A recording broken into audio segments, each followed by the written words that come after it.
here. And if you don't recognize him yet, he's also known as Dr. Malachi York. Dr. Malachi York, the Nubian nation. Yeah, I read the whole Holy Tablets.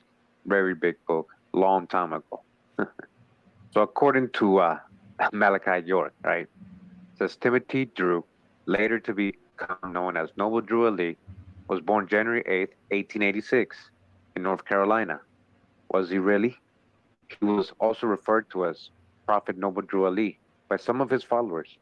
One of the very elderly members of the Moorish Science Temple claims, right, again, claims that on the day of his birth, there was a great earthquake. All right, there was a great earthquake. This was to have symbolized the so-called prophet spirit hid in the earth. All right, so you see, that's one of the myths. Born amongst the Cherokee Indian tribes of North Carolina, another one, young Timothy was put in the care of his aunt after the death of his mother. Little is known about his father, all right? They don't know anything about his father. And his early childhood is said to have been very tragic. It's said to have been. Again, where's all the sources and a lot of conjecture here? Before his mother passed, she had the feeling that her son would one day inherit a great mission. Therefore, she entrusted him in the care of her sister, who was very jealous of the child and abused him physically as well as mentally. So that's another of the childhood stories of Drew Ali, his aunt abusing him. A review of the so-called prophet's youth by one of his loyal followers stated that one day Noble Drew Ali's aunt put the young baby in a burning furnace, leaving him to die. But Allah, most glorified and exalted in his unrelenting mercy, saved the child from the burning furnace, and from that point on, prepared him for the great work that he was to perform for his people, all right? And this became a legend. Does this sound familiar? Remember the story of Nimrod casting Abraham into the fire for 7 days, and how Allah, most glorified and exalted, and sent his heavenly host? So he continues talking about a vision. You know, this is another legend of him that one day, as it says here, now Malachi York says, there are tales of his younger life having been spent with gypsies, and how one day, when he was walking alone, the voice of Allah, most glorified and exalted, said, if you go, I will follow. The so-called prophet did not accept the job at first, but the voice kept saying, if you go, I will follow. Finally, he accepted his mission, and he left the gypsy camp, never to return. This account was reported by Brother Claudius M.L., a Moorish Science Temple follower, so he said that. During his childhood in the early 1900s AD, he was a victim of racial discrimination, poverty, and suffering. Timothy was very intelligent and was always eager to listen to the wise. He was a boy of great bravery and courage. As he grew older, he was very interested in the East, so with nothing to lose, he left the home of his aunt and began his journey toward manhood. Since he loved to travel, he first went to Egypt. While in Egypt, he learned of his heritage, which laid the foundation for his becoming a pioneer of Al-Islam in the Western Hemisphere. He went to Egypt as Timothy Drew, and he returned to America with the Arabic name Ali. All right, so again, I'm reading this so I can point out what the legends and the stories are, mainly in the Moorish science community, about his origin. This is one of the main storylines. And again, he just went to Egypt all on his own. They don't tell you how or why.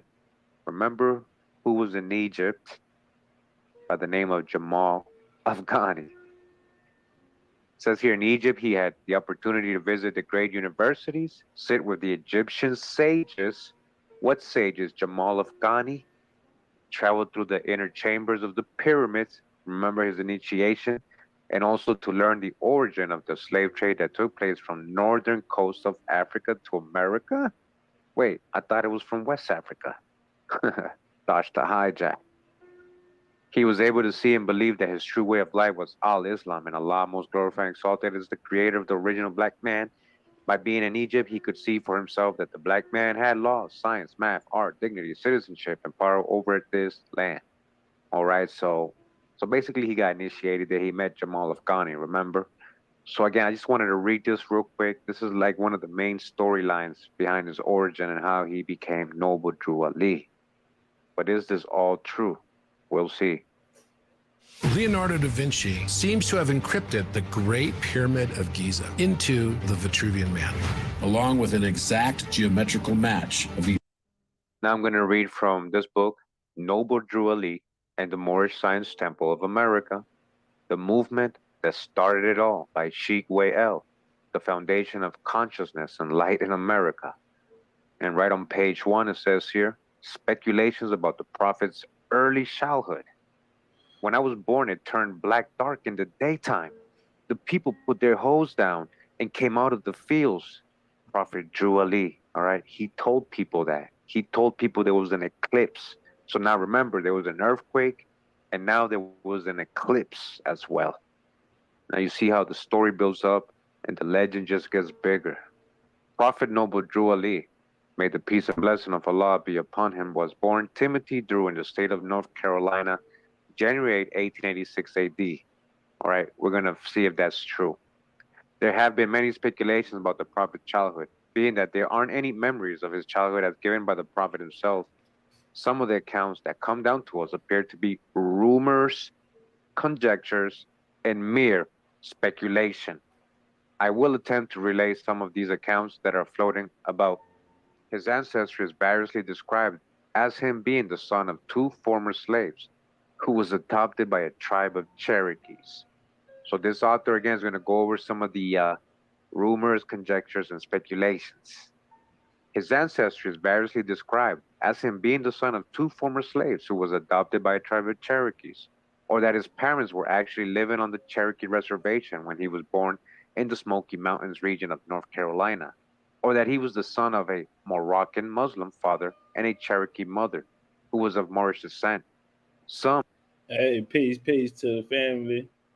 Hey, if we could get the likes up, we're gonna start in a few. I'm just setting the stage. Shout out to my homie Karimio. Matter of fact, he had a good live last weekend. He was out there in the garden. I posted up in there and checked him out. Shout out to Karimio. I hadn't seen him in a while, so yeah, it showed he was live. I had stopped through there and hollered at him. Still waiting on the bill for me and Karimio. Still waiting on the bill. He was the first person out of the community that I was supposed to do the bill with. But it happened when it happened, you know.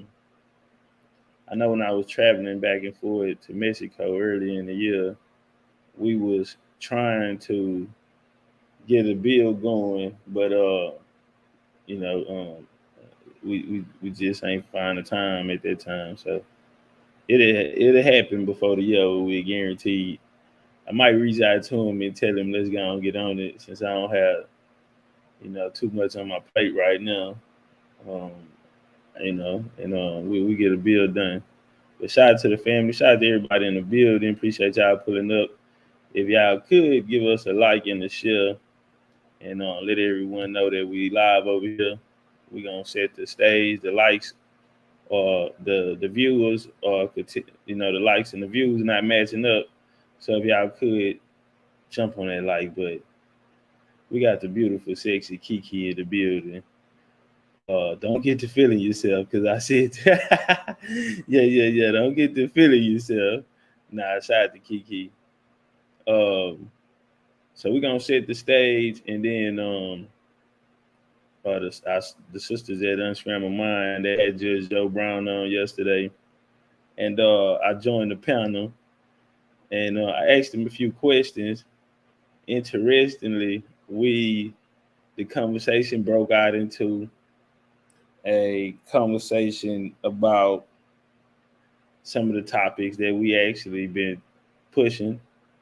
I want to give a shout out to Karimio on that. Give a shout out to Sister Rhonda.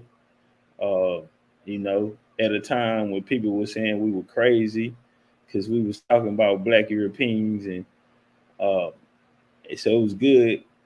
You know, Judge Brown going to go in, and maybe he's going to share some information some people haven't heard before. And we're going to have a conversation on, you know, so-called Black people, famous, who were whitewashed throughout history. And so that's going to be a cool bill right there. Like I say, we're going to set the table, because we are going to get into unfortunately, into a Moorish discussion. afterwards. So I'm just gonna set the table with this, and then we'll get into the main entree, and then we'll leave the Moors part for dessert, because I do want to build on it, to see where we're at in today. I do feel like a lot of the conversations that's happening today um should have already been settled. Um I really don't like going over and over about the same thing, but unfortunately, when we're talking with our Moorish brothers or any of the doctrines that have been around for at least 100 years, yeah, I want to point that out. Even when we're speaking to any of the doctrines that's been around for 100 years, the past 100 years, it seems like an echo chamber, because it's nothing new. It's all the same information, and it's like, if this been around 100 years, why haven't we seen, or why isn't there 100 years worth of establishment that we can go and look at as a model? Because dealing with niggas, you have to show them. Shout out to Dr. Sabi. He said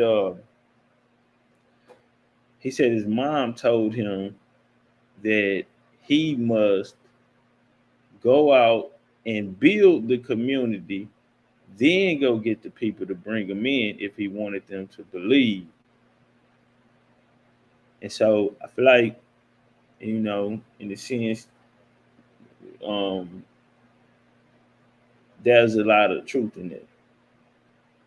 Now, you can end up with a broken heart in the end, because when people don't have to work for some things, they don't appreciate it.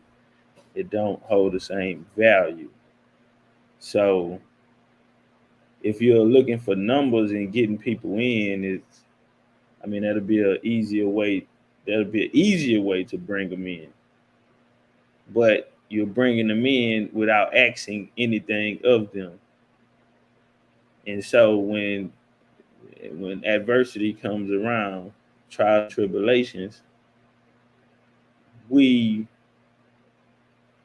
are sometimes disappointed with the results. So, I'm a firm believer in teamwork make the dream work, but I feel like we all have a part to play. So I like to step back and see the family building. You know what I mean? When I'm not around or when I'm not looking, because that's what lets you know if you have something. If I'm looking and I don't see that, maybe, if I wasn't here, we wouldn't be in the same situation. Would we be able to maintain it? Would somebody be able to take it to the next level? And you don't get that without, people already locked in or have a solid foundation built. With the people building it, then they already know the ins and outs, what to expect, what it takes, and they have the experience because they have been building along with you. And so I think that's very important. But we're going to set the table, like I said. We're going to go through Drew Ali history. We're going to go into the Joe Brown as he speak about these Black Europeans who passed as whites. And we're going to go into the Moorish. I don't want to say sovereign and be wrong, but basically like a sovereign or a government outside of the government, type of conversation. And so let's walk. Shout out to everybody in the building. Some of those whom I call subversive Moorish groups try to say that the Prophet was born in Monroe, Louisiana, but as noted in the Moorish Quran questionnaire, also called the 101s and the Keys. The prophet himself says that he was born in North Carolina, 1886. So that supposition is false. All right. Now, Hey, can we get the likes up, family? We got 100 watching. Can we get 100 likes in the building? we're going to see how honest Kiki Bless in the chat. What's up, girly girl? My nigga Superior in the building. Mr. Noble Drew Ali was being. Some accounts say that the prophet's father was a dark-skinned native of the land and was a fine craftsman and leather worker. Another account says that his parents died and that he was adopted by an aunt. It is said that the aunt was very abusive to him and threw him into some fire or fireplace. Shout out to the Aboriginal Israelite. Some say the prophet had a scar on his face because of this experience.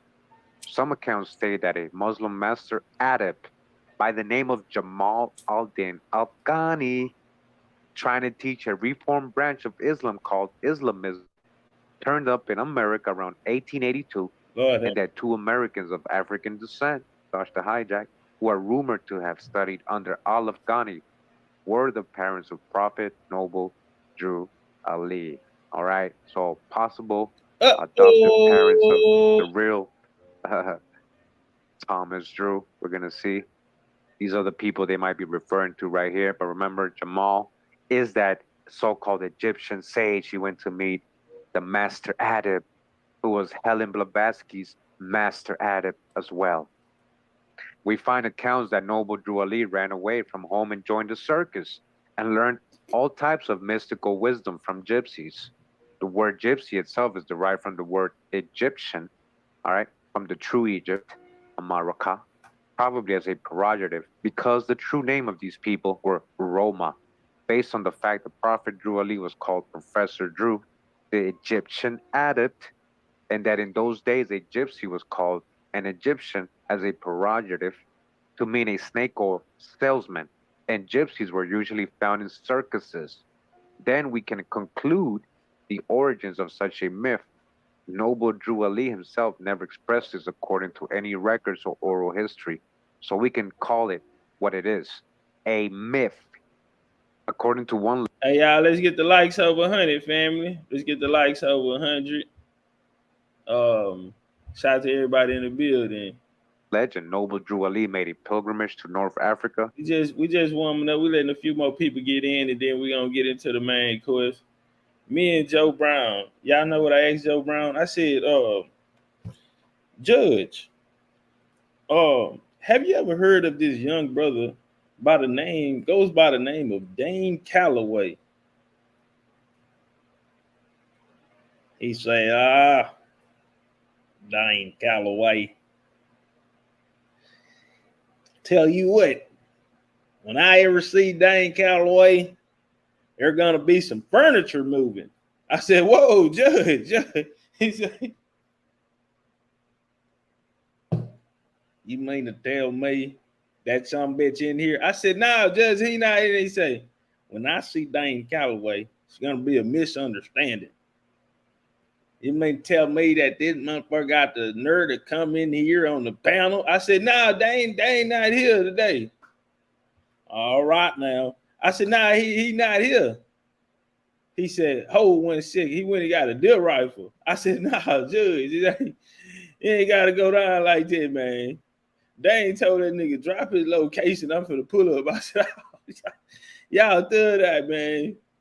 Where he studied with Moorish scholars and received a mandate from the King of Morocco to instruct Americans of African descent in Islam. One account said that he actually went to Arabia as well and passed the test of caliphship, successor, as noted in the Quran of Muhammad, for those coming as successors to the Prophet Muhammad. It is even rumored that the Prophet went to the Pyramid of Cheops and received initiation. Listen to this. This is where he was initiated to the secret society, the ancient order, and took the Muslim name Sharif Noble Abdul Ali, and that in America he would be known as Noble Drew Ali because of such. This account states that on his return to the United States in 1913, he had a dream in which he was ordered to found a movement to uplift fallen humanity by returning the nationality, divine creating culture to persons of Moorish descent in the Western Hemisphere, right? Matching almost a little bit what Malachi York was saying. This author rejects the supposition that Prophet Noble Drew Ali took the name Sheikh Sharif Abdul Ali.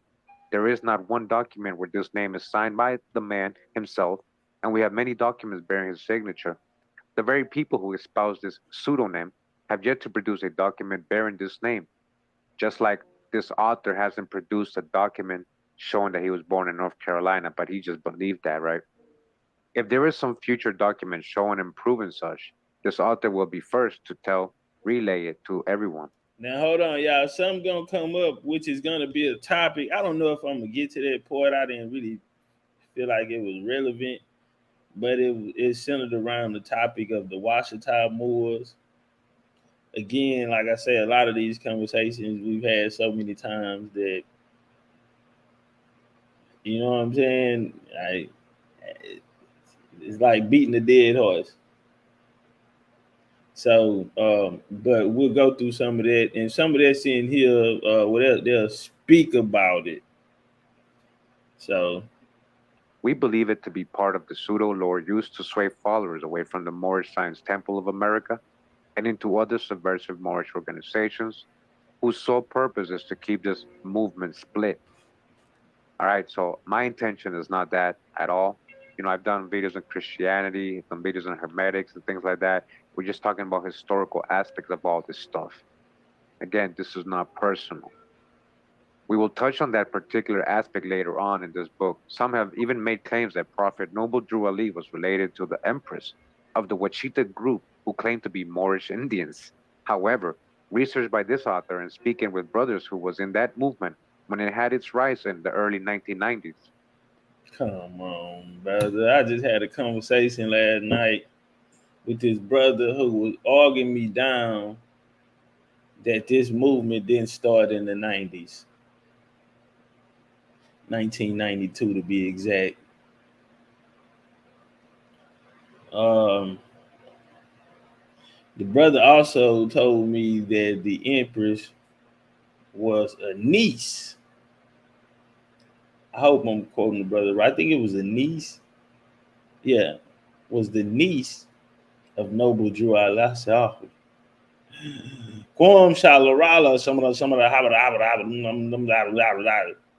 Yeah, you gotta speak in tongues, man.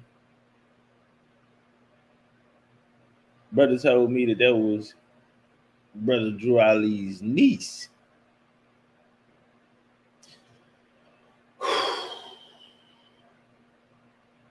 Really, bro. Hey, y'all, let's get the likes up. We missing 23 likes. What's up? We need that Jordan. We need somebody to put up them Jordan numbers, man. We need 23 likes, man. Because we are already at the point where there's more people in here today than it was yesterday when we had our book release. So yeah, we would hope that you would hit the like button as a form of support. Has shown this claim to be erroneous and without any factual or documented merit. All right, so he's not related to her.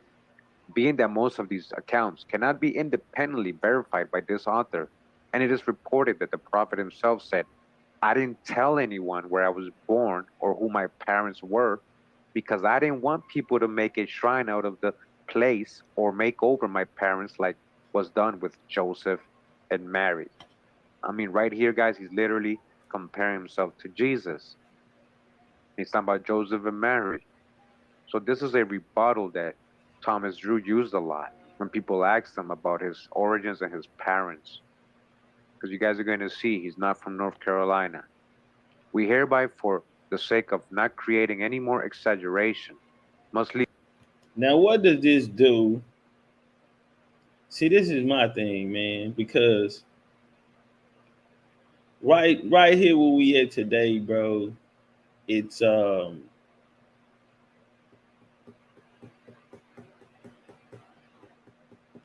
lot of these things that was presented to us as truth was actually false, man. Um, and I told y'all about, the eras of, what was presented to the people as, master teachers, prophets, and not to say that, people weren't, because as we can see 100 years later, people still talking about you. So you had to do something right, you know, um, or have some type of energy on you. You know what I'm saying? To be like a special energy, Um,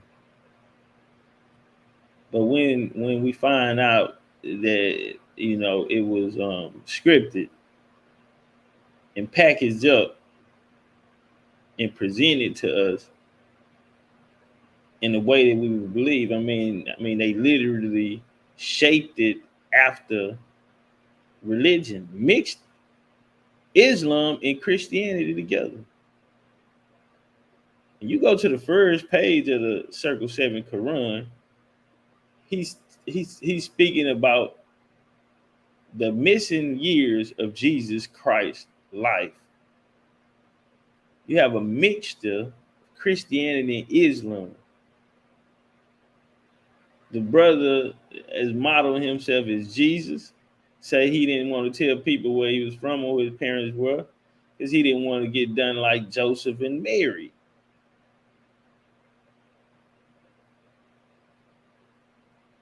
We're gonna talk, we're gonna walk, y'all. We just sitting at the table. Leave his childhood as a mystery. And maybe one day we will have that truth relate to us. Shout out to the OG era walking in the building. Well, that day is today, guys.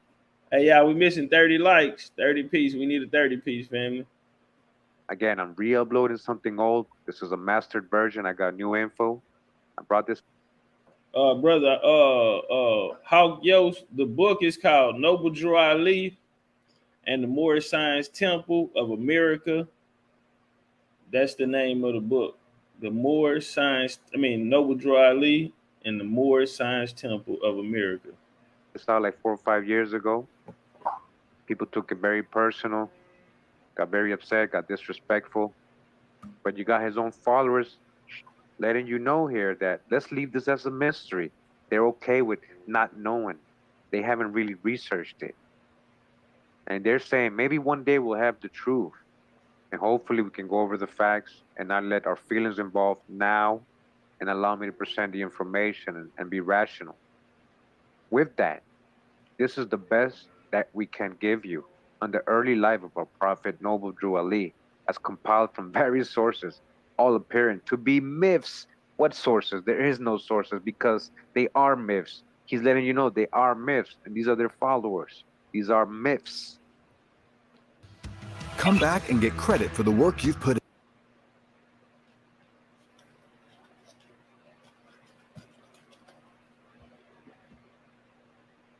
All right. So now we're going to go to this book. The book is called Islam in the African American Experience by Richard Brent Turner, Indiana University Press. It's from 1997. And we go to page 90 of this book. It says here, Noble Drew Ali and the Moorish Science Temple of America, Asiatic Identity. In these modern days, there came a forerunner who was divinely prepared by the great God Allah, and his name is Mark. Oh yeah, hold on. So you had mixtures of Christianity, Islam, and a little Garvey in it. Marcus Garvey, Little drizzle sprinkles on top. who did teach and warn the nations of the earth to prepare to meet the coming prophet, who was to bring the true and divine creed of Islam, and his name is Noble Drew Ali. All right, that was him literally saying that about himself. These words from Noble Drew Ali's Holy Quran indicate the importance of Marcus Garvey and the symbolism of Drew Ali's movement. Shout out to the homie Superior Mind. What's up with it, homegrown? Power. That wildflower got power. Turn up one time. And remember, Marcus Garvey is all about going back to Africa. Noble Drew Ali, the first self-styled prophet of modern American Islam, appropriate ideas and symbols not only from Garveyism, but also from the global religion of Islam, Freemasonry, Remember, who's his master at it? Theosophy, just like Blavatsky, makes sense. Jamal Afghani is the master at it. And 19th century Pan-Africanism. And although he lacked a formal education, he was a clever signifier who constructed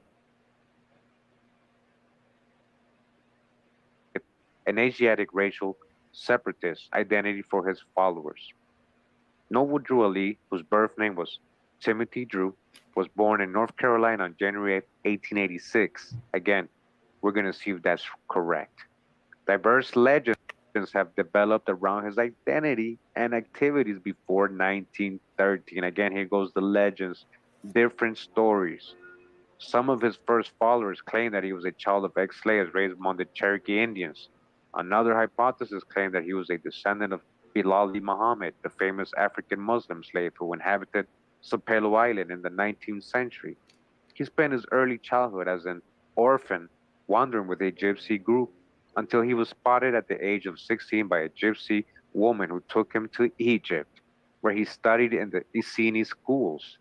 When he was a young man, about 16 years old, he returned to America, where he became a merchant seaman based in Newark, New Jersey.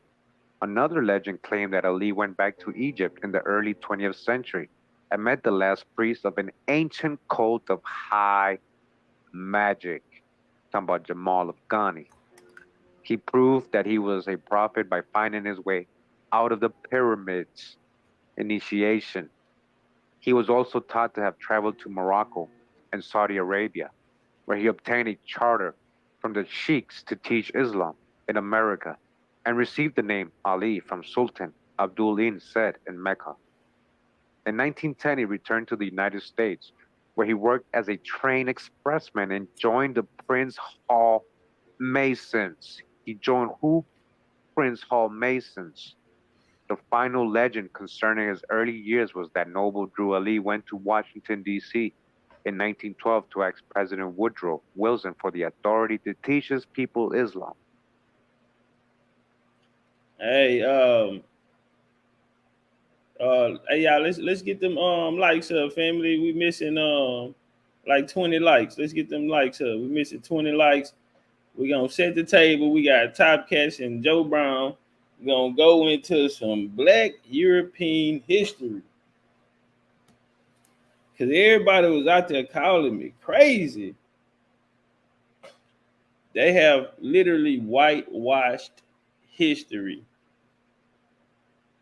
in the 20th century. This whole story, all of these stories we have been given have been false. The story of Drew Ali coming from North Carolina, all of these stories have been false. The story around the commandment keepers, the Hebrews, Winsworth, say he was from Lagos, Nigeria. Brother was from St. Kitts.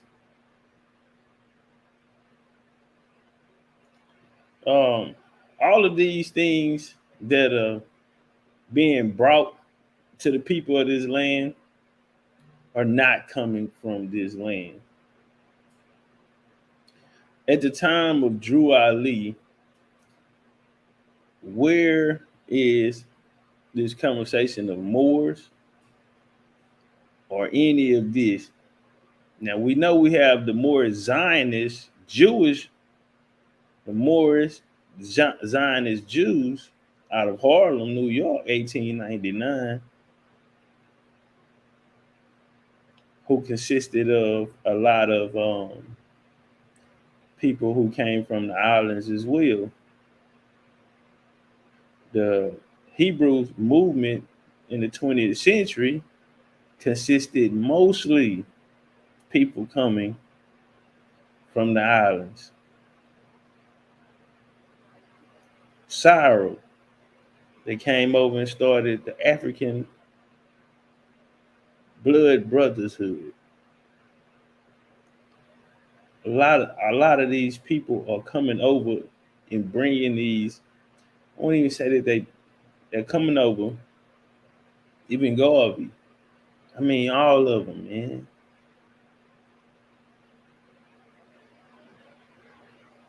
You know, I remember 2 years ago, it was a sister. She say, "Big," that's what they called me over there at the on the colony. Big, I like you, and I feel like it's some truth in what you're saying, but you have to change the way you present your message. People are not going to want to listen to you. And I'm gonna be honest, I kind of, I was like, man, should I out it? Is this cool? You know what I'm saying? I want to do a good job. So, I'm like, hey, man, but it was people there present at the time, and they said, nah.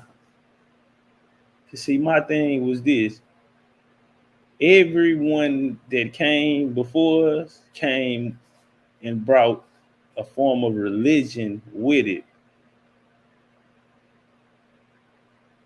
Um, in the disguise of a priest, or one who has a relationship with a higher power or a greater source, and that's how they're able to obtain this secret information, hidden information. Um, we've watched them all come before us in the name of some form of religion, whether they created it, made their own up. Um, we had Dr. York say from the planet Risk. Listen, it's real. And man, I say, man, I don't want to do that. You know what I'm saying?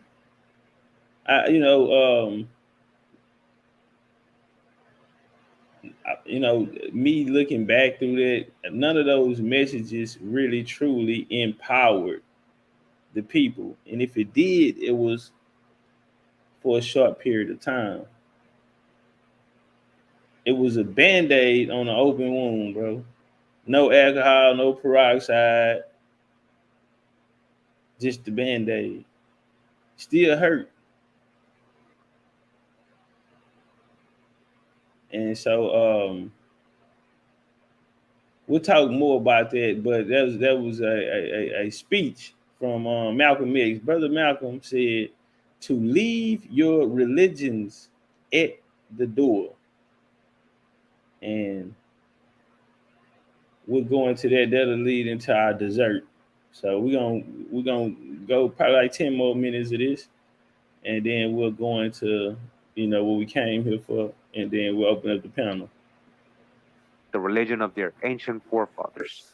He also asks that the nationality, Moorish American, and the names of Ali, Bey, and El, and the Brother Yah asked how to, what do they mean by change how you deliver?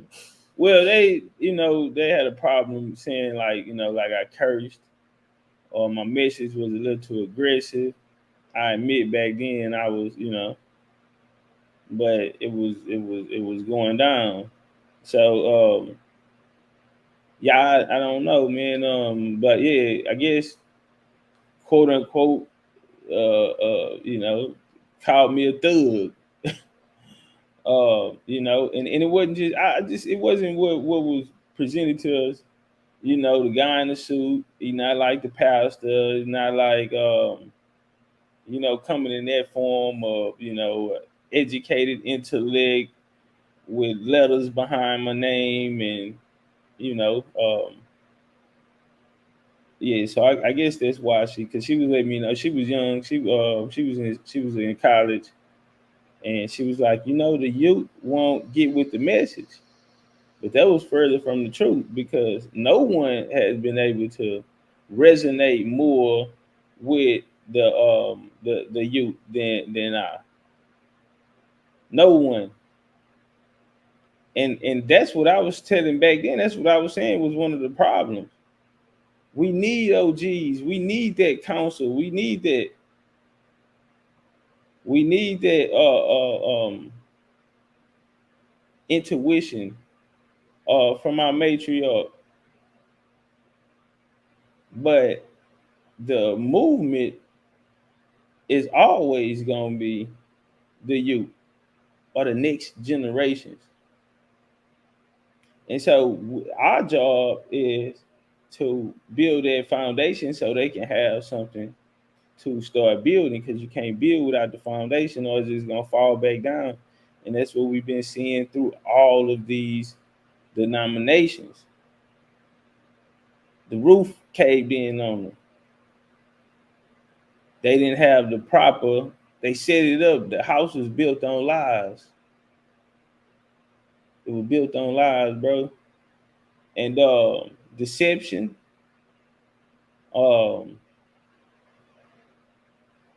so that's why a lot of these, them, almost every denomination or school of thought has been on the board, has in 2023, every school of thought on the board has been here for over 100 years.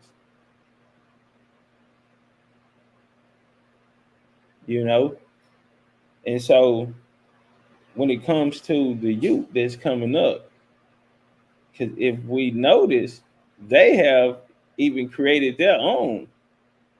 The youth that's coming up, they've created their own. And they're more so renegade mercenaries. Because they don't have no guidance. They don't want to be in the religions. They're not into these things. Our era, well, I say my era, was probably the last era that had to go to church. They make you get up and go. After that area, they didn't, So religion, you're not finna get them with it.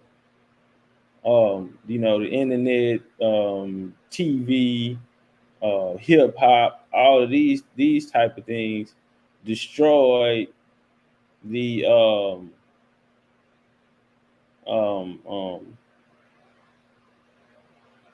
nigga in the tie walking up. Nah, bro, they don't resonate. And so you have to speak their language. And they went on to create their own. So we'll get to that in the dessert. But let me hurry up and get through this. 10 minutes more. My brother Corey Mayo turning up, and then we're gonna rock out with Judge Joe Brown. I say, Judge Joe Brown, do the name Dane Calloway ring a bell? He said, wait a minute, goddammit. You mean to tell me you're Dane Calloway sympathizer? You wouldn't happen to be one of those Indian boys, would you? I ain't gonna lie, y'all, that was the first time I took my flag. Yeah, man, I slid the flag in my pocket. He said, wait a minute, stay there. Came back with a deer rifle. He said, you tell that sumbitch Dane Calloway something. Now, I am an ex-military vet sharpshooter. At the age of 8, my granddad took me out, showed me how to work a Winchester rifle. Had to break it down. The elements in the gun, the tools were furs they were going to use, but then they had to ship them on over from aluminum and put the copper, because the fur screws, after the gun would fire, the gun will dislocate and you would have to reassemble all over again to give another shot off. I say, now on technology today, they have the 3D printers. Little kids running around now, thugs, pans off their behinds, moms on drugs, dads in prison. Well, now they have the device they put on there, they call it a switch. Here in Memphis, where I'm from, one of my little sweet things that come through, you know what I mean, went to University of Memphis, was dating a basketball player that I had went to school actually with her grandfather, and I fucked his girl back then in school and he held a grudge against me. Well, I took it out on his granddaughter. She's coming over in a little while, so I hope this interview's gonna wrap up pretty soon. I have to go take my medicine and a dick pill and make sure that I tear that pussy up because I owe him one. He socked me in the eye and well, they broke it up before I can get my shot back. So now I just hit his granddaughter from the back, and I, to be honest with you, found more satisfaction in that than balling up my fist and striking a blow, which could have dealt me at that time in Tennessee's law class a misdemeanor. Well, do you have to serve time? Yeah, follows you on your record. No, say, man, go on, man. I say, Judge, do the name. Dang, Callaway rang a bell. He cocked the deal right. Man, turn it up, man. Y'all going on, man. The flag of Morocco, which were taken away from his people in the colonial era, be given back. Perhaps closer to the truth than these legends is the Associated Negro Press's report that he, Ali, was accompanying a Hindu fakir in circus shows when he decided to start a little order of his own. All right, circus shows, a circus traveling magician. All right, so I just wanted to go over real quick. I want to show you, everybody's telling you the same thing. It's all legends and myths of his origins. All right, so now we're going to move into the next part of the video, where we're going to talk about facts and records we can actually verify about this. All right, so now we're in the... Wait a minute, what Ashley is? Ashley, where you at? Ashley, you up in here? You done ran, boy, I tell you, copper cutter Libra, every time y'all get in these relationships, y'all just go missing. Every time y'all getting these, that's when I don't see y'all in here. You know, after 9-10 days, they done ran off one of them little boy toys. It happened every time. How about it's good to see you though. It's real good to see you. Happy to have you back. This article from the University of California, Riverside. It says Noble Drew Ali in the Moorish Science Temple, a study in race, gender, and African American religion, 1913 to 1930. This is a dissertation submitted in partial satisfaction of the requirements for the degree of Doctor of Philosophy and History by Stephanie Ann Wilms. Now, if you research the history of Noble Drew Ali, right, you see that there's no census records, there's no, like, they don't know. And the story is basically a story that he's the son of, he has like 3 different parents, according to the 3 different views on it, right? Yeah, his birth and all that's a mystery. So there's another factual information about a real person named actually Thomas Drew. All right. So now I want to show you this card here. It says Professor Drew, the Egyptian adept. It's a lot of student. Remember, he went to Egypt. Circle story. He went to Egypt. I think the brother that I was speaking with last night, he was an Egyptian adept. He found an ancient Egyptian mystic cult. An ancient priest there gave him an initiation and then accepted him into his secret society. And then he came back and started doing everything he did, right? According to the oral testimonies of members of Moorish science, Noble Drew Ali first began his teachings as Professor Drew, Egyptian adept student, and continued them through his organizing activities in the Canaanite temple. Although there is no date or citation available for the advertisement of Professor Drew, a World War I draft registration card from 12 September 1918 and the 1920 United States Census placed a Thomas Drew at the same address, at the same. Get learning that fits your schedule. Hey, y'all, let's get 20 likes in the building.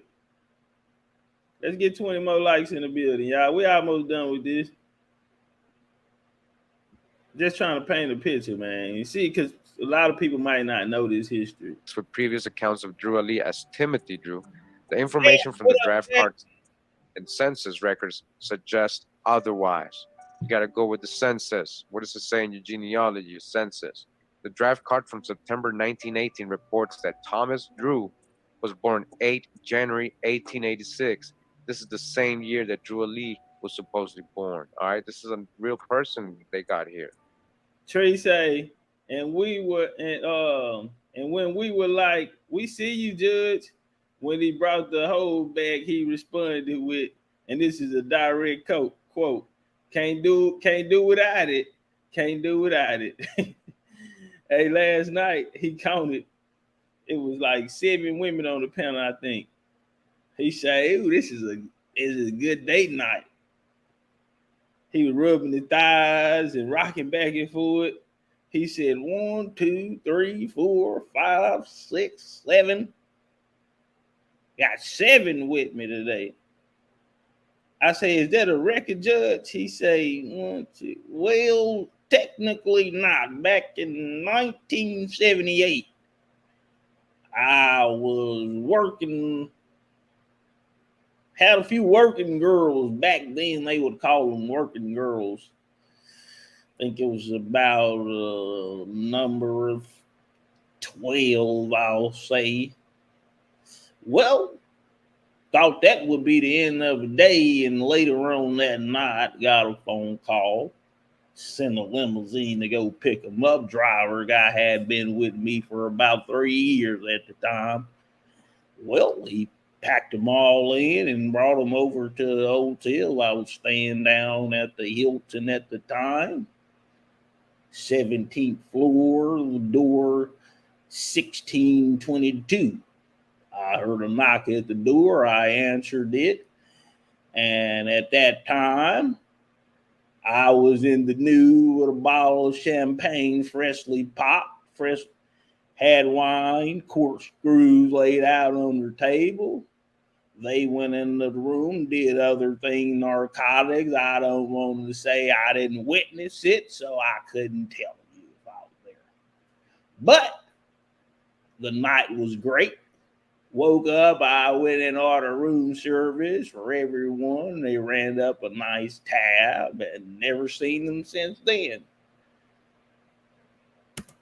Has the same birth date, the same date followers and historians cite as his birthday, and also cites him as a Negro man with medium height and build with black hair. Ultimately, Drew was disqualified for service in the war because the muscles on his forearm were badly burned. This physical feature of Drew Ali also parallels the Moor Science Temple follower stories of Drew's childhood. Their stories of his childhood, his childhood, right? Where he was cast into a fire by his aunt. The draft registration card also places Drew as a laborer for the submarine boat. Yeah, let's get Corporation in the port of New Jersey. As a laborer in the port, Drew would have come into contact with workers from different countries. So he was all around the world. Is that when he went into Egypt? Because he was in service. As the corporation at its peak employed 25,000 people. The census. This is Journal of Race, Ethnicity, and Religion. It says before the fest, the life and times of Drew Ali. So again, Journal of Race and Ethnicity and Religion, Volume 5, Issue 8, August 2004. Stripping Ali from layers of cosmetically embellished folklore has resulted in the emergence of Thomas Drew. Thomas Drew, a gusty African-American who constantly reinvented himself from a struggling agricultural and port laborer in Norfolk and Richmond, Virginia, into Professor Drew, an Oriental scientist, before his final metamorphosis into Noble Drew Ali, an Asiatic Muslim.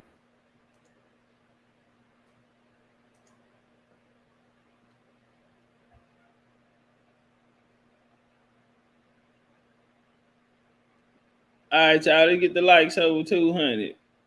Prophet in Newark, New Jersey, in the midst of Drew's evolution between 1886 and 1924. Thomas Drew reported to local board number 7 in a public school in Bruce Street, Newark, New Jersey, on September 12, 1918, for the third draft registration for men aged between 18 and 45 as part of the voluntary conscripted American Army. Hey, shout out Lady Spade. Y'all know Spade from Houston, man. Well, I don't know if she's from Houston, But I think Spade is in the Houston car. Spade, you gonna have to come out with us. Play some spades or whatever. But she says he really gonna talk to Judge Joe Brown. Nah, I'm serious. I'm gonna talk to him on everything. So the Sisters Unscrambled Minds, they had him on, and I had joined the panel. Um, and me and him, we had a good conversation, talking about this Black European, not using that term, but basically what we teach through Black European history, how there were, because a lot of people always say, well, how did the whites get the power? He gonna give you an excellent breakdown on this. And he gonna use the laws and all of that. So now y'all don't like it. So now it's a real conversation. It's coming up.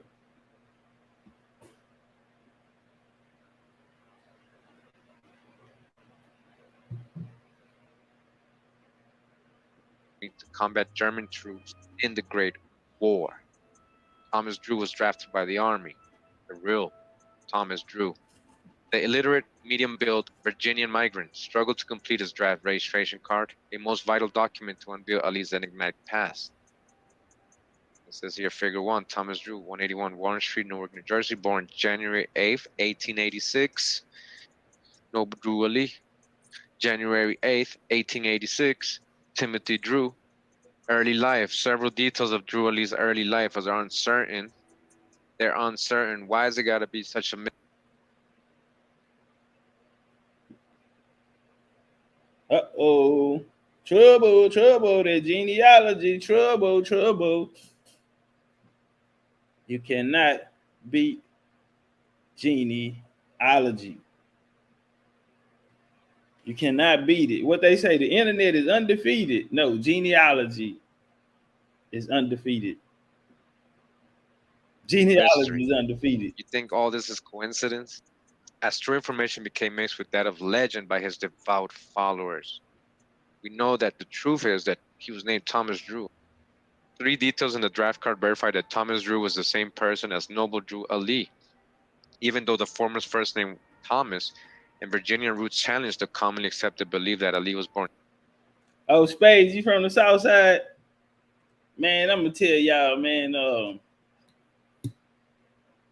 Man, I've been all around Houston, but the South Side. When my mom passed, she had moved to the South Side.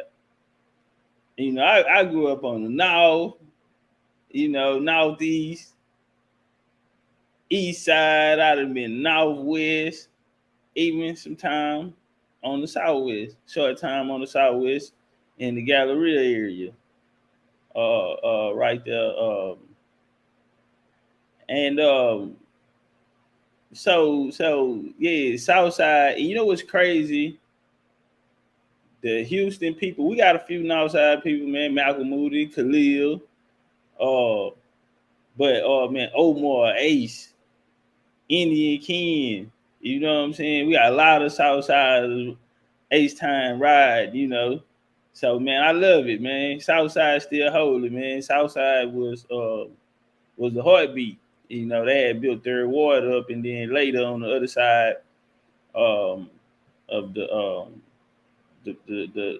bayou, they will build Fifth Ward, and that will come. And so you had back then, which was Gowan Street, you had Lowndes and Fifth Ward, and that's where my family from.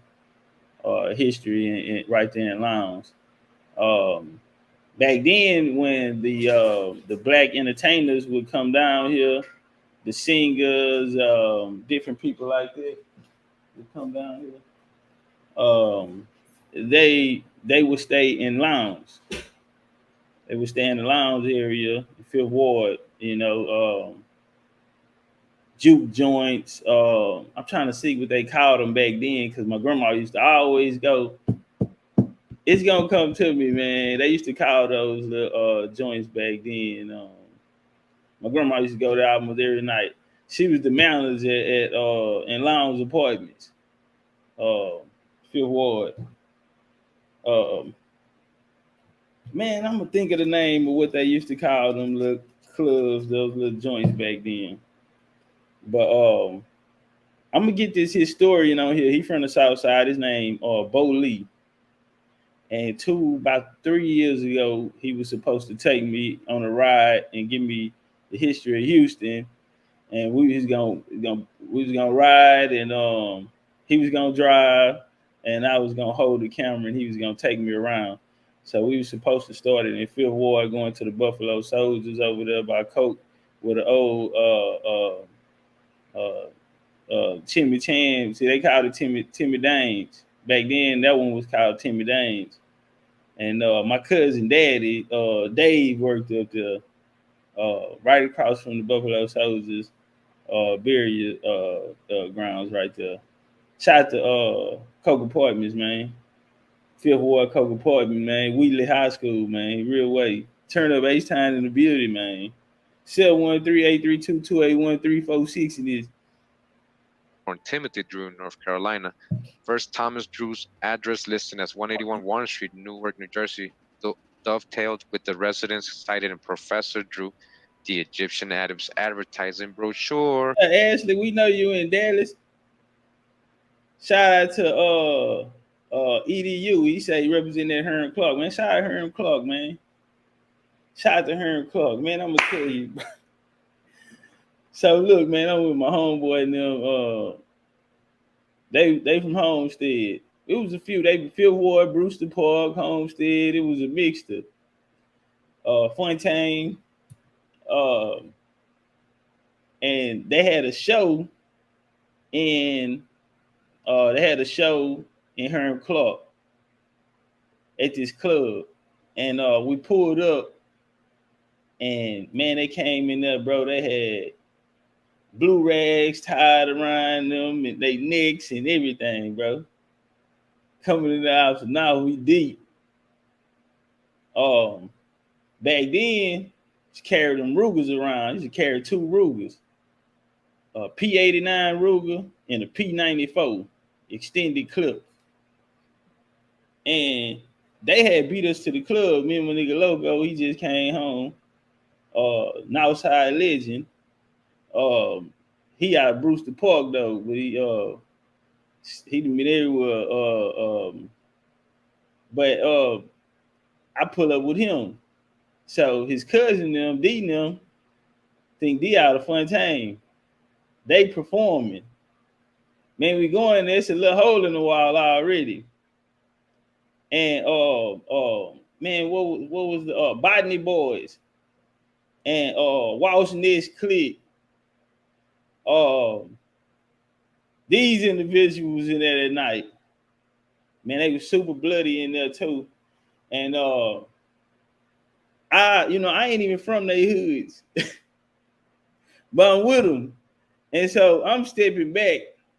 Now, I ain't gonna lie, they were some gangsters, but the way that we gang banged where I was from, it was on the extent of like some Cali, Chi-Town type of, like, we got real enemy, we getting off, like, and so I'm in one of those modes. I'm looking around, I'm like, hey bro, they're getting deeper and deeper in the parking lot. Say they getting deeper and deeper in the parking lot, bro. And so we had 2 more cars pulled up. Shout out to my nigga Big T, man. Pyro nigga, real blood nigga, respected. He was a real aggressive blood. I seen him take off on a nigga one time. They had see down here the politics different. Them niggas, bloods, they dogs, and they under the 5. And so sometimes crip niggas had a handshake. They brought back from TYC. They would crack the 5 after they lock up. And I was sitting in the car, and T, this my nigga Loco, that's his cousin. And these dudes did it in front of him, and he took off on it. Boom, boom, boom, boom. I was like, what the, hold on. But shout out to T, man. Love that nigga, man. Real nigga, man. But they all pulled up, bro. Long story short, man, we made it out of there, bro, with no altercation. But it was real tense up in there, man. Shout out to Herm Clark. Real gangsters, man. Real gangsters over there, man. In the real way. Southside still holy, man. Ryan Berry old gold, man. Grilling with the woman. Same address. It's the same person. Same address. Same person. We're gonna see the figure. Second, Thomas Drew's birth date of January. I forgot to say, when T and them got there, they pulled up later. But when they got there, T was locked up with one of the blood dudes that was from there. So when he came through the door, they ran into each other. And then, you know, they had already told him what's going on. Hey, get up here. Hey, man, you getting deep. Like it's finna go down. Because all they hear is niggas outside. So T being the real nigga, he hollered at him. And yeah, man, they let them perform, do their thing, man. They grabbed the mic and was like, hey man, outside of here, man, show some love. You know what I'm saying? And that changed the whole situation, bro. They was able to do their performance, man, and then we ended up leaving, man. But yeah, there's some gangsters out there on that South, man. Real stump down nigga. We used to go through jailhouse back in the game. Man, this connection days. Southside, y'all know about connection, man. Yeah, connection days, man. Max's. Y'all remember Club Max's? 8 Mile, Club 8 Mile, man. Say, man, going on. 1886 coincided with Ali's birthday, cited in the movement Religious Literature, Quran Questions, and his death certificate.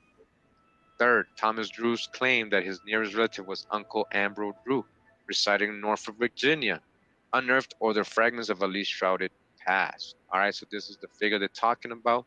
This is Drew Ali's picture. It says, I am a Muslim. It says the Egyptian adept student.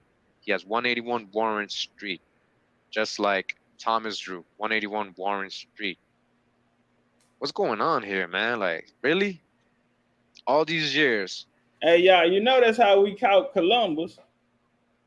Man, there's so many of these people that they have given us a different history on, bro. Another name and go under, and people, you know, be speaking about Dan Calloway and what he's saying about Harriet Tubman, and they're taking it personal, and they don't even know that Harriet Tubman is not his name. He's not saying that. Nah, man, Harriet Tubman, the character Harriet Tubman, like he said, bro, that's a false character. It never was no one named Harriet Tubman. Even when you go in it, her name is Minty Araminta Ross. But it's a story of a lady named Harriet Tubman that was created and gave to us. But when you go in that story, Araminta Ross, her story not talking about she going out freeing all these slaves with shotguns from plantations and all that. Man, we've been given the story. And unfortunately, it's been, I'm not even going to say that it's been by bad researchers, because you have to understand somebody had to come through and craft this information in this way. They purposely, intentionally did it. So when we look up and see the same case for Drew Ali, I mean, that's no shocker. But let's walk. And I like Drew Ali, man. Drew Ali was like a youngster, bro.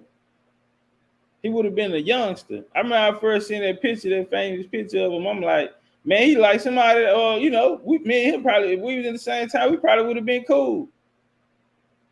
You know what I'm saying? He was young, you know what I'm saying? We would have probably been cool. He looked like a relatable brother, you know. So man, and then he was a youngster, you know, with a mind like that. So I respect it. And you never researched this. Combing through public records of Thomas Drew's Virginian parentage led to further discoveries, including a 1920 U.S. federal census record of Drew residing in 181 Warren Street, a federal census record. All right. Where's the census for Timothy Drew? Where is that census record that he was born in North Carolina? Cherokee parents. I want to see that. He's on the Dawes rolls and all that. I want to see that. All right. So Thomas Drew, 1920 U.S. federal census record of Drew residing in 181 Warren Street.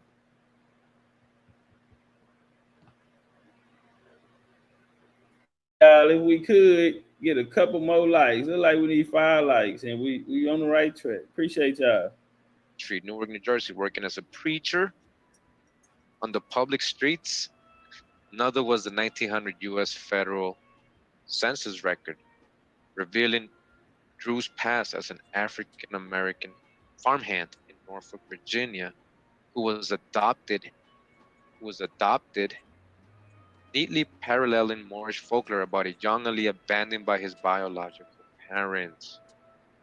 While devout Moorish Science Temple followers would expectedly be wary of embracing.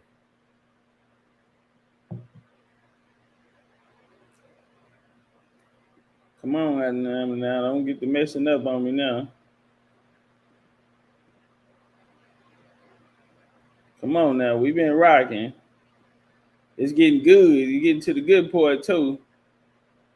Don't worry about it. I'm gonna call StreamYard on everything, bro. I'm gonna have to find some. Drew Ali's Find demythologized past as Thomas Drew, it would simultaneously be empirically be irrational for them to dismiss the symbiotic convergence between the pair that both shared a common surname, racial group, birthday, literacy levels, street address, and religious occupation. You know what they're saying?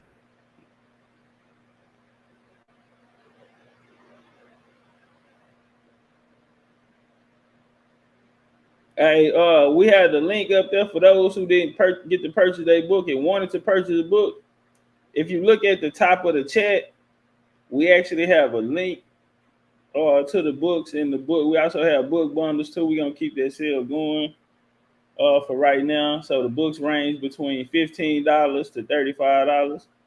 So we have 4 different options. So like I say, the books range from $15 to $35. So we appreciate our support as well.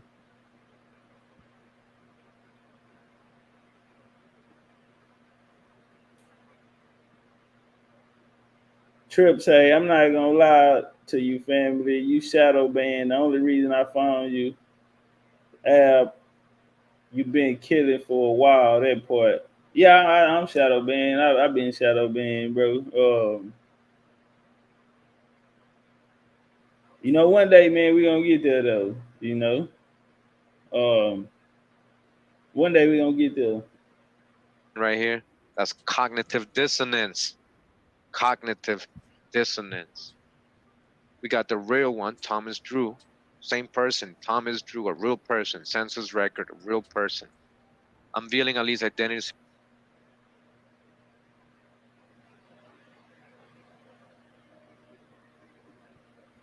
I'm about to get mad.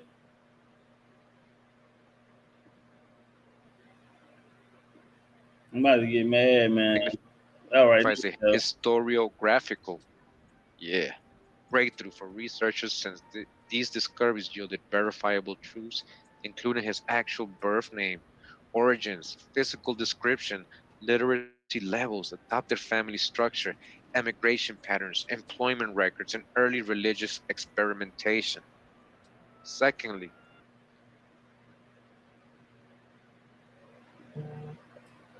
hey, I'm sorry, but see, this be my thing, man. Even with the Indian, right? When a lot of the understanding at least I pre-19. want to say again, family, Perimio.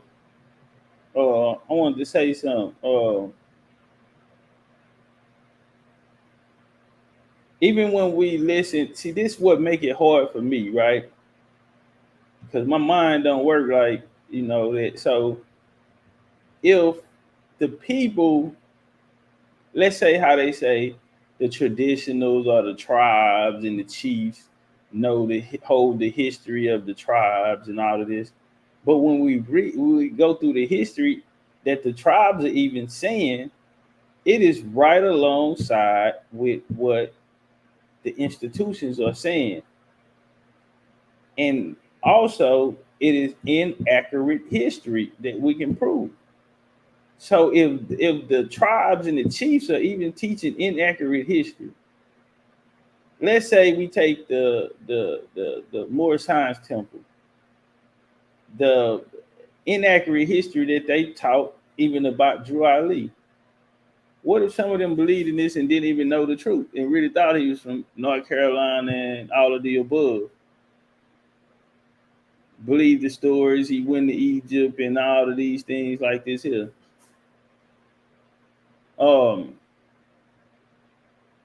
It's like when we look back, we like, is it a game? Like, do we understand what's going on? See, Judge Joe Brown gonna say something.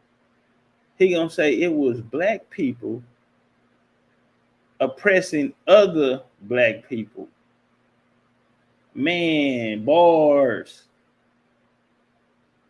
So how I don't want to disrespect Drew Ali or the MSTAs, but I want to ask: is it a house built on lies? It's a formulated doctrine. It's not a bloodline. There's no inheritance behind it.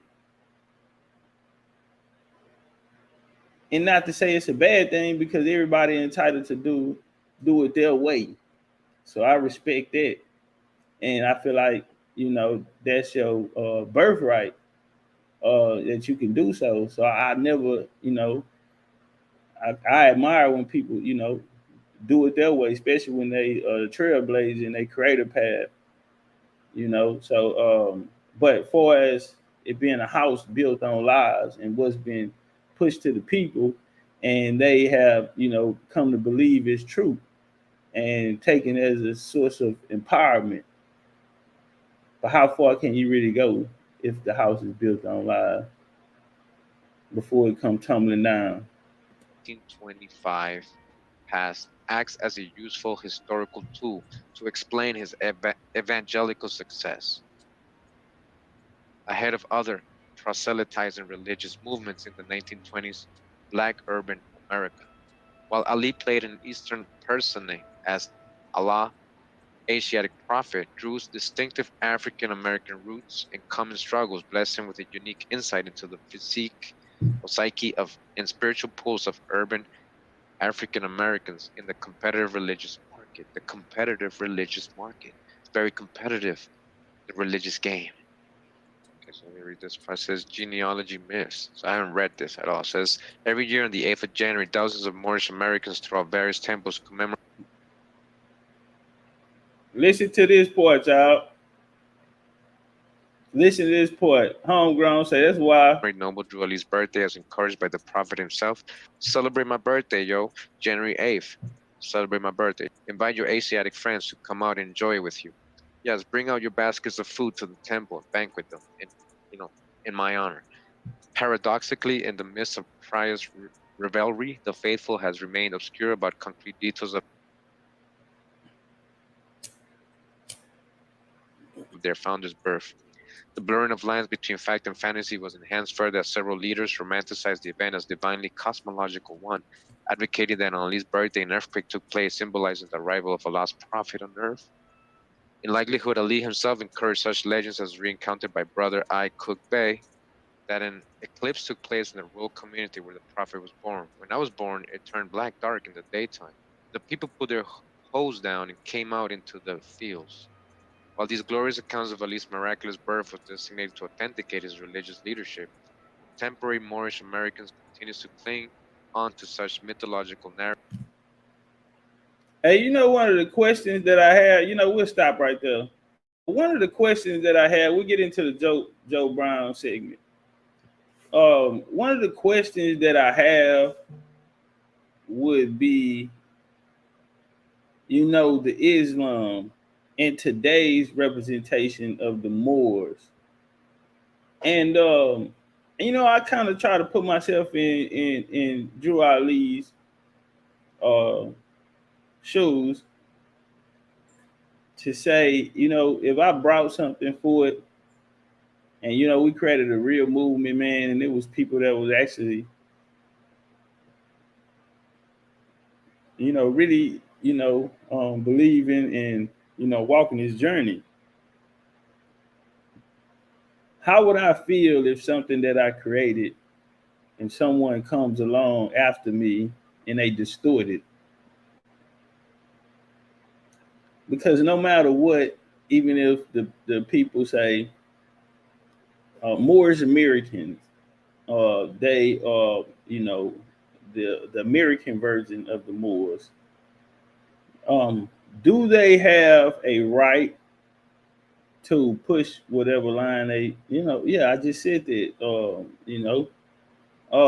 but what happens, while doing so, you're actually, let's say, hurting the legacy of someone else who was widely respected for, man, at least a century.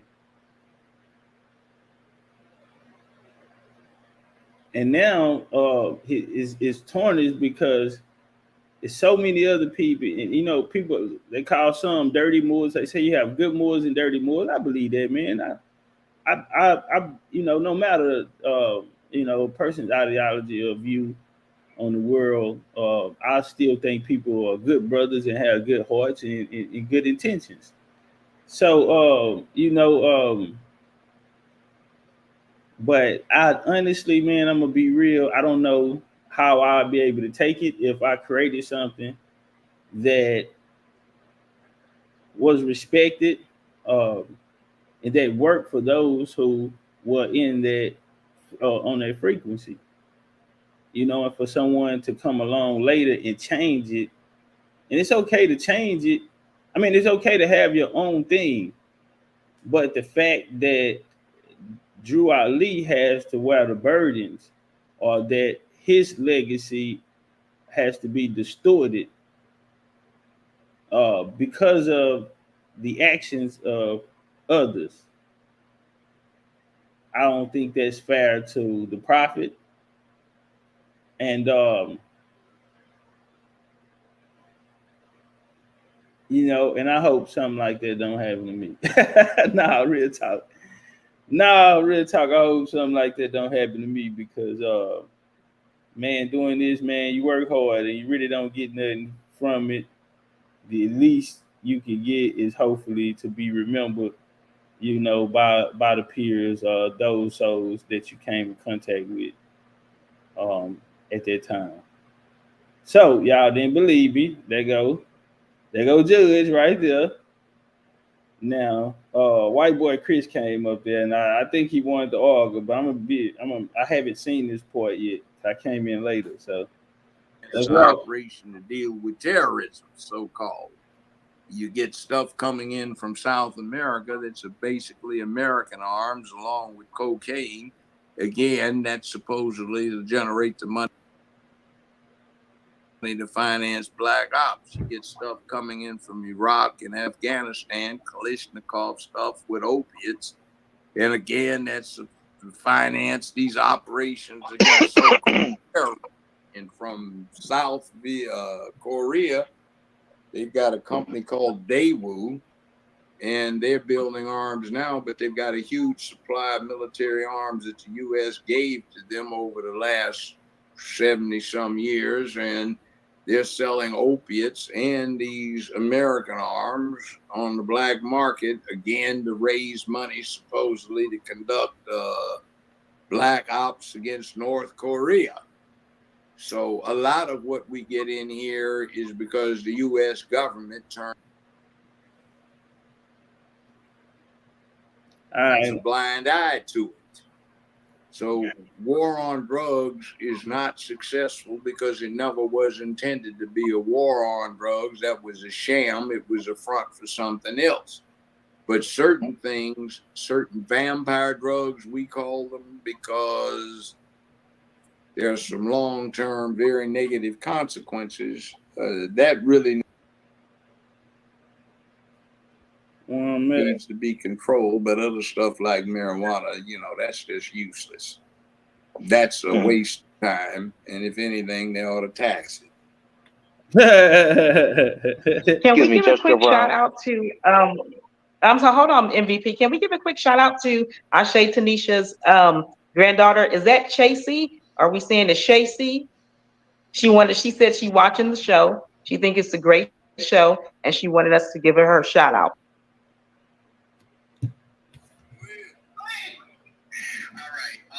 Just around in the early to mid 80s, crack cocaine flooded the inner city communities in Detroit.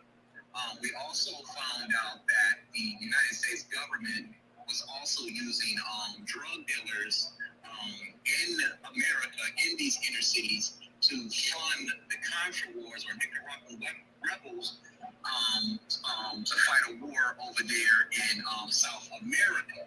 How come the Rampart divisions, such as the LAPD Rampart divisions, who literally flooded the urban neighborhoods with crack cocaine and the stress unit in Detroit, how come those weren't shut down to the mid-90s and they were able to operate with impunity? Why was that? Y'all say the sound low? And I just want to ask you a couple of questions, not challenge you on anything, but just to ask you some questions. Is that okay? Is it okay? Go ahead. Go ahead. All right. Judge Brown, in the early to mid 80s, crack cocaine flooded the inner city communities in Detroit. We also found out that the United States government was also using drug dealers in America, in these inner cities, to fund the Contra Wars or Nicaraguan rebels to fight a war over there in South America. How come the Rampart division, such as the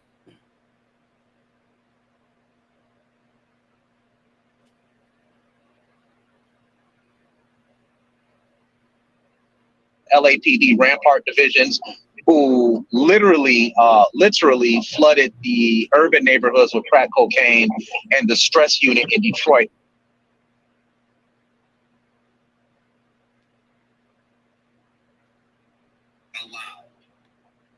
Well, you still have the SIS unit out there that is behind a lot of them.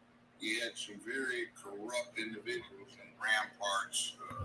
There was the Rampart scandal. They had to let 128 people out of the country. I remember that. By the way, 4 of the chief detectives in the OJ case wound up going to the penitentiary themselves for planting evidence and fixing cases that resulted in the 128 people being let out. So nobody ever made a connection between them and what happened with the OJ situation. Now, back to the problem with Los Angeles. Los Angeles historically had some of the most corrupt police in America. It's something totally thick. The LAPD, the way she reported it, so the public's got to go. Hold on. In the neighborhood to patrol, because your leadership can't do it. And just in terms of their history with black. All right, y'all. I think I'm up. Keep the courts open 5 days out of the week. They only have money for 3, but the judges don't need part of their salaries. So the civil court can stay 4 out of the 5. It's bad. Yeah, that was a lot. So this pairs with affirmative action, right? Yeah. When you're seeing no handout? Let me say something about that. Actually, this opinion that Roberts wrote about affirmative action is very close to what the original idea was. What we said when we started, and yours truly participated in it, because in 1967, I helped write up the prospectus for UCLA on setting this up. And I wound up running recruitment and admissions for a couple of years. Hold on, y'all. Let me fast forward to my point.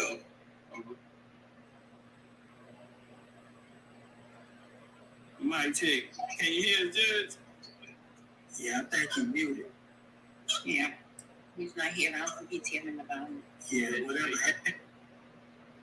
Creek Master, Creek, that was a. Oh, okay. Hold on, y'all. I went up too far. Well, that's one of the options in this. Okay, government.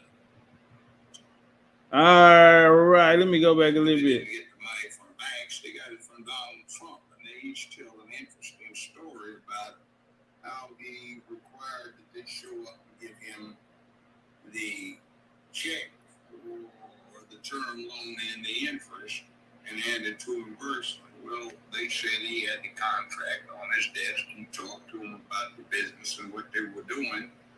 Asked them if they were happy with the way things worked out. Edgar Brown, didn't Hinckley's Whoa, I went back too far. Most of those white guys would have died. Spirit of the law. The law. What do you mean? We are not protected by the law. Those who swore to uphold the law violate the law every single time. And every time I ask this question to you all get mad defensive when it comes to the prosecution of police officers. You cannot charge a police officer with aggravated assault. The percentages are low.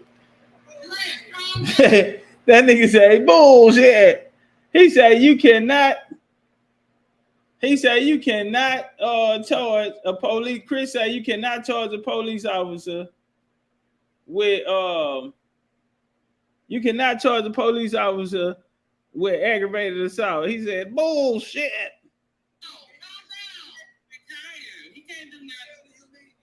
Yes, please. Just not going to say it any different. Well, I'm not the one cussing. It's just Judge Joe Brown. I'm not the one cussing.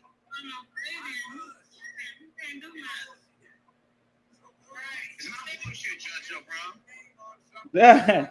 Judge Joe Brown called Chris a bullshit nigga.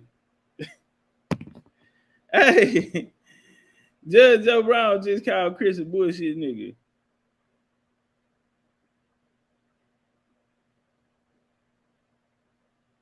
Yeah, I went back too far. All right, y'all, hold on. Let me. He say bullshit. There are fools that get impressed by trivia. The name of the damn thing is trivial. It's in substance. What does it do? Do you have a law available? Yes, already. It's been on the books for ages. It's just not enforced. So I agree that it's not enforced. Another page to an already overly complicated criminal code that gets done nothing, does nothing because it's still not enforced. But respectively, Mr. Judge Joe Brown, when you have a police force. Chris think he's so smart. I just never seen him win in a dialogue. I don't know why he thought he was gonna go over there. I don't know why he feel like I don't know, man. Somebody help me out. Why do Chris? He never win. None of these conversations ever go good with him. The other day, Domo asked, when did Christopher Columbus get to America? Chris jumps out, raises his hand, stand up in the class and scream in the 1600s. At this point, everybody ought to be questioning this, brother. Why do y'all keep giving him the microphone? Or police forces across America who are violating the civil rights of taxpaying citizens in this country, there needs to be laws set up that directly implicate the police officers for these crimes. Excuse me. Why do you need murder by cop is an offense? Because the laws are old, just like the Constitution, and they. Wait, Chris, you want to change the Constitution? Chris said he want to change the Constitution. What's up with it, deals? She hoisted in the building. Need to be updated. They say, smell like roses when she walked through. Great, but say you can smell a little rose. Yeah, smell like roses when she walked through. Why?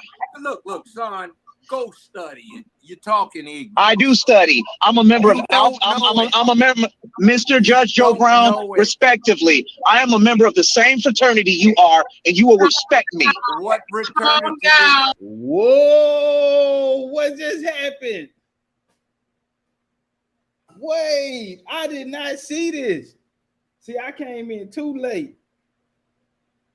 Chris said he's a part of the same fraternity. that Judge Joe Brown is? Did y'all hear that? Really? He said, and you will respect me. Wow. And you will respect me. Look how Judge Joe Brown looking. You look like one of those Dane Calloway sympathizers. Alpha Phi Alpha. Okay, fine. But the bottom line is you're talking ignorance. Now, no, I'm talking about new laws that need to be structured in order to protect United States citizens from these crooked cops out here that you are protecting. I know I know your stance on that, Joe Brown. I know your stance on that. We are not protected by the law because we're not protected by the law. Huh? What do you mean? What? We are not protected by the law. Those who swore to uphold the law violate the law every single time. And every time I ask this question to you all get mad defensive when it comes to the prosecution of police officers. You cannot charge a police officer with aggravated assault. The percentages are low. Chris, calm down. Calm down. Retired. He can't do nothing. What you mean you can't? Yes, please. The grand jury He's not going to say it any different. Be respectful. Yeah, you can. Well, I'm not the one cussing. It's just Judge Joe Brown. I'm not the one cussing. I'm He can't do nothing. So, bro, it's not bullshit, Judge Joe Brown. Name on something is not going to change the result. It's about substance. Quit getting hung up on appearances. Judge Joe Brown, the appearance of a police officers beating on people on camera and they walk is not being hung up on substance. You don't have a good district attorney in LA. A district attorney in LA ought to be prosecuted. He has every goddamn I agree. tool he needs to do what he needs to do or she needs to do. They aren't using it. But respectfully, don't the district attorneys work hand in hand with these police forces and police officers? They might. So that's why I'm sitting up there saying if we implement laws and when and hold the police hold these police officers or law enforcement officials to a certain standard. It's like medical malpractice. When a doctor messes up, there's a medical malpractice suit. That's the category it goes under. When a police officer gets in trouble, they charge him with aggravated assault, in which the district attorney is not going to charge him on because of the police unions, because of the police code, because of the thin blue line. But if we start creating codes such as police codes when they violate the Constitution of the United States, such as create laws surrounding police brutality, the prosecution rate will be a lot higher because now they are in violation of protecting the citizens, They are in direct violation of those who they swore to protect. That's why it's important to create different law codes. But different civil servants in this country. Oh, Southmoric son and unsophisticated. Rodney King got acquitted of state charges. His lawyer. I'm sorry, Rodney King is 1990. It's 2023, Mr. Judge Joe Brown. Quiet a second, you might learn something. 1990. I'm going to listen. Go ahead. Okay, just be quiet and learn. I've done this for 50 years. I graduated at the top of the class from UCLA Law out there where you are. I went to Dorsey High School, John Muir Junior High School, Budlong Avenue Elementary School. I grew up on 58. Judge Brown say I hung with the real gangsters. Judge Brown say I go through the I place what's up with the DJ? Know you now, all right? Oh, you from? I don't live. Excuse me, Judge Brown. I don't live in Los Angeles. But the point of the exercise is this: you're talking about something that is a federal law. It's up to the feds to prosecute, not the state authorities. In 1992, after Rodney King's assailants got acquitted because his lawyers were smart enough to get it set, the case set in an area that had 24% of its population either actually who are living with retired LAPD cops, 24%, they got an acquittal. Now, the feds turned around and prosecuted the cops for violation of Rodney King's civil rights. They got conviction, but that was after they had the uprising in 1992. So they did get that. And the law has been on the books. Guess what? 31 years. Well, actually longer than that, back in the 80s. So it'd be about 35, 37 years. So the laws are there on the book.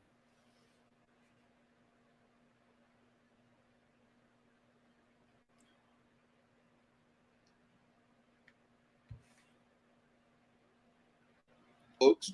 If the feds decide to prosecute somebody for violation of somebody's constitutional rights, their civil rights, then so be it. They have had the mechanism to do it. If the U.S. attorney decides to exercise his prosecutorial discretion and do that. Aggravated assault, yes, that can result in convictions if you get the. Yeah, Chris, why they won't run for office? He out here on his Lord Albert. Everybody want to be politicians. Y'all can't even win YouTube debates. Prosecution, getting a venue that would be good for that, but you don't have that. You saw, let's doing isn't necessary. They had to get Chris out of there. He couldn't control himself. That she looks blacker than him. Yeah, they had to get Chris out of there. Money for certain interests. I don't know what you're talking about.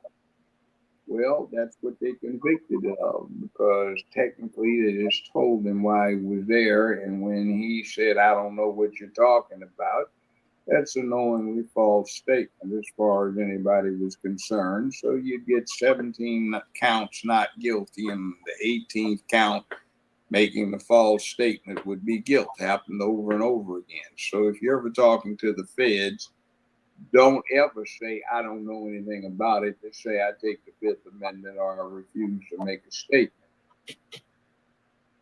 So they're scoundrels.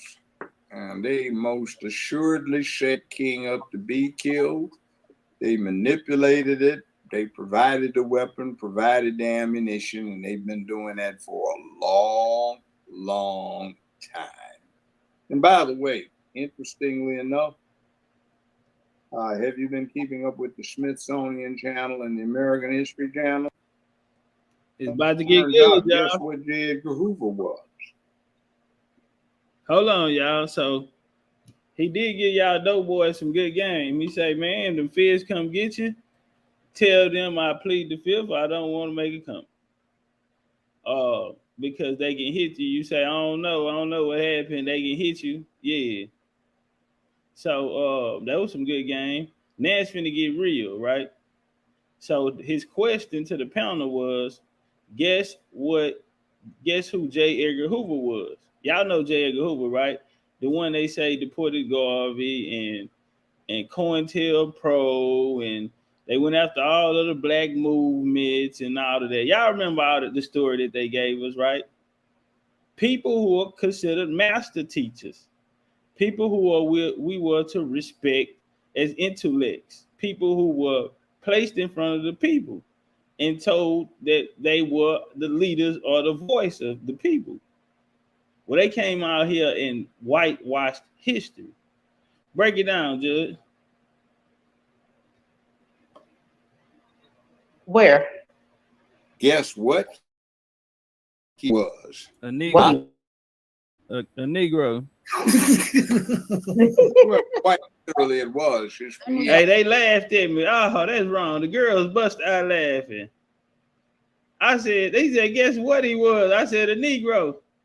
The ladies, y'all laughed at me. Y'all wrong for that. Oh, yeah, light show. He said, so MLK was going to get killed no matter. Oh, listen, Judge Joe Brown got the case.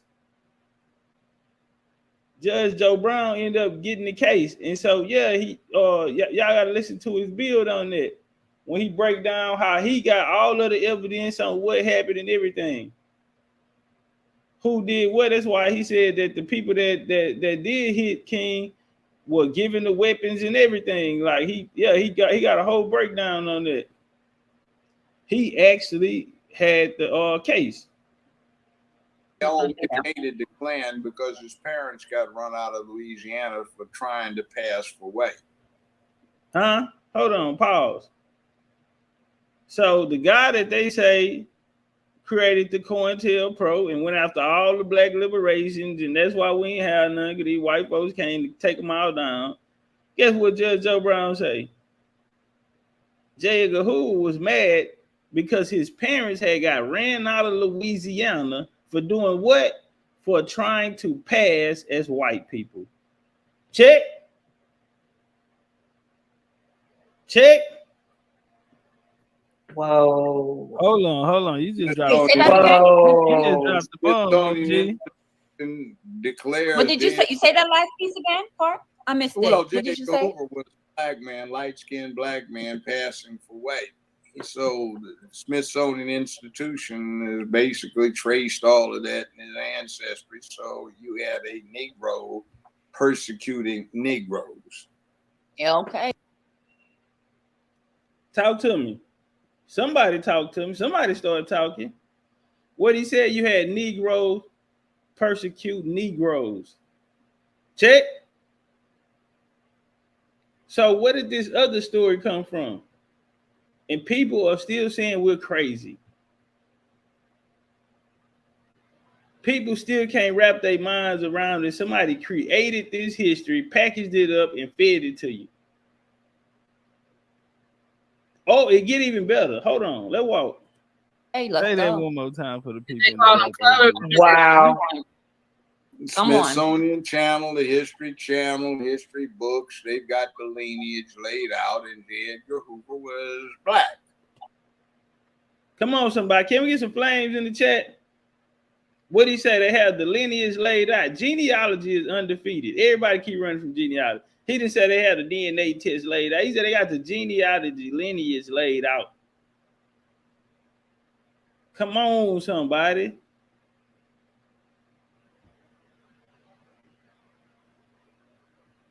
But see, when Topcatz come out here and say these things, you know, I'm crazy. I'm making up stuff. I'm recreating history. But wow, or whatever, and he had a real problem with him. By the way, if you see early pictures of him, you will recognize him for some of the high yellow black folk, you know, that look bright white, can pass white. No, he doesn't even pass too much for white back in his youthful days. You think of him as this liver spotted old man with a very wrinkled face. And he was quite a little fop too with his lover Colson. Uh-oh. Tell him about Colson, OG. Yeah, Colson was the deputy director of the FBI and was also Hoover's lover. Damn. Bars. Yeah, and if you want to see it, Clint Eastwood made a movie about it. The title of the movie is J.S. Hey, that's actually a good movie. I went to the movie and saw that when it first came out. That's mighty white of them. Oh, hold on. Y'all out there saying bars out there. Hold on. We just getting started. Well, that's some craziness. Judge, the ladies had Jane Elliott on a couple weeks ago, and she dropped the bomb and said that Abraham Lincoln was also a Negro. See, let me tell you something. I've never heard that confirmed, though. Who can confirm that? Where's the source? People got the source up on that one. Maybe not. But he said maybe not. Hey, Hey, boy, Judge Joe Brown, boy, if he would have been my grandpa, boy, I would have, man. Nah, he got a lot of knowledge, though. Wisdom. A lot of wisdom, though. I tell you who I think our first black president was, Ike Eisenhower. Take a look, Google Eisenhower's mother, and take a look at her and tell me you don't know some black women that she looks blacker than. Hold on, y'all. Let me try to pull up.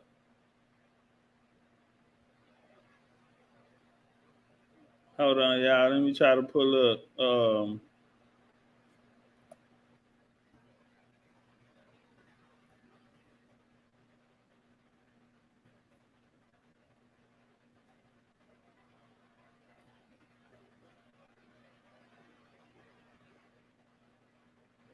on. Let me get some images.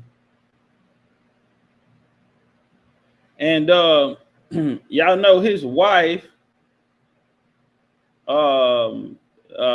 went on to try to pass as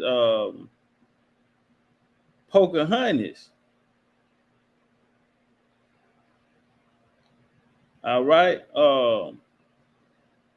His Roosevelt wife said that she was a descendant of what's her name? Of Pocahontas.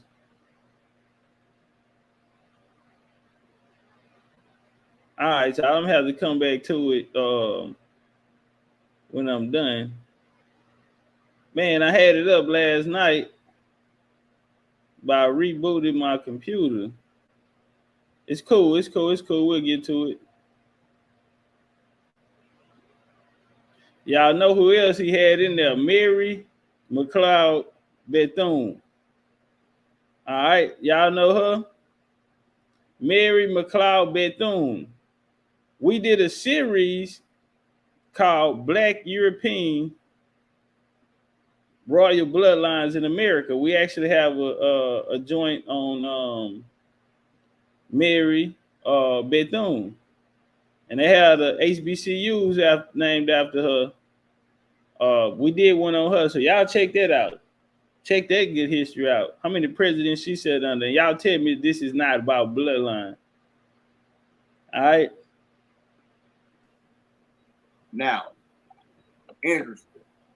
Other thing too, I'm gonna tell you something very few people in the country know. We think it that one drop means you're black, right? Come on. That was recent. You see, after the Civil War, a whole lot of these very rich Southern plantation owners had lost all of their sons in the Civil War, but they had some children by favorite slave mistresses. So what they wanted to do is keep the property and their wealth from going back to the state. They call it escheat from the state to the state, ESCHEAT. Now, every single state that had been a member of the Confederacy, every single one had a set of laws on the book until the late 1920s, early 1930s that read something like this. If a person with no more than, say, 1/8 known colored ancestry chooses to do so, he or she may apply to a court of this state for a declaration of official Caucasian status upon testimony by 2 witnesses as to the person's character, and if the individual appears to all intents and purposes to be reasonably white to the satisfaction of the judge, said person shall be entitled to a declaration of Caucasian status. Now, in the early 1930s, all of these southern states started putting codes on their books that said any person not heretofore declared to be Caucasian who has any known colored ancestry shall be considered colored for purposes of this statute. And then they changed it to any person with any known colored ancestry, but they couldn't undo a declaration. So every single one of the former Confederate states had a provision where a person could be converted from being black or Negro or colored to white. Yeah, Right there. Alabama. Hold on. Stop right there. Stop right there. Stop right there. Stop right there. Stop right there. Stop right there. And let me get some flames if y'all just heard it. If y'all walking with them, man, they get some Jaguars and Purple Hearts down there, man, if y'all walking with them. Okay?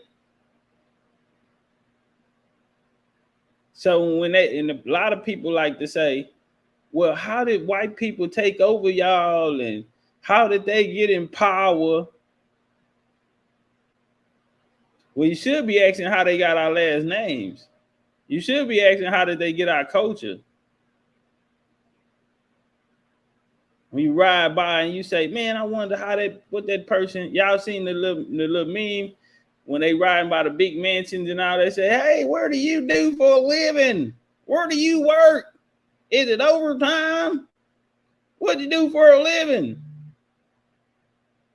We ride by in the country stuff, we see all this land out there, and we ask ourselves,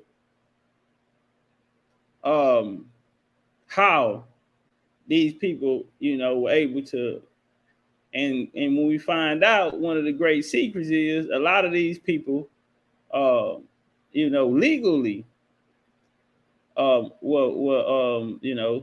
legal status as Caucasian or as white.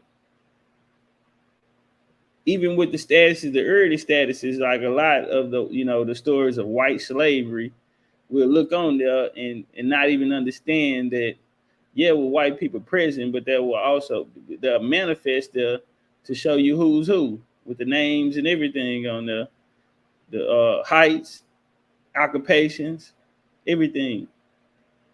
And so we can look through the records and we can be fair and just go with what the records say, because they're actually manifest, they're actually record keeping. They did an excellent job on record keeping. But he just dropped a bomb for people, they'll look at me and say, oh, you don't know nothing. Nah, bro. What you mean? A lot of these people bred white on purpose. Past is white, bred white, because there was benefits for it at that time. Ain't no benefits for it now. What Dick Gregory say, white people are finding out that they're diggers too now. And they got those benefits, and because they were being civilized. You have to understand they had just come recently. They were the immigration population. So in order to get them caught up, we had to teach them skill, agriculture, the cooking code, all of these different things. So when they came here, the U.S. invested in them as they do all their immigrants. And now the immigration has switched. The new immigration, what we have today.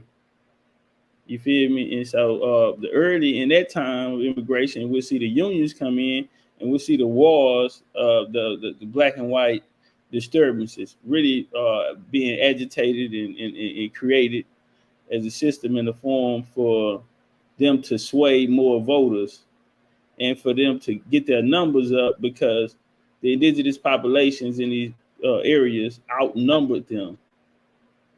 And so in the 20th century, they started making things attractive as in the 30s, when they would start to, try to entice, the idea of bringing so-called colors over into this, the Democratic Party. And they'll be successful in 1960 with that, with the help of MLK. But let's walk. Arkansas, it was 1-4. Tennessee, it was 1-8. Louisiana was 1-16. It varied from place to place. So that's one of the little dirty secrets. So there are a lot of white people around that. That's one of the little dirty secrets. To be considered, well, they're dead now, but their grandparent, great grandparent, who was once considered colored, but now considered white because they had an official declaration. Judge, let me bars. There are a lot of white people that are around today. What I always tell y'all, bro, that's why every time y'all see me, we get one of them white boys on the panel, I always ask them, hey, what year your family got to the country? And depending on that time, we can already identify and know that, hey, brother, so was they black or white? I was like, I don't know, you know. Well, go look. Because this myth of all of these white people here, no, that's so far from the truth. We see the migrations on when they came. And these ones with all of this wealth, like Joe Brown said, the dirty little secret is many of these people today that are claiming white actually descend from people who once were considered colored people.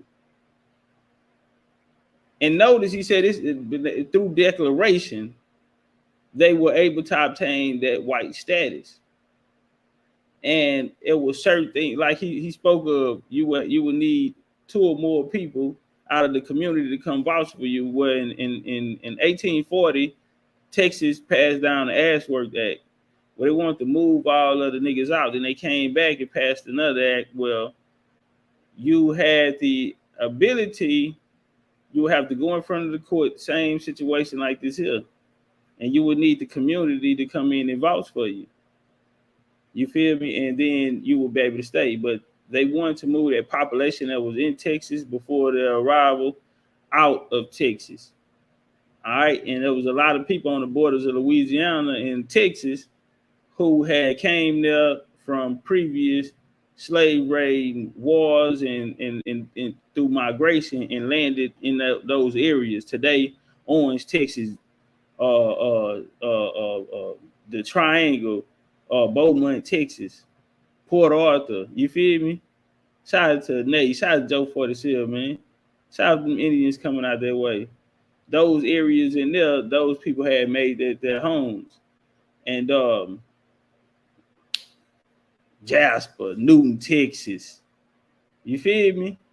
All these areas, man. Kirbyville, man. Talk to them, man. With my people and them out of.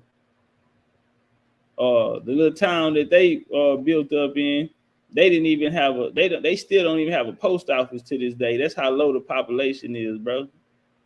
And my people and them are still out there today. They still have their land. That's why, you know, with the story, they always tell me, oh, they took all the land, bro. That's not for everybody's case. Because that land been in my family since they moved from Louisiana. Right? Before then, their migration came out of Louisville, Kentucky. And they moved down to Louisiana, made their way on the borders of Louisiana and Texas, and made it their home. And still to this day, our family owns all our land out there. Now, we were cheated back in the game because they found oil down there, and they brought in the mills. And so they were able to take the land. It happened at a trade post in Nacogdoches, Texas. This guy that they were doing business with, and like OG Donna Grant was saying about the sharecropper situation, where they'll mark down, you're thinking you're going to go get paid, you know, but they'll mark down that you owe them, because now they're talking about tools that was used, the money that they had to get for the seeds and different things like this here, the resources that went into it. And so they'll have you a whole tab, you in the negative. And now you owe them. And then if they give you some to crop come in again, then you all the way in debt. So they came back and made arrangements and took the land. They built a mill there. When that mill went out of business for making a living, some of the family migrated to Houston. That's my story. And all that's Indian. I have a slave narrative from my family out there in that area. Where on there, he told him he couldn't read or write. He didn't know his birthday. His mama was an Indian. Talked about his dad. I read that to y'all before. Yeah, still to this day, all of them, they trail ride and everything. Left there, migrated to a place called Houston, Texas, north side at that time of Fifth Ward, Texas. Fifth Ward, the Bloody Nickel. And they've been there ever since. My great grandmother won mother of the community. And we still have a plaque. My baby mama, her grandma was older than my grandma by like 3 years. And they were from the same area. They gave it to my grandma. And no disrespect to them, their family, because they my family too today now. But yeah, that was the influence and the impact that my family had on the culture in the areas that they were in. Real talk. Let me ask you a question, Judge. Are you familiar with Daniel Murray, who spoke about that topic of a lot of these so-called Negro or colored families actually breeding off white? You had a story of Colonel John McKee, who his mentor, the one formed the Boule, was his grandson. His son ended up passing as white, and had to confirm that he was of Negro colored family in order to keep the wealth that his family had in his name. But his wife and kids were white. All of his friends on Wall Street were white. Are you familiar with Daniel Murray, that story? Daniel Murray? I have heard the name and I'm circumstance, but I'm 76 years old, and I know growing up, you saw people in families where you maybe had 11 people in the family. One of them looked like they just got off the boat, extremely dark. They all have the same mom and dad, and one of them on the other extreme was blonde-haired, blue-eyed, with very keen features, lips looking white. You see, there was a lot of mixture. My maternal grandfather was born in 1850. He was dark. But, you know, some other folks that came in to the family, they might have been the exact opposite. And there were these mixtures that were in that when it was second generation, the mixtures would be producing some really weird results. So you'd have people in families that could pass. My great grandpa, full-blooded Cherokee, always his name and everything, you can tell it's the indigenous name, first and last name. He passed as white, became one of the, passed as white. And it was more so status of the family as well, and the influence that they had in the towns that they had. Very, very well known. And I'm gonna be honest, my fifth great grandpa that was in that town, he was a Mason. I'm telling on them. I got two family members that were Boule, known Boule. But so yeah, I don't mind telling. But they were a prominent family, man. They were, they had a lot of land. And they had a lot of influence on the culture. Same way, man, my family always been through that. My hood, we one of the largest. Even in Fifth Ward, I have family all over Fifth Ward. Now we got a large family, man. And everywhere we went, we changed the coach. Shout out Jalen Hurts, Philadelphia quarterback. Shout out to Xavier Howard, DB, Miami. All of them influenced by the coach. They hung my little cousin. Still best friends. He always flying out to the games out there. He was too short. But now everybody influenced by the coach. His mama used to put them on the bus and they'll ride to the casino bus down to Louisiana to go gamble. I told y'all I grew up in the gambling house. My house was the gambling house. So my family and them, they always did it. They brought the culture. We out there cooking, barbecuing. Everybody gonna come through there.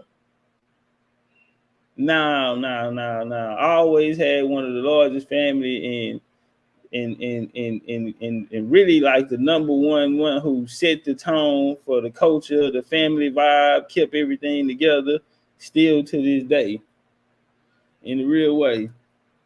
I had a great uncle, Booker, who joined the 10th Cavalry Buffalo Soldiers in 1881, and he got up to be sergeant, first sergeant for the regiment, and he retired early 19th century. He couldn't make it outside, so since he could pass for white, he joined up with what became the Alabama Big Red One, which was totally segregated, and he wound up a sergeant major in World War I. Most of those white guys would have died and rolled over and croaked if they'd realized that Sarge was from a black family. So some of his siblings were very dark and some were looking white. It just happened. So there's a lot of that. Okay, when you say Judge, when you say there's a lot of, hey, shout out to Ori. Shout out to Ori for the love. Did purchase the book. Appreciate that love. Are you familiar with that love, sis? Familiar with George Washington, his wife, George Washington Cuttis, the son who he gave the land to, who his daughter actually married Robert E. Lee. And on Robert E. Lee, his records when he went to military school, they say that he also was a colored person, Robert E. Lee. Their family land ended up becoming a freedman village after the Civil War. You also had Alexander Hamilton, his son William Hamilton, Jefferson. Also, Jewish, by the way. I'm sorry, I couldn't hear you. Hamilton was Jewish, by the way. He was born in Jamaica and he was raised as a Jew. They wanted to send him to. Hey, I don't think y'all seen my joint on. Hold on, Judge. I don't think y'all seen my joint on Hamilton, huh? Man, I got a whole joint on Hamilton, going through his lineage from him, his brother, his son, his wife, baby mama, his mother. Now they tried to, they blamed his mother because it was two dudes in the picture. Say his mama had a baby by another dude. It could have been the dude back home, baby. It could have been the daddy, baby. But the stories of the brother, we got the father, we got all the genealogy records on it. And also it's a play out where they Hamilton was black in the play. A recent play. So they all coming out telling the truth now, bro. Let's walk. But they couldn't afford it, so they sent him to the American University, Harvard. And he just stayed. So yeah, there's all kinds of stuff. Washington is one thing. And by the way, Lee, his father had a nickname, Light Horse Harry. Light Horse, right. Who was a famous general in the Revolutionary War. So Robert E. Lee actually was against slavery, but what happened to the family property, we all see it quite frequently. It's now Arlington Cemetery for the military. Right. So interestingly, things happen. Robert E. Lee did a lot to open up. There's one famous incident. Hey, bro, y'all got to get to Judge Joe Brown. He got them bars, though. He was in his church, and some colored folk who had formerly been slaves, who had been sitting in the back, walked up front to pray. Nobody would come up, so Lee got up out of the pew he was sitting in and walked up got out on the knees next to the man, and then everybody came up. But hey, y'all, let's get the likes up. Jump on the like if y'all haven't. If y'all think we turning up, we finna go. all kinds of crazy things happen. We about to even go even deeper. So I remember 2 years ago, I did a lecture called the Black KKK. Oh, they were mad at me, man. I did a lecture called Black Folks Started the KKK. They were mad at me. So we about to really turn up after this, because we finna get some of that Black KKK talk. Y'all ain't believe me. Maybe y'all believe Judge. I'm gonna give you another little trivial detail. The co-owner of the largest slave trading business in America before the Civil War. My bad, y'all, for keep stopping it, but Lady Spade, no, I think so. Because you see how comfortable he is in the build, and he is making him tap in. He not on the rambling that he'll use. You know, he'll go off on the ramble on you. No, he not jumping timelines or nothing. He liked it that one got him going. I'm telling y'all, man, I might got something with that mic, boy, but y'all better be lucky I ain't got no bad cold vocabulary. I might need to do like my grandpa. My grandma say my grandpa, the one that worked for NASA and Pimp that night, his vocabulary was so cold because he read the dictionary front and back, wrote the words down and everything. He went to yeah. So now he was an intellect. He was smart. He had a library, everything. When he died, when he passed, she gave it to his best friend. He kept coming over there. He collected comic books too. But first he asked for the comic book, so she gave them to him, and he ended up taking all of the books. And I'm so mad. I said, Nanny, you know them supposed to be my books. You know them was supposed to be in my books. I supposed to have all them books. Them supposed to be in mine. Nathan Bedford Forrest. Judge, I was just about to ask you about Nathan Bedford. Well, turn up, and you in Tennessee too. Yeah, but he's from Memphis, and some black folk committed some crimes of embezzlement by coming up with a scam to sell the park so they could get rid of the statue, and they profited by it greatly. But anyway, here's the thing. The Freedmen's Bureau, after the Civil War, did a study on the wages that were being paid to ex-slaves. And surprisingly, guess who the highest paying employer in the South was to ex-slaves? It was Nathan Bedford Forrest. Come on, man. The first Grand Master of the Ku Klux Klan was the highest paying employer to ex-slaves down there. And when we say ex-slaves, we have to keep in context that when these places came into statehood, the indigenous governments in the area were classified under that status. So we must keep that in mind. Not speaking of a physical bondage, even though that was the case for some that were birthed on those plantations.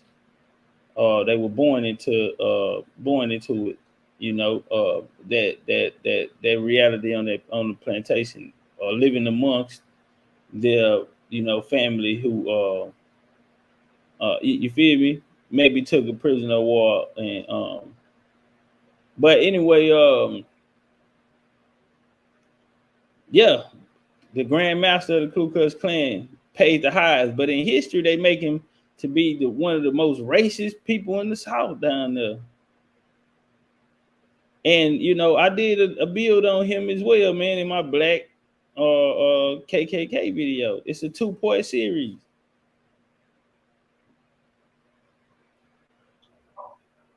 Now, he's a crazy somebody. He went to trial for 3 murders. 3 separate occasions and got acquitted. And guess what? He wasn't charged with killing somebody black. He was charged with killing 3 white men on separate occasions. And they were Southern white men. He beat one of them to death with a caulk of wood. Y'all heard that? Gangster. Certified gangster. It was a crazy somebody. Tell us. Certified gangster. Him and his army was vicious. He was a real nigga. So all the soldiers that fell up on him, he ran with. Nah, man, they were dangerous, bro.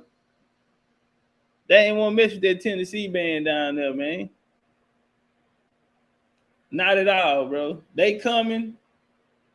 They gonna burn the town and everything, man. Nah, they was on some wild cowboys and Indians. Come on, StreamYard. Oh, my bad. By his army as well. You know how successful they were.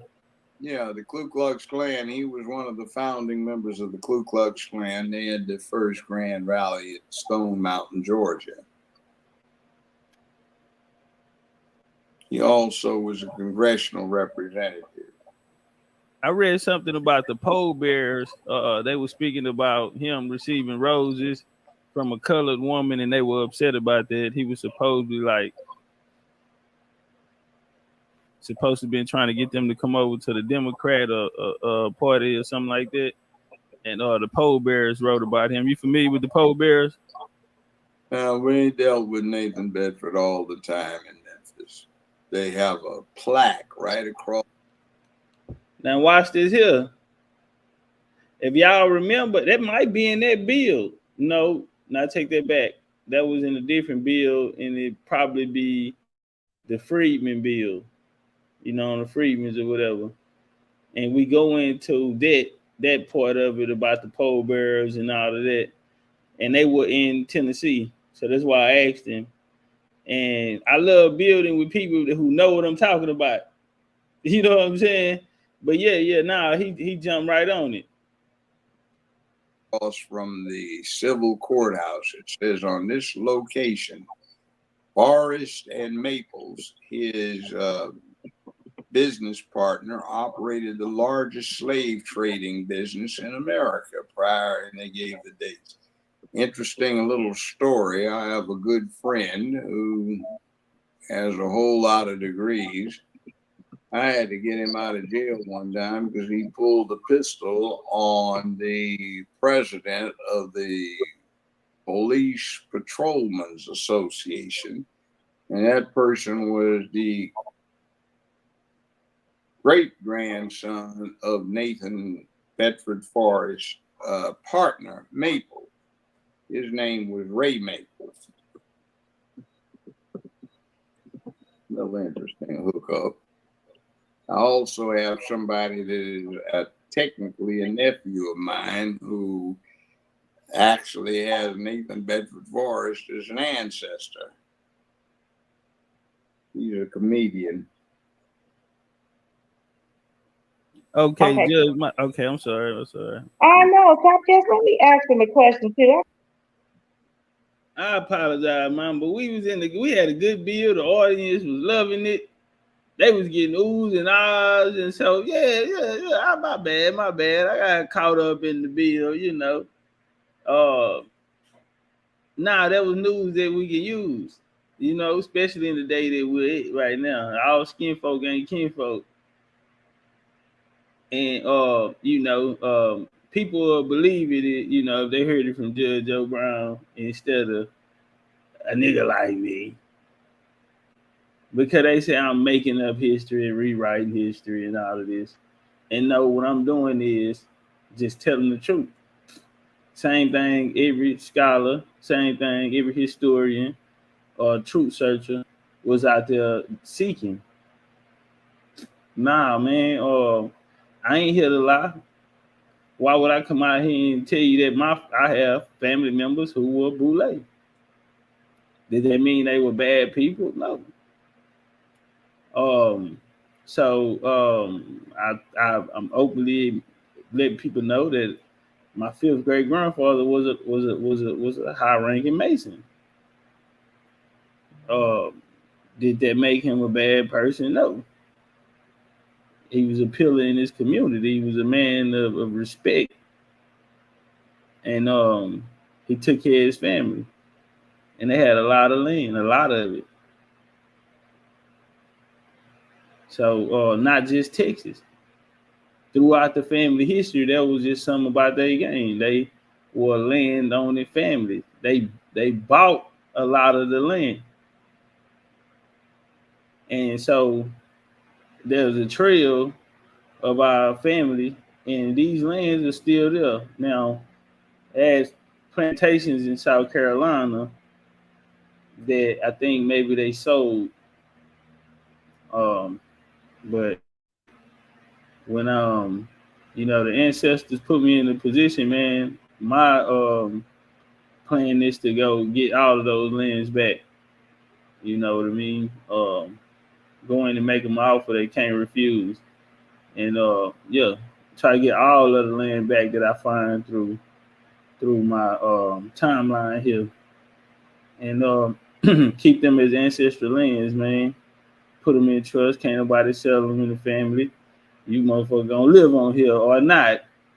You know what I'm saying? Period. But you gonna always have somewhere to come back to. Yeah. An ability to succeed. California Constitution said that one of the purposes of the University of California was to develop leadership, community leadership specifically. And it even mentioned the colored who had just gotten free from slavery. Now remember, the other day we were here talking about the funding of African studies, and we were talking about Howard, schools that were used, Hampton University, these different schools that came out of the Freedmen's Bureau, the American Missionary Association, and these different forms of University of Chicago, these different schools. Well, these were mission schools to teach people and to send them back out. And so he's speaking about UCLA. We know the politics that was surrounding it, Panthers, the revolutionary movements, and different things. All of the HBCUs had them. I have a clip of my grandma speaking about a guy by the name of Theodis. He went to jail. They planted a joint on him, marijuana joint. And he ended up spending years in jail as a political prisoner of a marijuana joint. On the campus, on school campus, they used to come out there with the microphones. So the Houston had a large presence of Buffalo Soldiers. 1921, there was a riot here where they killed more white men in that war, and they sent a lot of them. I think it was to New Mexico, to the camp out there in New Mexico. They was tried, and they was tried for that. But Black Panthers had a large presence here in Houston as well later on. Or escaped, since it was still legal. This was in 1851. The Chinese. Hey, let's get over 300 likes. Let's get over 300 likes, y'all. We almost there. Let's get over 300 likes, y'all. We almost there. And the Mexicans, and how gangs and other folk would control them, so they needed to develop the leadership. Well, we said you've been using these other factors to bring in athletes. We wanted to spread to ordinary non-athlete students. So it wound up being something of a political test. In other words, we want to maximize the fallout to the impacted community by who you let in here. And it was quite successful. Now, let's fast forward. Berkeley Medical School. There was some handkerchief-head, boule Negro bitches. Excuse my language. Okay, Khalil. Yeah, I got my numbers messed up. 21 was Tulsa. I think 21 was Tulsa, huh? My bad. I had it messed up. Yeah. I know it was between 1917 and 1920. Camp Logan, right? Or back then, yeah, they came in and the Buffalo Soldiers, it was a cop. It was a cop. They had a cop, he was like really racist. And he used to go around terrorizing neighborhoods. The story goes one day he see these kids playing dice. So when he seen them, they ran. But he knew them and he went to their home. And their grandma was in there in the road. Y'all know how they had a house going on. And grandma might come through there and them titties might be out. The laws ran in there, wouldn't let her put on no clothes and everything. And the Buffalo Soldiers, you know, they were walking by and they seen what happened. So they tried to intervene to try to defuse the situation. And so they took off on them. Blooper, blooper, blooper, blooper, blooper. Took them to jail. Now they couldn't find them where to get it back around camp. They thought that, you know, that they had the police because they were saying, hey, they in there. They saying, nah, they don't want to tell them because they didn't, you know, try to let some of the swelling go down. And so they like, nah, we ain't seen them. So the soldiers like, nah, they downed them. And they wanted their action back. And so they hit the streets. Everybody, they went and loaded up, strapped up, hit the streets. And when they got their action back, 4 more likes to 300. Power say 4 more likes to 300, man. Shout out to y'all. Let's walk. And they had penises, but I used the B word on them, so they sell. Hey, did y'all hear Judge Brown call them niggas some boule bitches? Yeah, Lolita, he said, then came around and boule bitches, excuse my French. Officially came up with the idea that you need to just let the highest scoring black folk in here and we'll help you, because they wanted to set up Baki.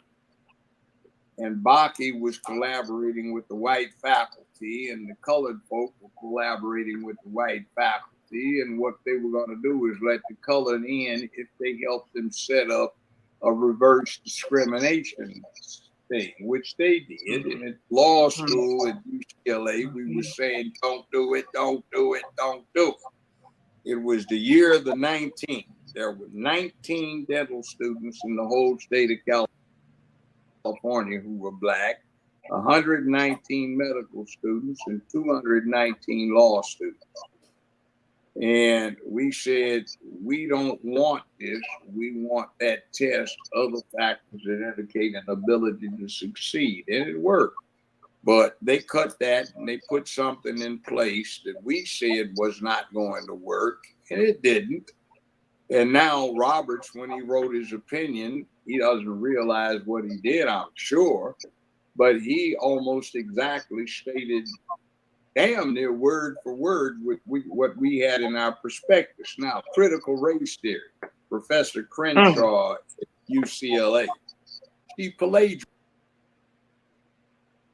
He said he plagiarized, and watch this here, y'all. He said they plagiarized him and his roommate at the time, I think it was. We got over 300 yet? They got them over 300. I can't see. Say stream, yo, man. Y'all know I gotta pay for this service, bro. I'm gonna have to call them, man. We gonna figure this out. Us.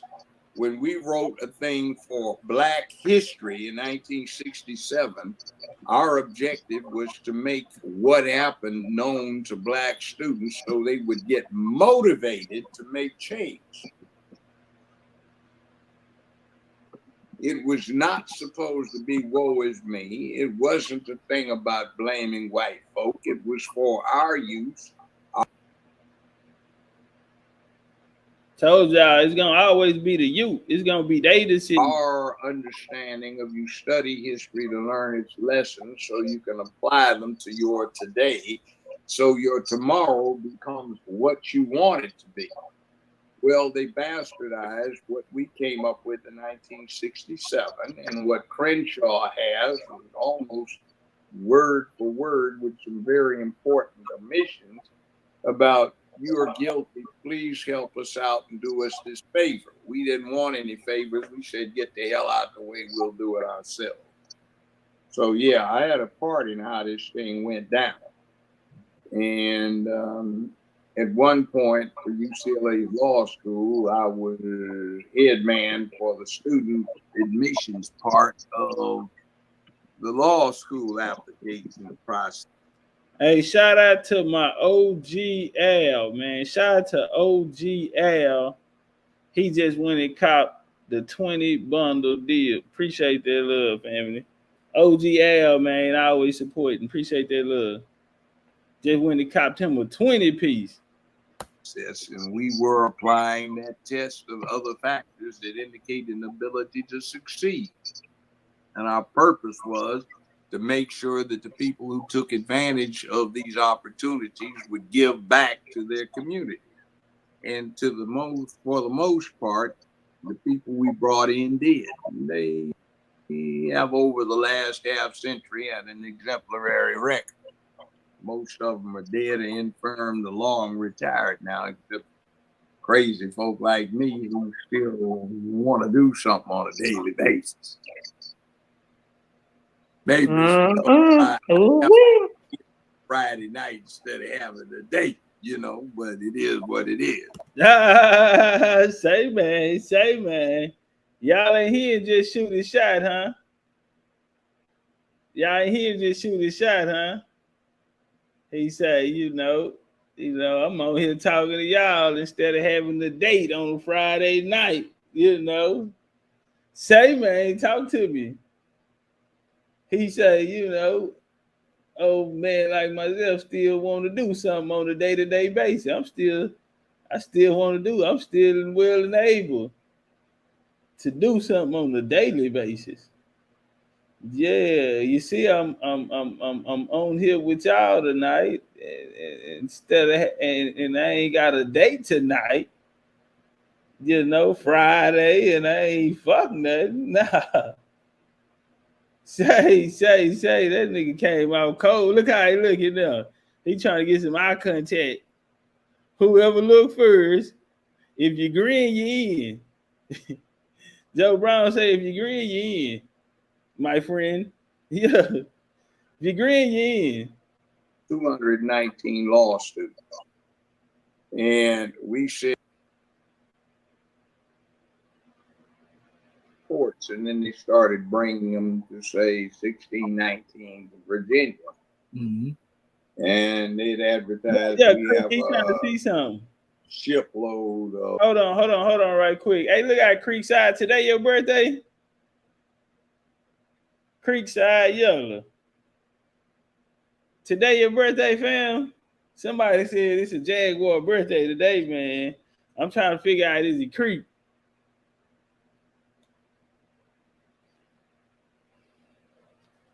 Yeah. Open. Say y'all need to make that calendar. On the calendar first, we got the birthday list, man. And somebody said today was Creekside birthday, man. Hey, man, can everybody send Creekside at least $5, man? At least $5 so we can make sure he get him a bottle today, man. Y'all know how we do it, man. Let's get him a bottle, man. Make sure he pop a bottle today.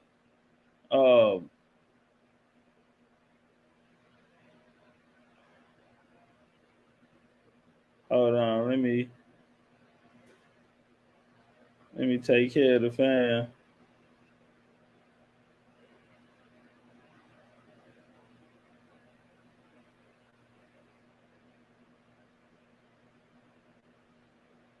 All right. Yeah, man. Let's drop your cash out Creek, man, and man, everybody at least put $5 in there, man. Get him a bottle. Who got 5? You got 5 on it. How many? You got some ones on you or something, man? Put some in there. Make sure you get him a good steak and potatoes. And remember, it's 3 now. It's for him and they got the baby. So yeah, make sure he enjoys with a bottle. pop a bottle, wish we can pop it with him. You know what I'm saying? We could be right there with you and pop it with you, man, and celebrate. But yeah, man, y'all make sure the fam. Young Jaguar, that's one of the things I'm saying. See, he just come out his 20s. And that's what I'm saying. I'm talking about messages the messages that resonate with the next generations. And so now he come out his 20s. The people, the 18, 19, the 20s, and now them people right there, they, you know, the things that they're saying is gonna push the line around here. You know, a lot of us getting too old, they gonna make us get out the way. No, we don't want to deal with them, you know. They got switches and everything on them now, for real. So yeah. Did he drop it down there?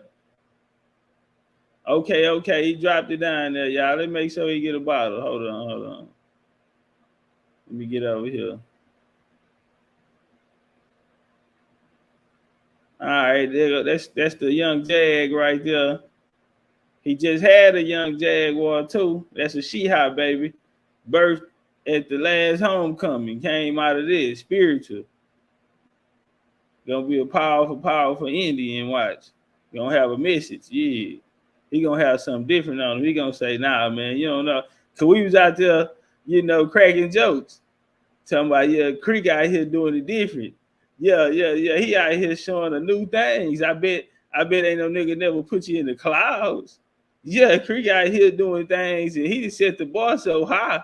He took us so high in the sky to the clouds. Yeah, man. And a young chief came, future chief, man, came out of the Jaguar. Bert out of that She-Hop homecoming, you know. Spirit of the ancestor. That's the ancestor returning right there. Shout out to the homie Creekside, man. Appreciate everything you do. You know what I'm saying? And appreciate your energy, man. And we rocking the Indian way. East Atlanta in the building, man.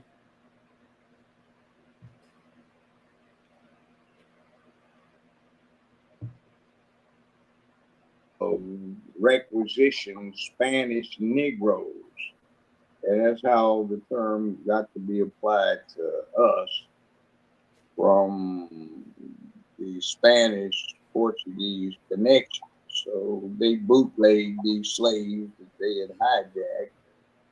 That's how the stuff got started, and you got some codes that came in. Next thing, by the time you get 200 get say now you go get you a bottle, but y'all make sure the baby gets some milk. Yeah. Don't start turning them up already, man. Don't start turning them up.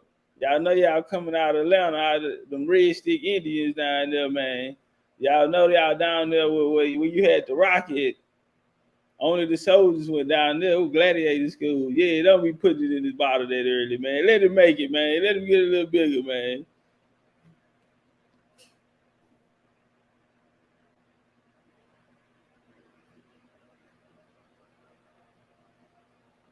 Slavery had morphed from its typical status. It was almost ubiquitous in every country in the world. And it became chattel slavery. Now, chattel stands for cattle in French. And the difference is typical slavery was some unfortunate people who got their asses kicked and enslaved and sold for the profit of the conquering armies, raiders. And they might arise above their station, but chattel slavery, we were considered two-legged animals. And that's the difference. And when that started being implemented, you got to be a real live mess. One of the ways made it so easy is it had not been so long ago that the Norman lords had invaded England under William the Conqueror and enslaved practically the Saxons. Hold on, y'all. Cause see, we teach this at BCU, man. Man, we don't have to talk, man. Say, we only here to tell the truth. We only here to put the Then we put it in chronology order, man. Timeline it. So watch how I pop out on him. 1056. Yeah, a lot of 1056. Yeah, I know. Yeah, we own it over here, man. BCU, man. The new way, the young man, we own it. And then Kenny Mack gonna stop that movement and unify what became Scotland, become the father of Scotland. Shout out to Kenny Mack, the Dub Kings. You did. Later on become Highlanders to fight for the Stewarts, man, Jacobites. Jamaica. In America, in the Southeast colonies. Now watch what he say. these people, at Hastings, and a lot of these people were very familiar with their second-class status and when they got the chance, they imposed those conditions on these new Negroes that Drake and Raleigh had hijacked. So we get a real poisonous situation that comes downstream from that. And then when you get to the 1800s, that's just reflective of. Hey, time out. Wait, Brazil, you mean Lex? So he backed out the debate with Dosey? Get out of here, bro. Man, stop it. I just looked at the clock. I said 6 p.m. So the debate should be starting soon, right? And I said, you know what? I'll stay on a little longer and then we'll watch it. So he ducked the fade. Lex, you Jerry Curl. Oh, Lex, man. Lex and Pooh. Man, Dosey stayed up to 6 in the morning, 7 in the morning last night. She said stayed up to like 7:30 in the morning and said she gonna wake up, go to sleep, no sleep, and still beat up Lex. He didn't even show up. That's cold, bro. Lex, boy, wait till I see you. You know it's up. How the white folk were dealing with something they thought of as two-legged animals. I suppose we were glorified chimps or gorillas. 1865, 3/5 of a human being, huh? No, that's not quite what it said. Now listen, y'all, this is gonna be some cold game. Now y'all heard. Now watch this here. Now what I always say, the plantation system, the system of colonization is going to first go through Scotland and Ireland. They're going to use that blueprint for the islands and the 13 colonies. Judge Joe Brown just came back and said the same thing. He even finna break down some Huguenot history. No, they say the Huguenot history fake. Shout out to Kurt Mayo, shout out to Sister Rhonda, shout out to me. They said it's fake, but he finna go into some Huguenot information. He about to go into the indentured servitude information right now. Now this Moors brother just came out with some conscious community rhetoric and said 3/5 of we were 3/5 in all of this, right? And watch you chop him up. That's Article 1 of the Constitution. Article 1 says that every 10 years, a census shall be conducted, the primary purpose of which will be to determine representation in the House of Representatives. That's right. For purposes of this apportionment, 3/5 of all persons held in slavery or involuntary servitude shall be counted toward that number. It doesn't say 3/5 of a human, it says 3/5 of the number will. Hold on right quick, Judge. We gotta take a commercial break.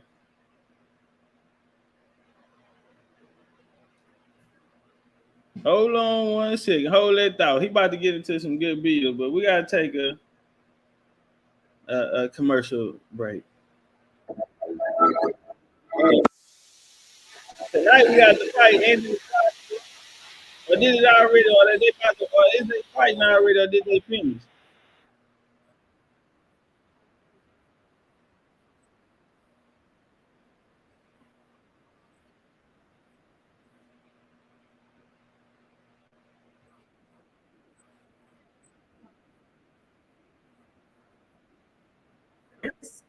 Is when Arabs were describing, and they actually translated this. This was completely in Arabic before, but I got the English version so we could understand. But when they were actually translating and going through the geography of the world like in this first world atlas, they show the Western Hemisphere as North America and South America. They show the Eastern Hemisphere, including Africa, and obviously we know Arabia, Asia, and Europe. So there was no denial that the Western Hemisphere would be the Americas, and that's what's known as the West. When we see where Moor, the term Moor actually comes from, we see the Phoenician term Mohiran, which actually stands for Westerners. So here we go through the etymology of the word Moor. Can be traced back to the Phoenician term Mohiran, meaning Westerners. The Semitic etymon Mohorim referred to the people.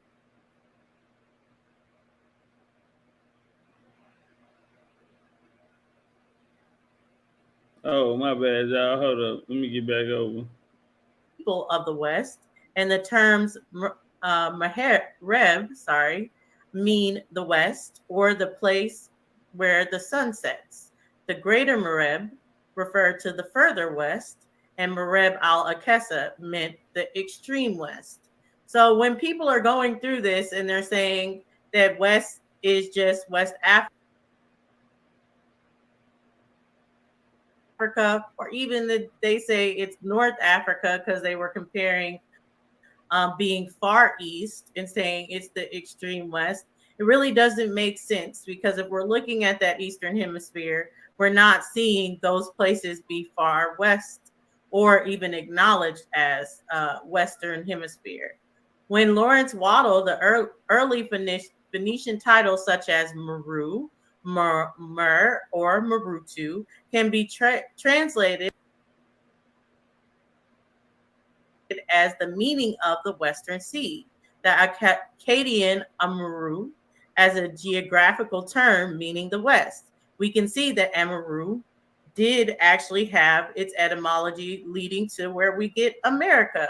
And we can see Egypt as Amar. So we see this connection through these terms of these regions as far as it, and what we're really seeing is the Western side of the hemisphere. Okay, so I went in a little bit about the ancient seafaring, because everyone would be like, well, how do we know the Phoenicians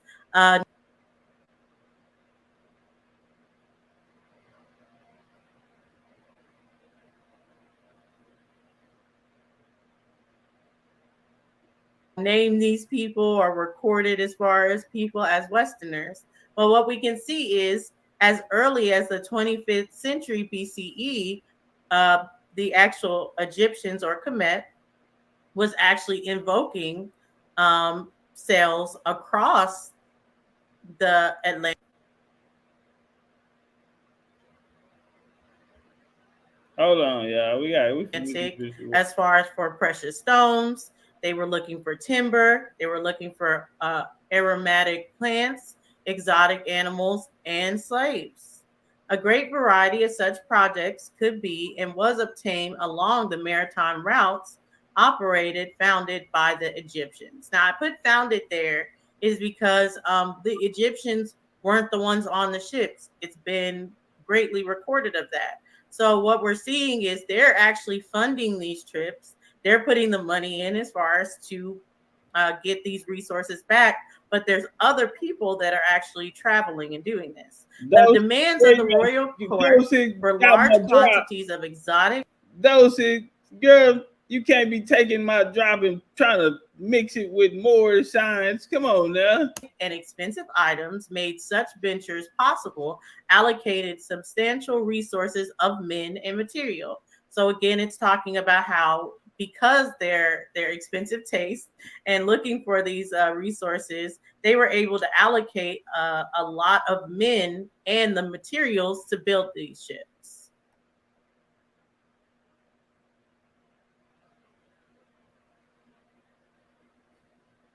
Lex gonna get talked about, and he ain't got no excuse to get him out of this one.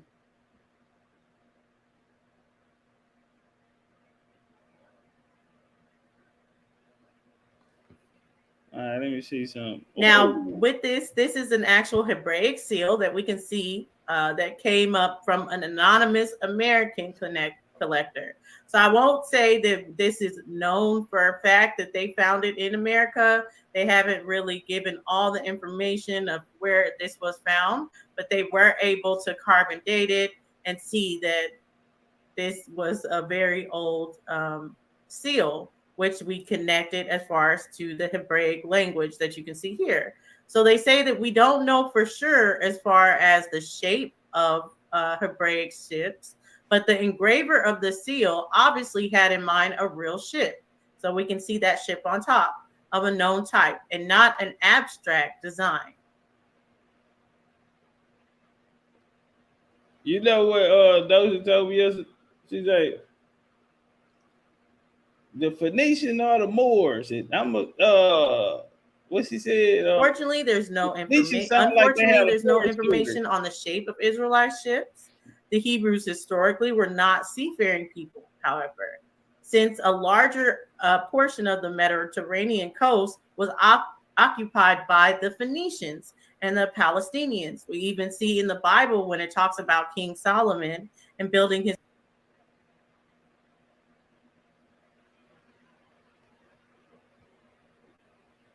what it called. All right, let me do this.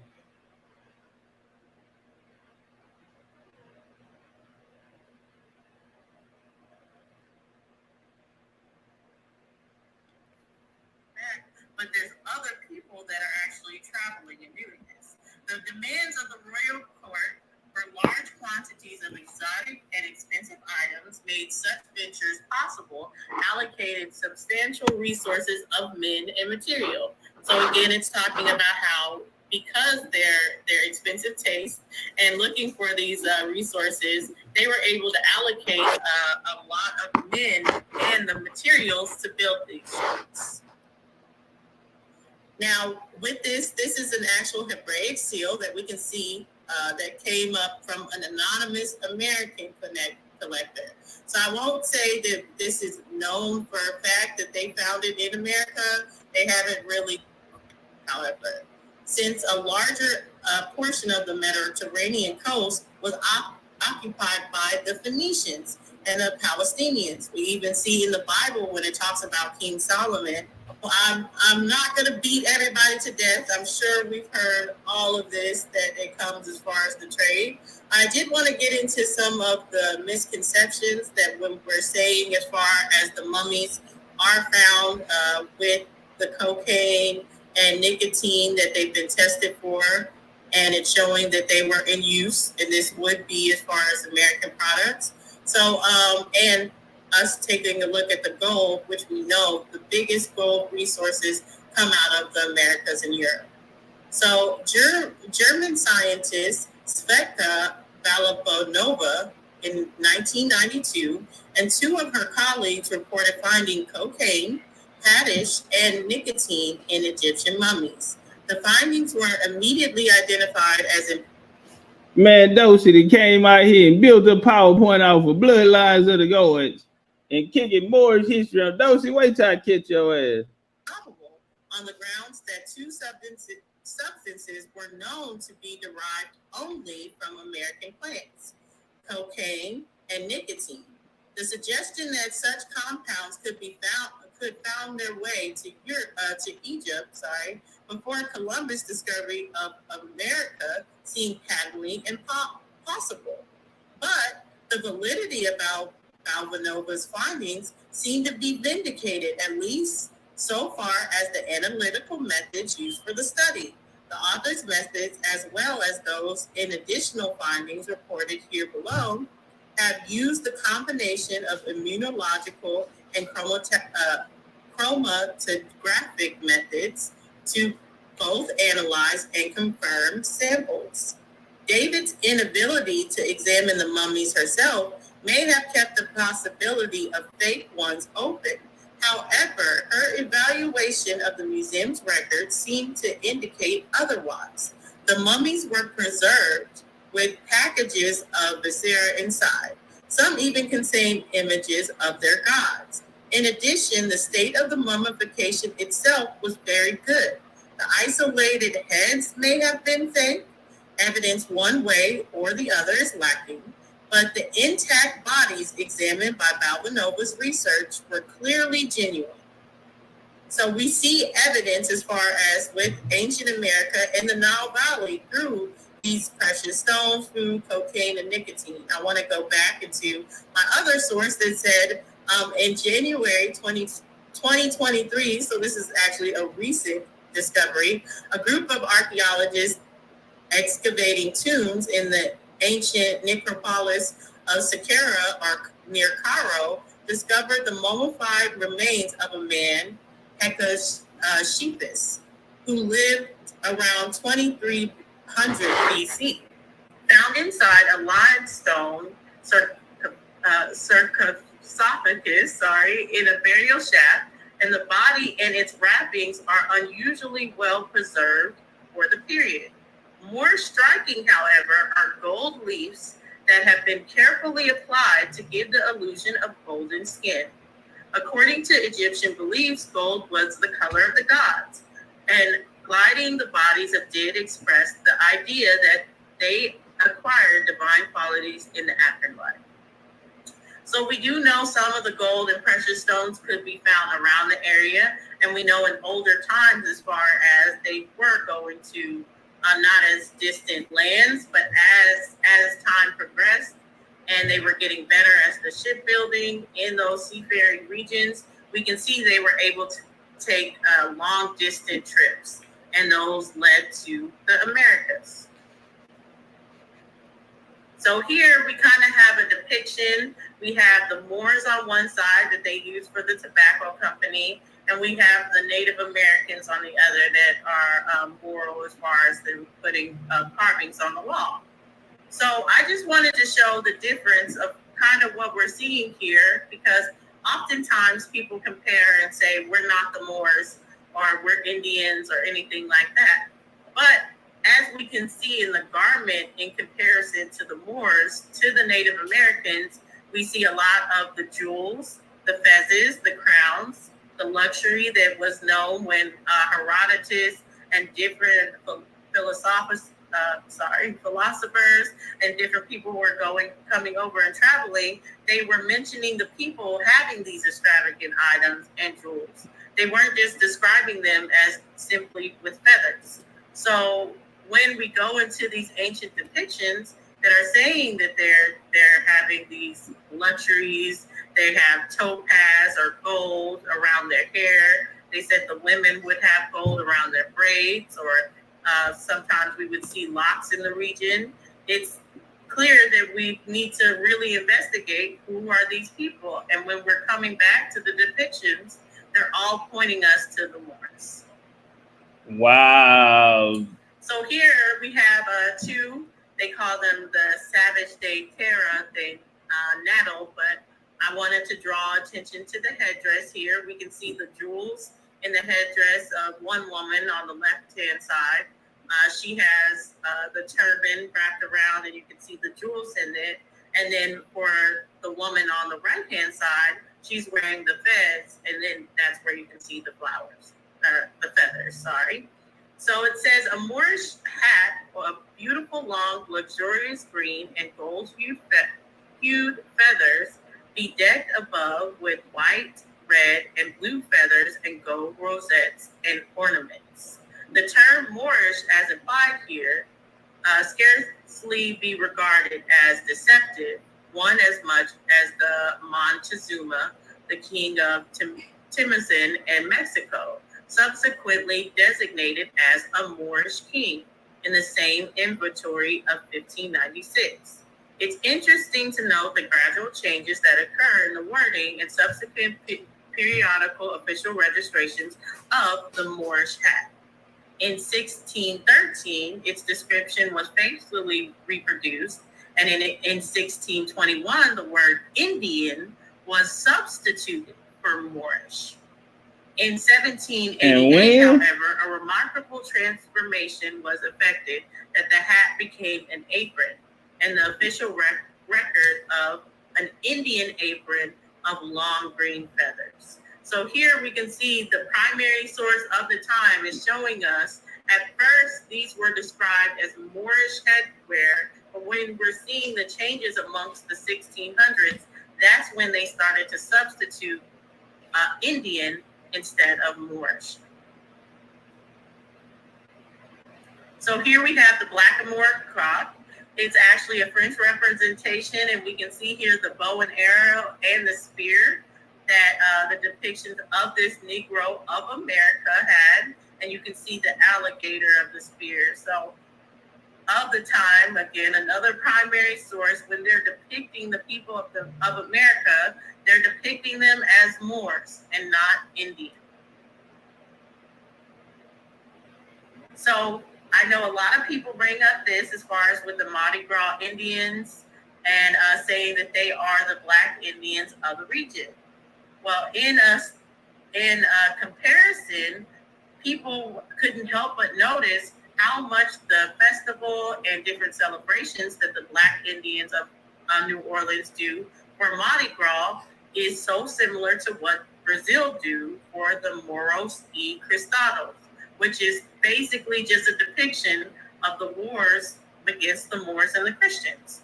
To highlight the parallels between New Orleans Black Indians and the many variants of dances, parades, and theatrical performances known in Brazil as Moro y Cristados. So those now the Indians, Mardi Gras Indians are not African, they Moors now. And Convocos de Fita use feather headwear that size even exceeds the New Orleans Mardi Gras Indians. So you can see the Mardi Gras Indians that are to the right, but then you see the Brazilian headwear that is so similar on the left. In 1817, for instance, a Swiss traveler, Johann Ulrich Buchler, writing about the plays that the Negroes did every Sunday evening at 4 p.m., perform, and this is in New Orleans, perform on a large square, mention the male dancers dressed themselves in Oriental and Indian dress with Turkish turban in different colors. So that brings us kind of the basis as far of the history. We can see the comparisons between the Moors and the Indians, and everyone knows as far as the Moorish history that goes into Spain. What I'm kind of highlighting here is what we'll see is with the fall of the Spain of 1492, we can see that is the introduction of these Spanish conquistadors into the Americas as well. So these Spanish conquistadors were not Moorish. They were actually from Spain and fought against the Moors. One particular, which we know is one of the first biggest conquistadors that came against America, is Ponce de Leon, was born as a poor yet noble family in Santivas de Campos, Spain, in 1460. He served as a page of the court of Aragon, where he learned social skills, religion, and military tactics. He eventually became a soldier and fought against the Moors in Granada. Like other conquistadors, Ponce de Leon soon sought fame and fortune through exploration, and it's believed he began his quest as part of Christopher Columbus' second expedition in 1493. In 1514, Ponce de Leon returned to Spain, where he reported on his discoveries and was named the military governor of Panini and Florida, securing permission to colonize those regions. The Spanish crown also ordered him to organize a small army to subdue the native uprising of Puerto Rico that had continued in his absence. He left Spain with a small fleet in May 1515. Prior to Ponce de Leon's famous discovery of Florida, there existed two ancient maps which showcased South Florida's geographic existence and verified that others had discovered Florida prior to Ponce de Leon's arrival. It was, however, Ponce de Leon's discovery that led to the verification that this land actually existed. The land had been like other regions of the United States, inhabited by native indigenous people. It is interesting to note that indigenous people of Florida have Moorish roots, and it was after the Moors were defeated in Europe that Ponce de Leon made his famous discovery. In February 1521, Ponce de Leon left Puerto Rico for a second exploration of Florida. Records are scarce, but some accounts describe a poorly organized trip. The expedition landed somewhere in the western side of Florida Peninsula, where it was soon attacked by the Calusa warriors, which are the Calusa Indians, and Ponce de Leon was wounded in the confrontation, possibly by a poisoned arrow to his thigh. The expedition sailed back to Cuba, where he died in July 1521. So after him, we can see his successor is Hernando de Sado. So in 1532, the explorer Pizarro made de Sado second in command as Pizarro's expedition to explore and conquer Peru. While exploring the country's highlands in 1533, de Soto came upon a road leading to Cusco, the capital of Peru's Inca Empire. And de Soto played a fundamental role of organizing the conquest of Peru and engaged in a successful battle to capture Cusco. In the early 1530s, while on Francisco Pizarro's expedition, Hernando de Soto helped conquer Peru. In 1539, he set out for North America, where he discovered the Mississippi River. De Soto died of a fever on May 21st, 1542, in Faraday, Louisiana. In his will, De Soto named Luis Moscoso Alvarado the new leader of the expedition. So again, all of these are Spanish. And that never happened. That's not how he died. Coming against the Moors of Spain. So these aren't Moorish ties as far as for these Spanish conquistadors. They're the ones that were able to actually expel the Moors out of Spain. You can't say that, Mama, because you're gonna have to talk about the conquistadors Estebanico the Moor. You got to talk about these known conquistadors that were here who played more of a role in colonization than the Spanish. So they are differentiating the two because one of them is a Moor. It is the absolute truth that there is no place in Alabama people can go to and say De Soto was here, explains Linda Derry of the Alabama Historical Commission. There was a huge Indian village under the Cahaba that seemed to disappear around 1540.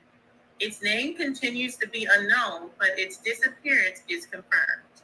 Until we can solve such mysteries, armchair historians will have their way. But one small find, and just like that, the pieces would fall together. The meeting between Hernando de Soto and the chief Tuscaloosa or Tascasa at the town of Atahichi was a pivotal moment in American history. The ensuing Battle of Mobila marked a decisive defeat for the Indians, as well as the blow for De Soto's expedition. The exact location of Mobila is still unknown, but when excavations began again, the Cahaba discovery of Spanish artifacts offer conclusive proof that Mobila and Cavajaba are the same. So we can see as far as Cavajadra is what they've named and said as far as the Indians. But what they know about Mabila is very unknown. There's little information. See, that's why you got to know. You got to go to other sources, Mama. But there was discovery of what they. Nah, Mama. See, that's why you got to go to American historian. Who's ever writing this, they're not knowledgeable enough of the situation. Because first off, he didn't die of a fever. That's not how he died. And so now a lot of that, whoever that author is, he don't have enough information. Called Spanish or artifacts that were there prior to the Conquistador. And see, for the Spanish artifacts, that's why we don't play that artifact game. Because that's how people write themselves in the story. That's how people write that. Look, I got a rock over there. That's my rock. That means I was here. And the Conquistador is part of the people that actually made that discovery. So what are these Indians doing with what will be called Spanish artifacts?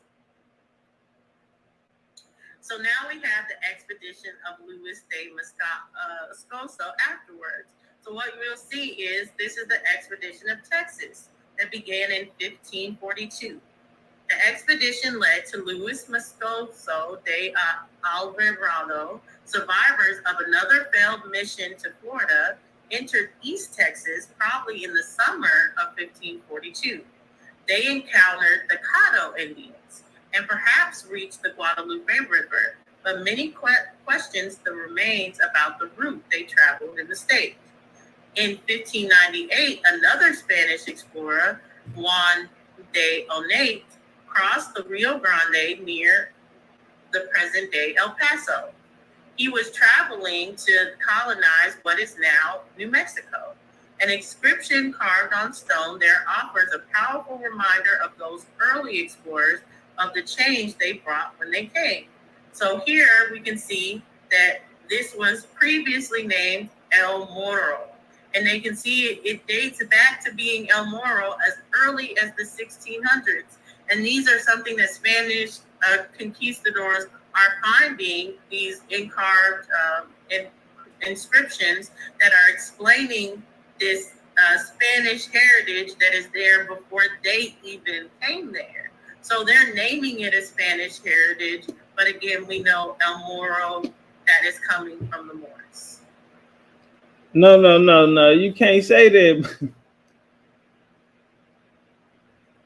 If it don't say it's coming from the Moors, we can't just say it's coming from the Moors, y'all.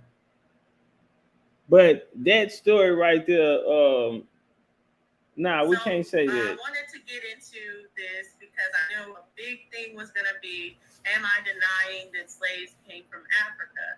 And no, we're actually seeing that the slaves from Africa began and first come their journeys in 1619.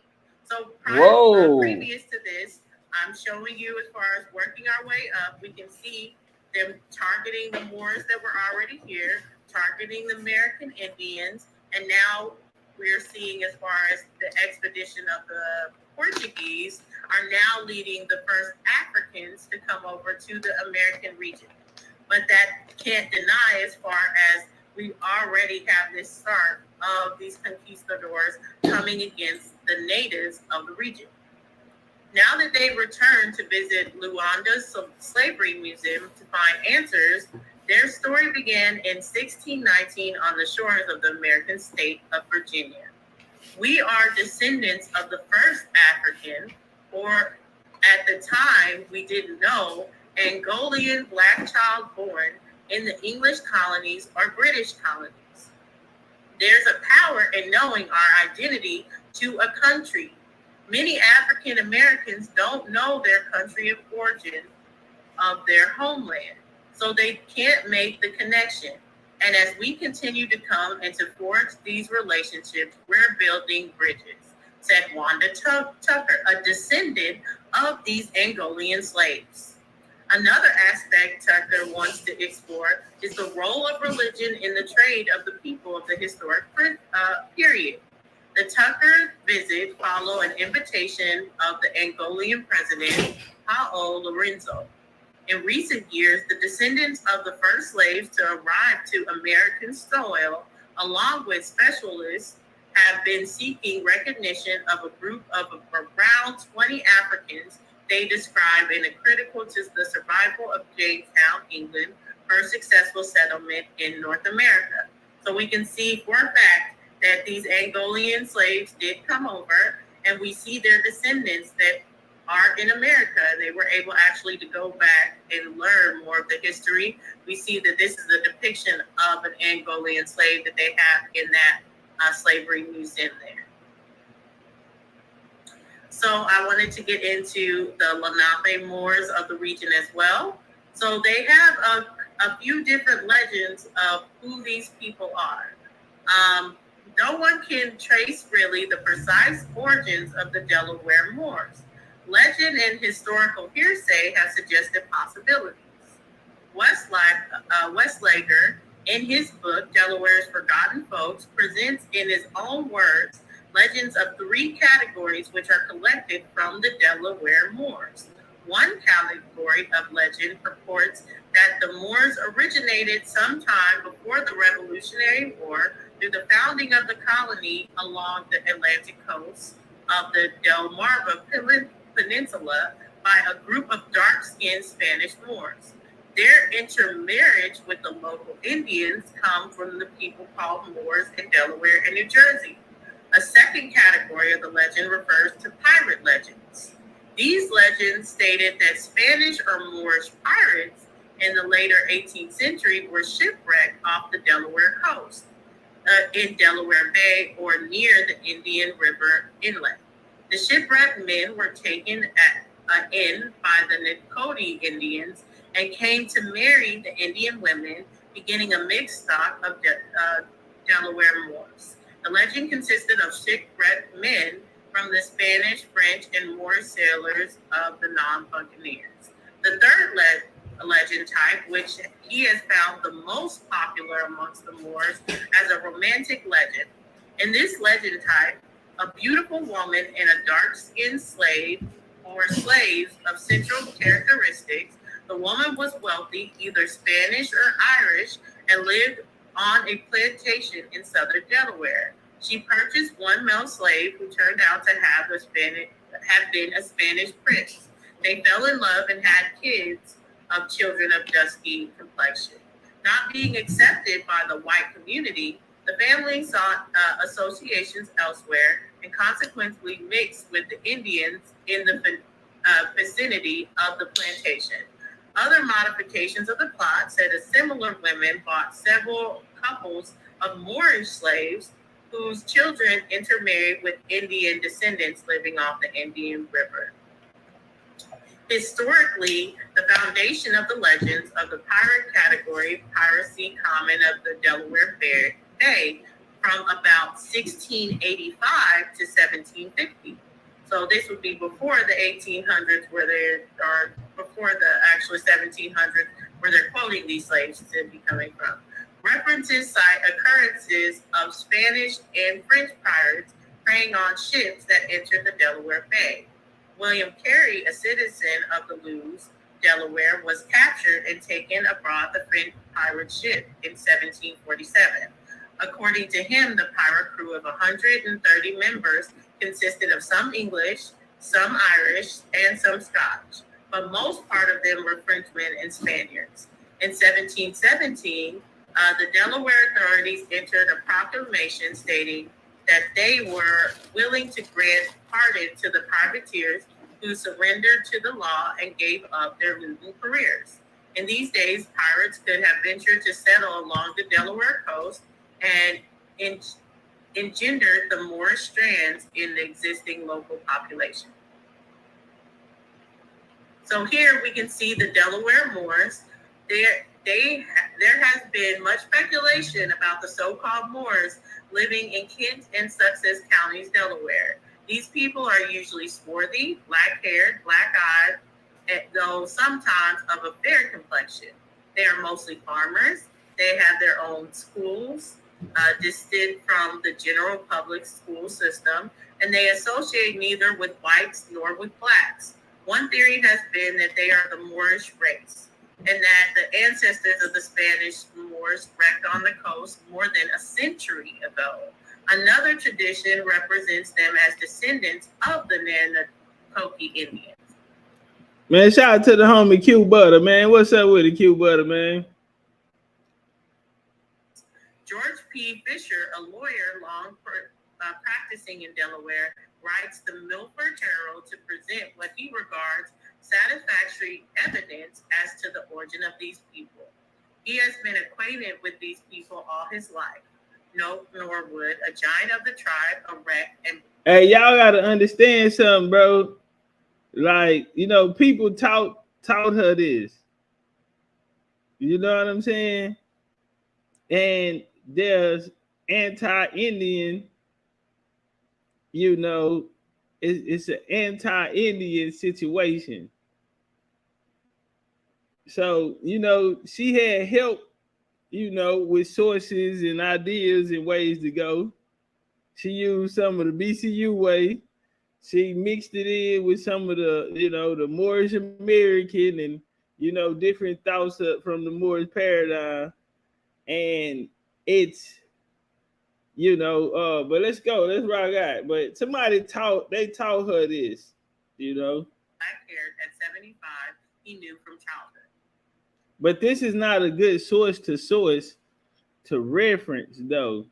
To say that you are these, you know, that Lenape Moors are here, okay, but let's go see who they are and what's their story. Their story is not the story of them always being from America or a global empire, or that this was a Mexico or Morocco, or, you know, the peace and friendship treaty. That's not, they don't talk like that. And you have to remember, they were around when Noble Drew Ali was around, and they had no, they were around when these Lenape Moors, Delaware Moors, Natty-Coat Moors, they were around when Noble Drew Ali time, and they never had no type of connection. So, you know, it's two different things going on here. So here we go into the laws. So when you look up this, and it's in the 29 Delaware Code 106, you can see the Lenape Indian tribe of Delaware, referred as the tribe in this section, has an unbroken history of hundreds of years of settlement, continued residency of vicinity of the town Cheswold. I ain't hear that part, Creek. She said that she said Indians don't know who they are. She said that Indians are, or she's just saying like niggas in America, period. County. We can see that this predates any kind of exploration or when it comes to the American Revolution, tying them to the land before any Americans. Members of the tribe preserved, displayed, and manifested close cultural ties with one another by conducting themselves in such a social and economic manner so as to identify themselves as culturally and ethnically distinct. The tribe can date their ancestral ties as far back as the early 1700s. The tribe was formerly known as Moors, and many decades of the 20th century states documents such as driver license dedicated to the tribe's race with an M. The Delaware School Code of 1921 provided the State Board of Education could establish a school for the children of people. Eastside Deacon say this is blasphemy. As a result, 2 schools were built, one in the town of Cheswold and one Fort Branch on Denny's Road in Kent County. So we can see that these tribes are utilizing their Moor status to not only conduct their own state of education as far as when it comes to building their own schools. They have their driver's license indicating that they are Moors, and they are able to use these tribal affiliations. Yeah, but y'all can't use them. They can use them, but y'all can't use them. What they got going on is something totally different than what the Moors or the Moors in America are saying. And even what Drew Ali is saying. So really, the approach that you're taking is different than Drew Ali's and even these Delaware Moors. See, it's not the same, so you can't really attach it all the same. Because the Delaware Moors don't wear fez, they name not El Bay, you know what I mean? Ali, you know, so they had their own thing going on. To actually utilize, saying that they have rights to this land. Lex ain't make a PowerPoint. That's what happened. Homie, the Yoruba and other tribes that are siding with the Portuguese and selling each other into slavery. Now we kind of see as far as where it's saying the most of their regions ended up, which is of course in South America, along the Caribbeans. We do have some of the North America or Canada foundations, but we see a lot of them go into Europe and other UK as well. So Pope Nicholas V, Portuguese navigator Bartholomew Dias famously sailed around the Cape of Good Hope in 1488, opening up the European access to the Indian Ocean. By close of the 15th century, Portuguese merchants were nationhood aspirations. The history of African people in their relation to European civilization falls into two divisions: the African in Africa and the African people in the Americas and in the Caribbean islands. Up to the last century, in the 80s, only 1/10 of Africans were in the hands of the Europeans. Until that time, therefore, it is an attempt of the Africans in the Western world to free themselves from their burdens, which have been political significance in the Western history.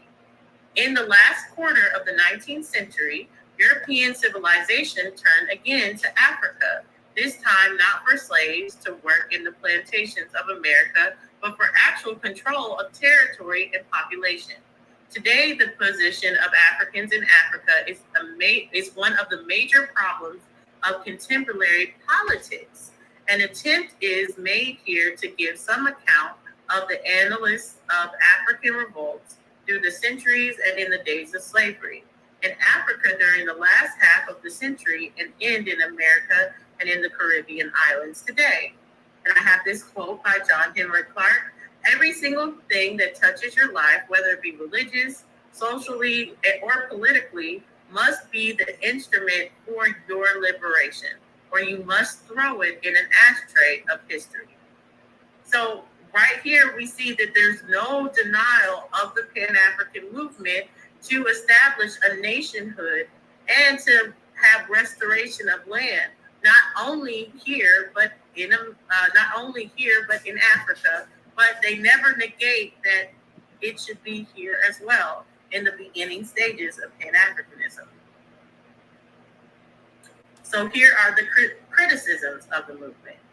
However, many critiques have pointed out such history is essentially bad history, steeped in myth-making and dubious claims of originality. Asante's African perspective, however, sustains a romanticized aspect and idealized Africa, emphasizing a non-existent harmony and consistency. There is an emphasis on glorious accomplishments while negating to deal critically with the contradictions and ambivalence. Many scholars have criticized the Afrocentric tradition of African and Black history, particularly its tendency to romanticize and misrepresent the African and Black American past and to elevate ideology over scholarship.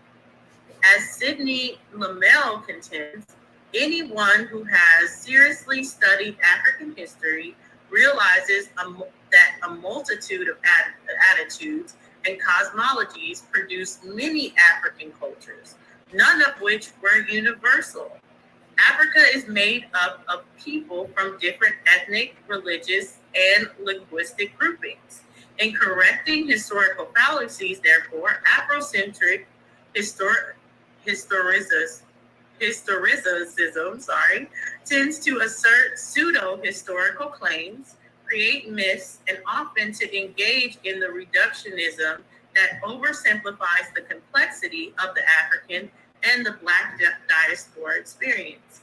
Two critical areas of the oversimplification and reductionism related to the Pan-African and identity constructs.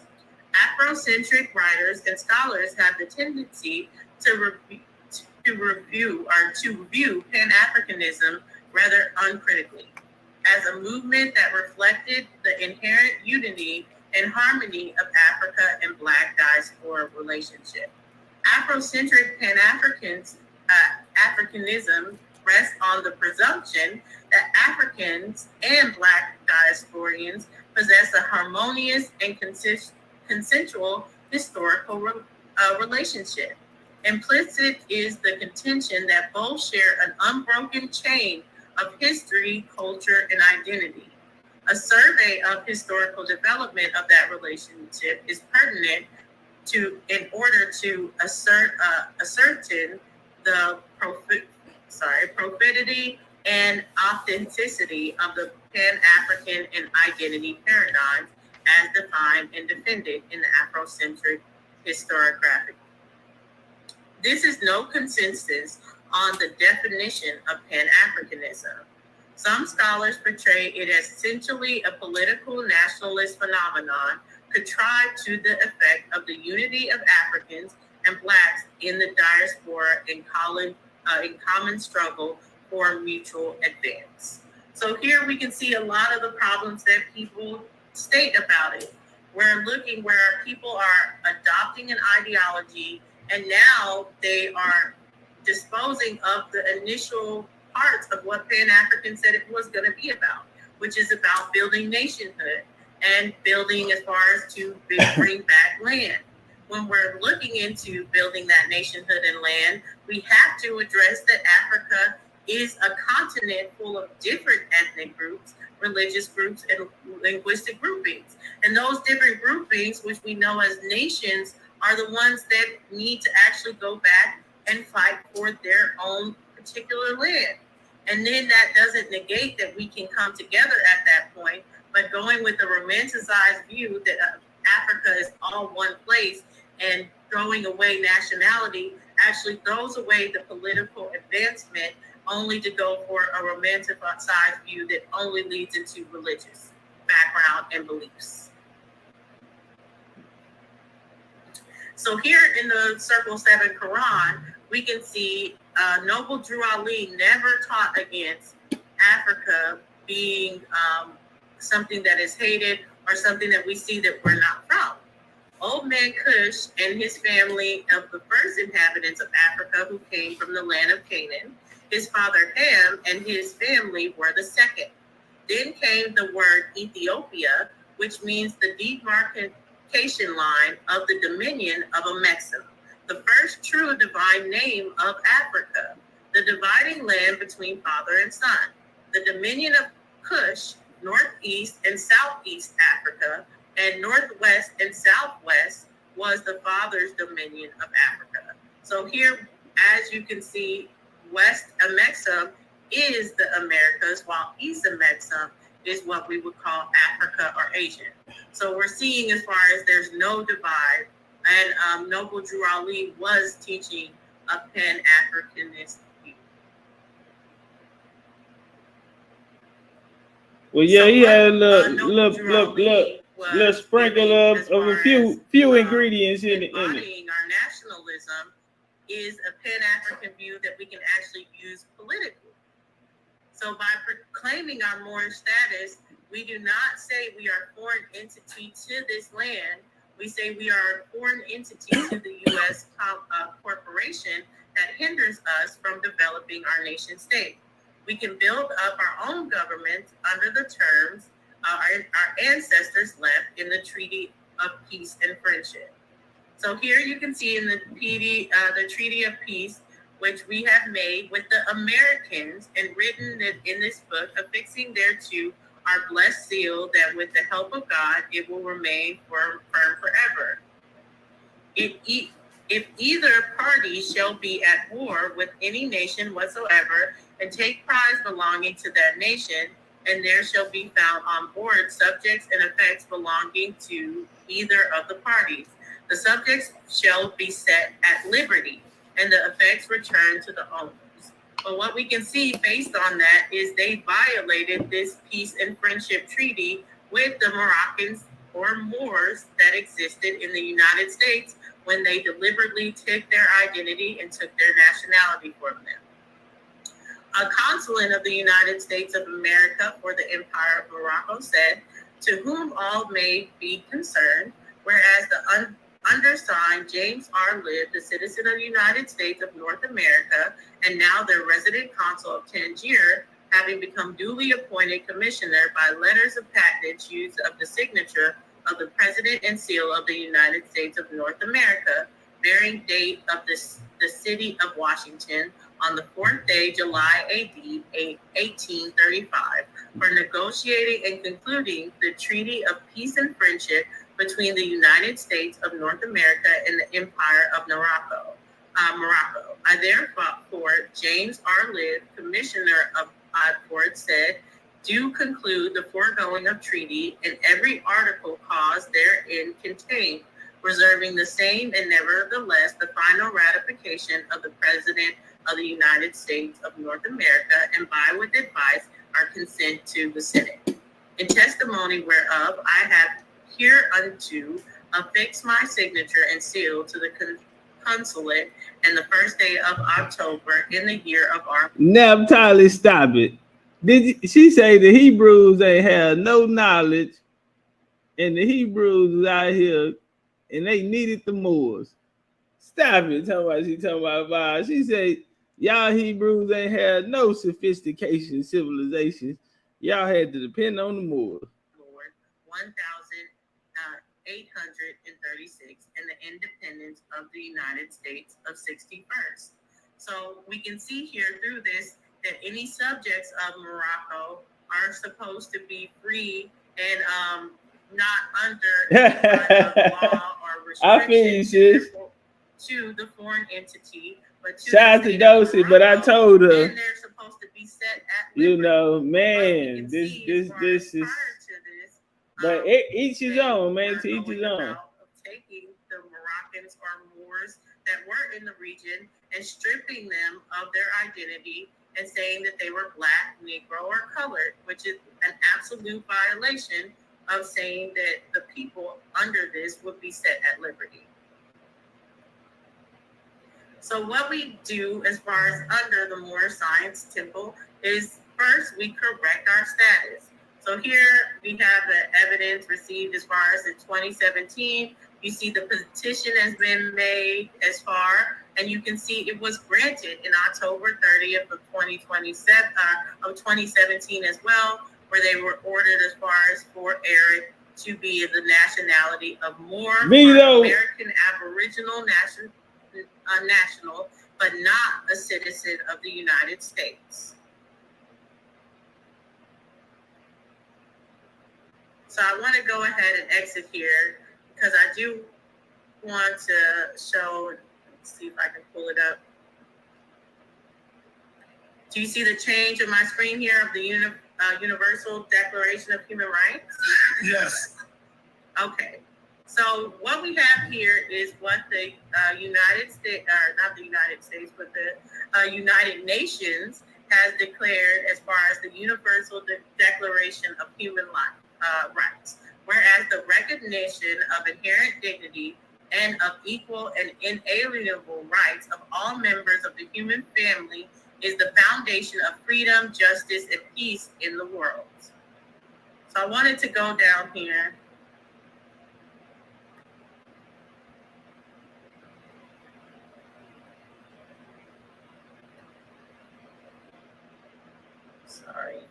Where we get to Article 15, which should be the basis of our political advancement right now, where it says that the UN has acknowledged that everyone has the right to nationality, and no one shall be arbitrarily deprived of his nationality or denied the right to change his nationality. So this is something that directly is a violation that has gone against us, and we all know it. We all know that Black, though we can have pride into it as an ideology, is not a nationality, nor is Negro and colored which are deviations that they placed upon us to put us in slavery or to subjugate and take our land from us. The United Nations has already declared that that goes against the human rights altogether. But what's happening is we can't go under being violated until we describe what nation we have been violated under. And we cannot go as a disorganized unit of a whole bunch of nations. We have to be one nation that comes together and as far as says what has been done to us. When that takes place, we can see that the Jewish were able to go through the United Nations, and that's when the Germans had to give them restitution for what was done to them. And we can see the Japanese Americans did the same as far as going under the nation of Japanese and everything that America did to them, and they had to actually afford them money or for their families that went through those concentration camps at the time. So the only thing that is stopping us is the right to nationality. Is we have to have a nationality that has been denied the right to change their nationality. And one thing we have is people denying that they want to utilize the term Moor, but we can see that Moors were here and they were denied their nationality to begin with. So we already have the works that I know a lot of people are saying, oh, well, why don't you go about it? People have already gone to the United Nations and they signed and saying that they accept that they have done a violation to the Moors in depriving their nationality. Now they've told us to go unify, go get people together so we can go and report back as a nation. But what's stopping us is just the fact that we are not unifying under a nation. So it doesn't matter whether you're Pan-African, it doesn't matter whether you view yourself as American Indian, it doesn't matter what actual ideology that you have. We do have to go as far as under a nation to the United Nations and say who we were and who was denied the right of their nationality.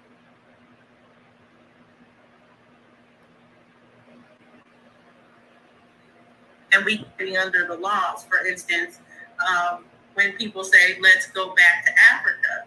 Well, one of the main things that would help us with going back to Africa is for them to be over their own land and their resources. So we see that kick of Pan-Africanism that has set the South Africans to kick out white farmers, to take out their land, or Zimbabwe and Robert Mugabe, who actually went as far as to kick them out as well, and then the UN completely turned against them.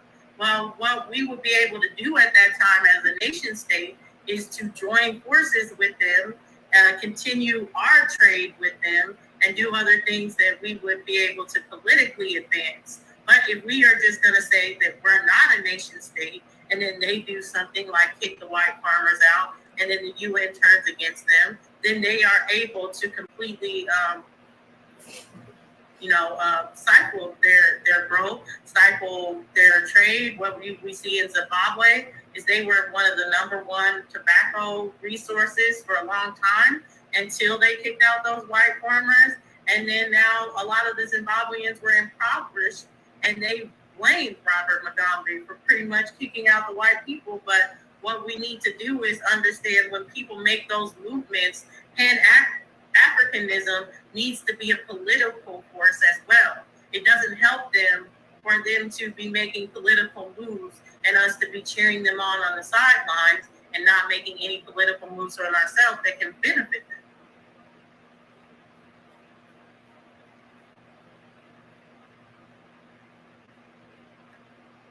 Sorry, I was just reading some comments. Are you there, Sonetta?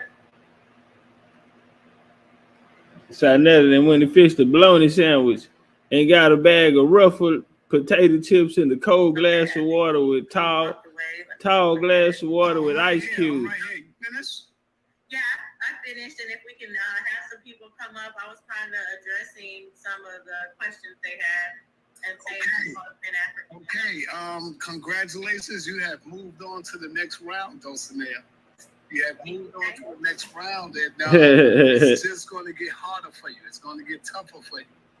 Okay, so if anybody would like to come in and question Dulcinea, please do so. This is the time to do it. Remember now, see, if I was to question you, Dulcinea, I would ask you the first question. And the first question that I would ask you is, what is the topic of the debate?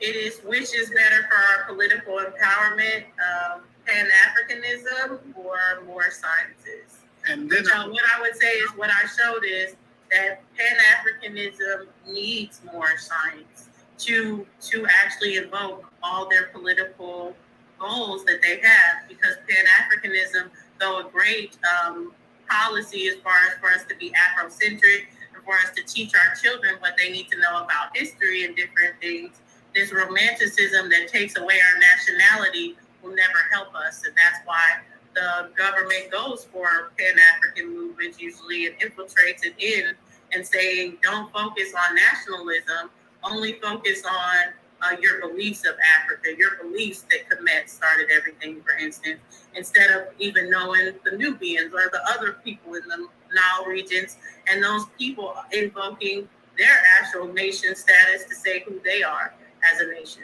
Because we're not all unified under African, we are different nations under the African Union. Okay, I'm gonna say that you have escaped the first round. And the reason I'm going to tell you that is because if Lex would have showed up, he would have came in here strictly to prove that Africanism is better for our people. He ain't. And now and if they're trying to say that you didn't stick to the topic, basically. And see, you going out there. I don't know who your trainers was, but y'all gonna stop. I'm on my Antonio Tarver right now.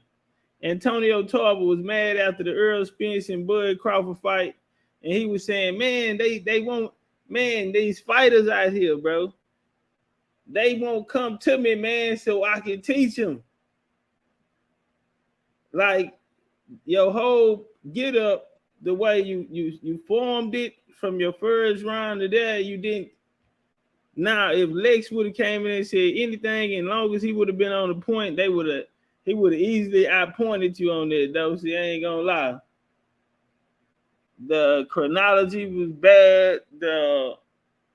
Going into your point, with the pictures of the Blackamoor art with the tobacco and the Native Americans.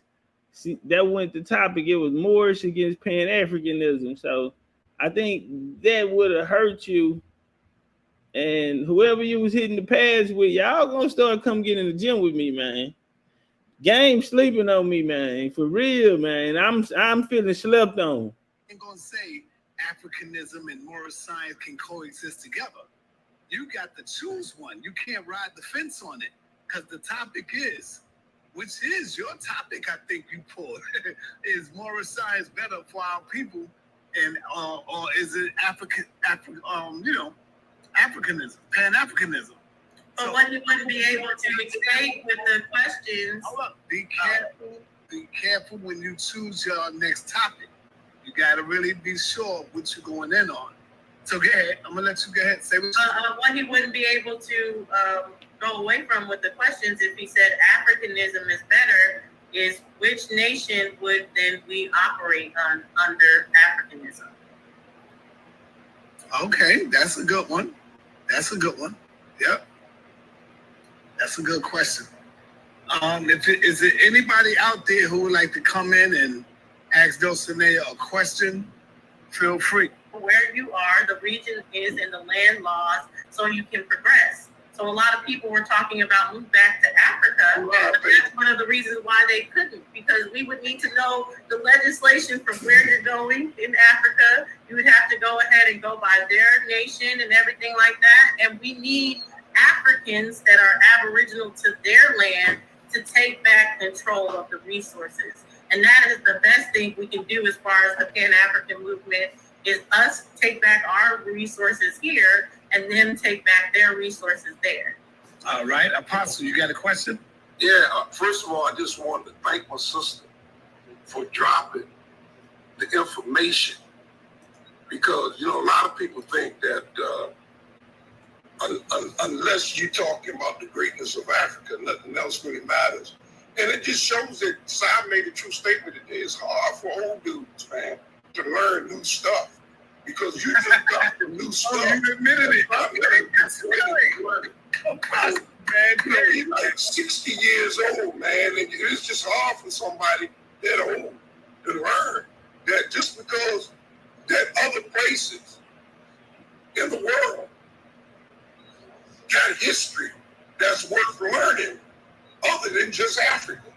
That's right. That was great. That was a great, that was.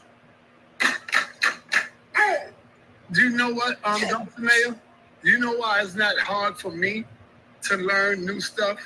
Is because I'm not a believer, or I'm not in the box on one certain thing. See, when you become in the box, when you become locked in one source, I'm this, or I'm that, or I'm a Hebrew, or I'm a Christian.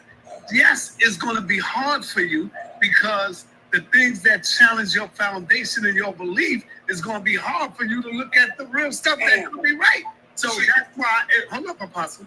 That's why it's not hard for me. I can adapt to any knowledge, because I'm not clinging to one thing. I can move around and get knowledge from every source. A Hebrew can't do that. It's only the Bible for the Hebrew. It's only the Quran for the Muslim. That's right. You see what I'm saying? They can't take nothing that will go against what their Quran say or what their Bible say. That's what holds them back. Is that right there? But isn't it Dr. Ben that said, you know, when it comes to these kind of conversations, we should be putting the religion in our back pocket because it has nothing to do with the Malcolm said that. Malcolm said and that. Malcolm said that. Yes, they said that. Right. Yeah, exactly. So what a lot of times is, which is true, that people get caught up in the religion and then they're going at each other. And this isn't about the religion. This should be something where everyone's allowed. Like a Hebrew is allowed to just be Bible only. A Muslim is allowed to be Quran only. But when it comes to the laws, we have to know the laws and what they actually say. And that has nothing to do with any religion. Yes. Let me go on the Paul. Peace, Sister Nepal. Peace, everybody. Can you hear me okay? Peace, Nepal. Peace to the sisters. Peace to both men. Great job. Listen, I just want to say to the sisters out there, you see the women coming in, doing their thing. Nothing could break Dr. Mayor's stride, even though Lex ran. She went ahead, went forward, and did her presentation. So I just want to say shout out to the sisters bringing the scholarship. And so another, we got to get that next debate set up so we can get, you know. I'm going to see, because we still got somebody to put in. I want to throw Q Butter in this championship, too. Q Butter right there. Right. Q Butter get in this. So I'm going to Q Butter. Person, that's Q Butter. So, please to everybody on the panel. Please, all the brothers and sisters. Go ahead. Coming up. Okay. You got your question, Nepal? That's it? Oh, yes, I can ask a question. I want to ask a question. I want Dr. Mayor to go back to, I did, I'm very interested in the portion where she was talking about the plant life indigenous to the Americas. You know, you talked about the cocaine and you talked about tobacco. Can you tie that into the topic of what you were trying to express as far as the topic of your debate? Why did you present that information, which I find that to be interesting information? Why did you present that information to prove your point about more science being better for our people's system? Yeah, so what we can see as far as that actually points us here on these lands to our nationality. What I was showing is the Phoenicians are really the origin of the word Moor, even though they say the Moors come from North Africa. It's actually the Phoenicians that were saying it was a Western people. So what we can see is that these Phoenicians, or if you just want to call them Canaanites, or anyone in those seafaring regions along Mesopotamia, they were the ones that were building the ships and traveling across the Atlantic. So when they were coming up against these Westerners, they're the ones who named them Moheran, and in the Hebraic is the Moheram, which comes from, as far as the etymology of where Moor comes from, which is tying us to our nation state here in America. So that's what I was showing, is that we do have evidence that Moors are tied here, and this is their indigenous land mass. All right, let me move forward. Okay, thank you very much, man. But you better have to make it some expressions down there. Right. You don't agree? Wait, I think he might not got a He says he don't agree, don't mean it's not a fact. The God and sister, what's up? What's up? Hi everybody. Sister Freedom. Hey, I ran home from the beach to try to get to this debate, but okay. I want to say I'm so proud to have you as a sister entrepreneur of mine. You did a perfect job, even though Lex ran with no shoes on. He probably got glass in his feet. But I want to say what you did. I hope I made the Mexamores proud. Tell your mom. I know you did. Because I ran home so I could see everything. But I got a question to ask you, my sister. You know me, I'm always saying Moor is just another status, just like saying black, colored, or Negro. You know what I'm saying? Just another status. They just used it a long time ago, and because it was so long ago, we may not know what the status was before it. You understand? But there is a difference. Can you explain? Because I think it was going and elaborating it a little bit. What is the difference between being black, Negro, colored, or being a Moor? What is the difference? Because we talked about that last night on the show. Absolutely. And the difference, I would say, is they are all a status. But when it comes to black or Negro or colored, we can see that those statuses are not attached to any landmass. They're just statuses amongst where we can come amongst each other, and we can be proud for being our complexion, melanated skin, or we know that we need to relearn our history because what has been taken from us through slavery and colonization. So it's not a bad thing as far as to say I'm black and I'm proud or have pride in that. But what it does is it takes out the 3/5 of a person, which takes away of your nationality and your constitution. It's saying that we will continue to have that deprived from us. So we won't actually go and connect ourselves to an actual nation state, where more is a status that is connected to a nation, and it's connected to this nation and other nations across Africa. Okay, can I ask one more little tiny thing?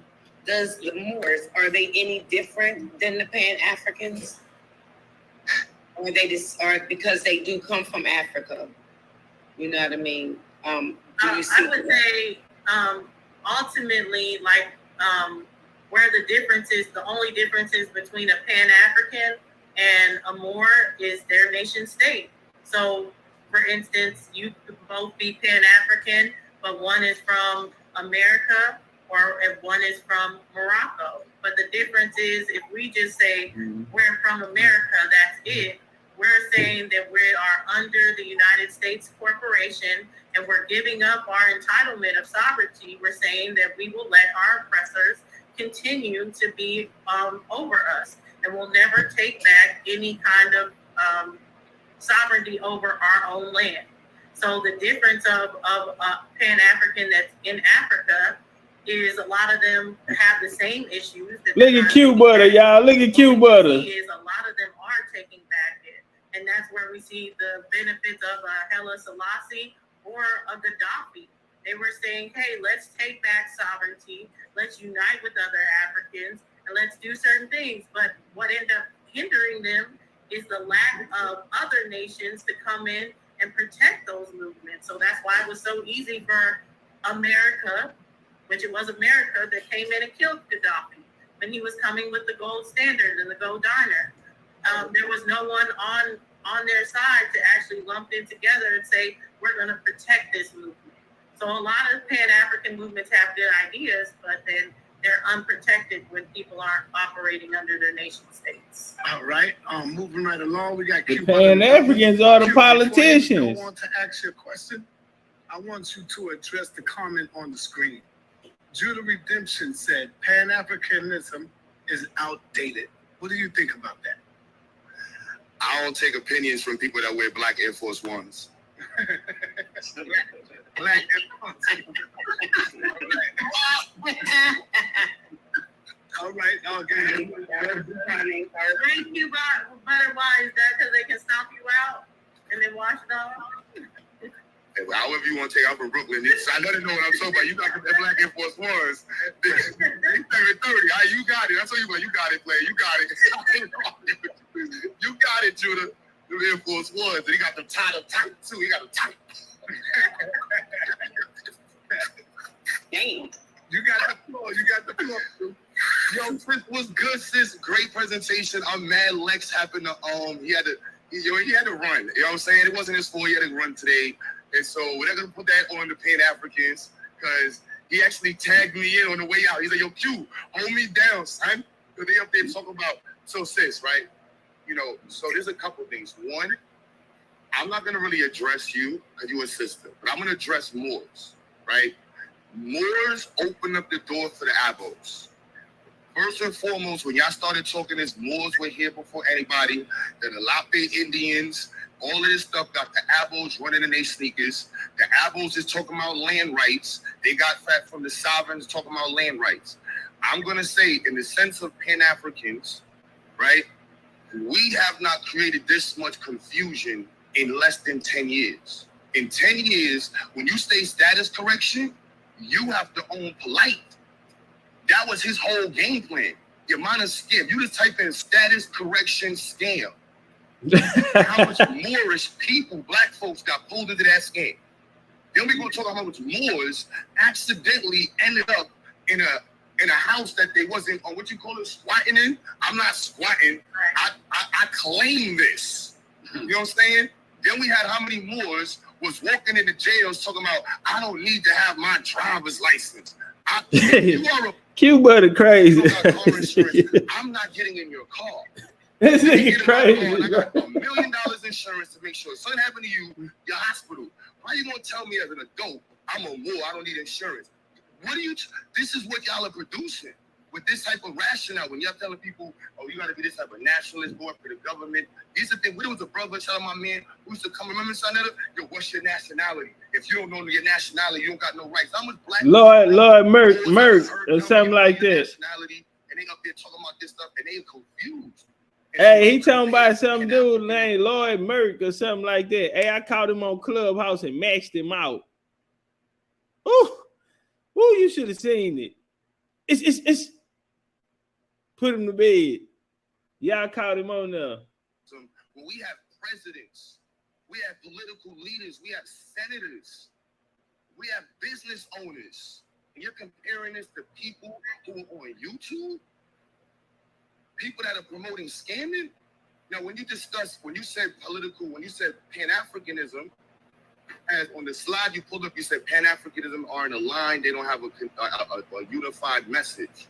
If you type in Moor today, most of the Moors that start with the letter T and end with the last name Bey don't get along. You can pick one. Tahir Bey, Tahaka Bey, this one Bey. None of the Moors that's names start with a T and with Bey get along. Now, when we talk about political movement and alignments, comparing this to the idea of connecting those of the diaspora together and aligning ourselves politically, what does that mean for the Caribbean? What does that mean for Africans or black people all over the country? What does that mean for Africans in the continent? This is an understanding that we're promoting. When you're telling people that your nationalistic position is what gets you into a position of power, and you're telling people this, and you're not analyzing how people actually absorbing this, and you're saying that this is a political perspective that could be respected, and it's not.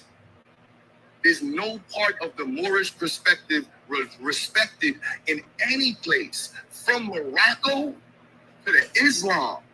And see, man, this is why I feel sorry for Dosey, man. I like Dosey, bro, but man, this is a prime example, family, of how, you know, people can pull you into something, bro. You feel me? Nah, man. And I'm like, and see, cause y'all remember how I met her, right? Me and her was in there. I thought that was her little homeboy. First, I beat up Q Vision, cause Sarnetta said he was the gatekeeper and people got to go through him. So I went over there and maxed him out. She was there. Then Commission, I maxed him out. She was with him. So I said, I'm your teacher now. But she started coming around, but this is how these people out here are still able to influence. And I told her, I said, hey man, the Moors don't have respect from nobody. Like that's a hard quarter push. But to each his own though. But I kind of feel sorry because this is not her information. You know, somebody fed it to her this way. Somebody fed it to her. To anywhere. And so to tell somebody that to take on something that is an American philosophy and try to impose it on other people, I don't see how you can compare that to to any philosophy that is nationally recognized by political leaders and businesses around the world. And I definitely understand what you're saying because, you know, without a doubt, we can see that the Moorish Science Temple has been utilized under those terms. There's a lot of division under it, and there's a lot of unsaid criminals coming in and saying, okay, if I call myself a foreigner to the United States corporation, what kind of criminal acts can I then proceed to go with and that are not supported under Morocco at all as far as it. So that's where you see a lot of the squatting, a lot of the people that are here and say that, oh, I can commit crimes and then it'll be okay and I'm not going to go to jail. No, you're going to go to jail. What I'm saying as far as it is that the same way that there's the Pan-Africans that have political leaders, there are more political leaders. They have worked with different places like Morocco with acceptance as far as it, but it's not acceptance under the Moorish Science Temple.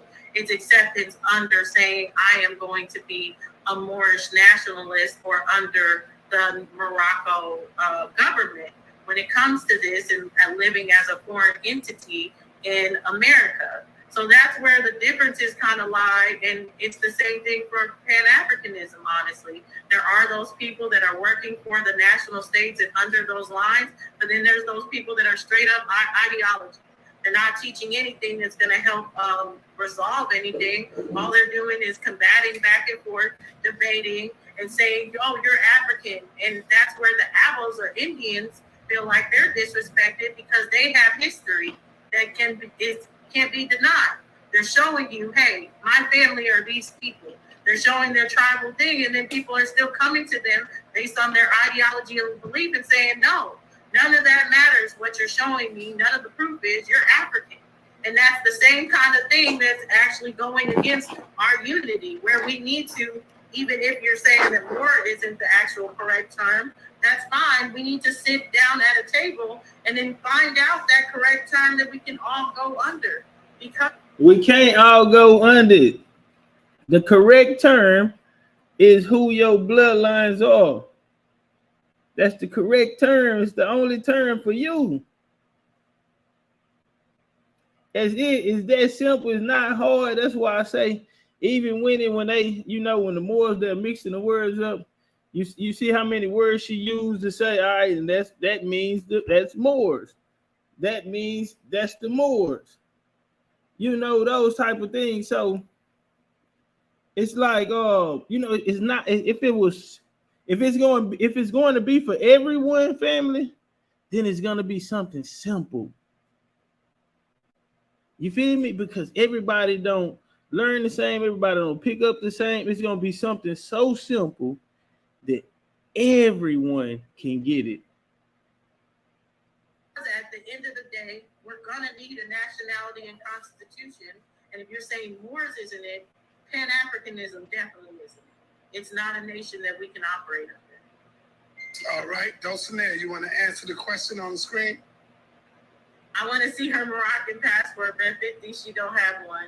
I don't have a Moroccan passport. I actually would have a passport from America as a Moorish nationalist, but also there are people that have passports under the Chinese consulate, and they are accepted and they're able to travel that way. Me personally, I don't feel like it's necessary to completely take away the American passport. That's something that we benefit from, being Americans anywhere. I thought Moors teach that they not supposed to have passports or license or any of that stuff. Right. Didn't most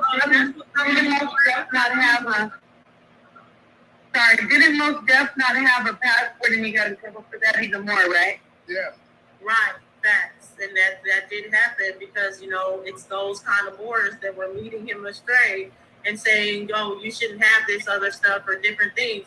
And the purpose of it is when we actually invoke our own nationality, where we run those things completely, of course, then that's when you can go further to deny everything and say, I don't need an American passport or anything. I have this as a substitute. But the only way you don't have an American passport is you have to have a passport under some other nation state that recognizes that. Some people are using China, some people are using Morocco, but you can't just go out here and say, I'm not going to have anything.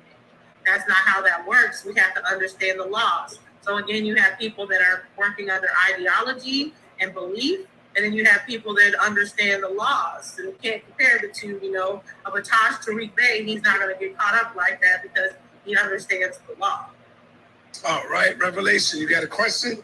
Then we go on to Brother Gideon. No, I'm not going to be long-winded, actually. Peace to everybody on the panel. All right, son, the Dulcinea, I'm actually here just to congratulate you and to tell you thank you, because a lot of times when somebody doesn't show up to the debate gets canceled. So I want to tell you thank you for still sharing your information with us, you know. And I got to let you know that you're beautiful and we love you and congratulations and all that good stuff. Thank you. And, well, again, to everybody on the panel, peace and love. I'm not going to be long-winded. I got to salute you, but the same way I heard son had to play a video of your son. I just want you to know that shit is dope. And if you got more music, that'd be really cool, Q Butter. I would love to hear your stuff. And Lex Vortex, I don't know what to say, but it's not looking too good, my brother. So, you know, I'm hoping that Lex Vortex can really come in and at least say something, you know, but that's about it. But Dulcinea, I'm just here to just congratulate you, sweetheart. Congratulate you. And yeah, just thank you for the information once again. That's about it for me, sir. All right, Brother Gideon, let's go.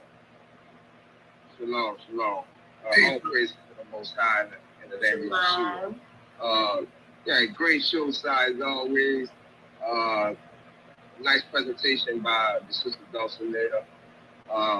But I mean, I would have to say, I think, you know, the title of the debate is, I would have to say Pan-Africanism by far is the better route, because when the title, you're speaking on political terms, strictly political terms. Whenever you introduce Pan-Africanism into a conversation, you're talking strictly political.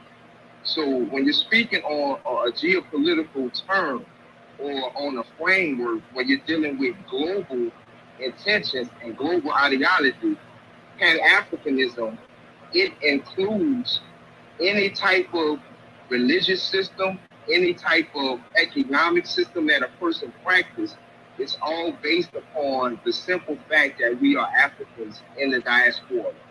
So by the sister saying that she thinks Moorish science is better than Pan-Africanism, if she was a true adherent, and I'm not saying she's not, but I'm saying by just the definition, if she's a true adherent to Moorish science, she would have refused that title of the debate, unless she really thinks Moorish science can stand alone against all other understandings. And this is on a political term I'm speaking on.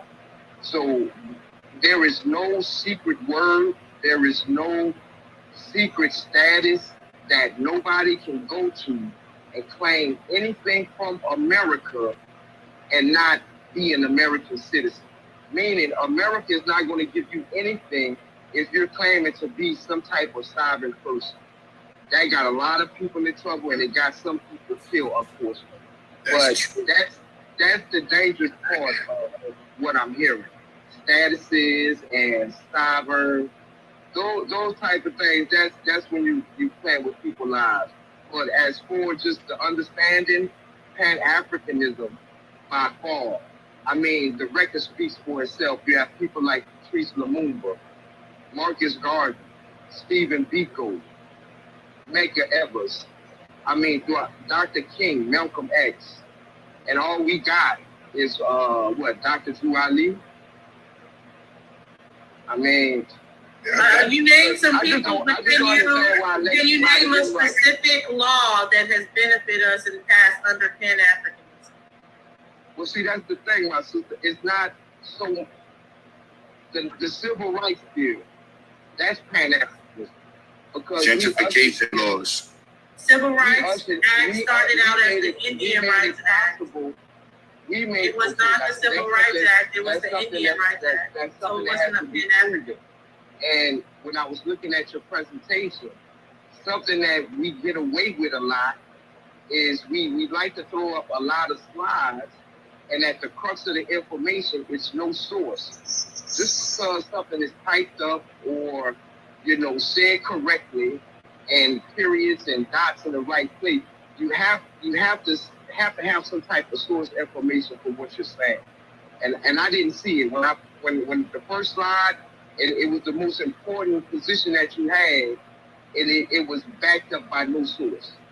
So I really can't look at stuff like that, because then it's on your own understanding and other people. I know, I got one for you, sis. I'm gonna land right there. Hold on. But, I was going to say the same thing Kyle is saying. Word is born.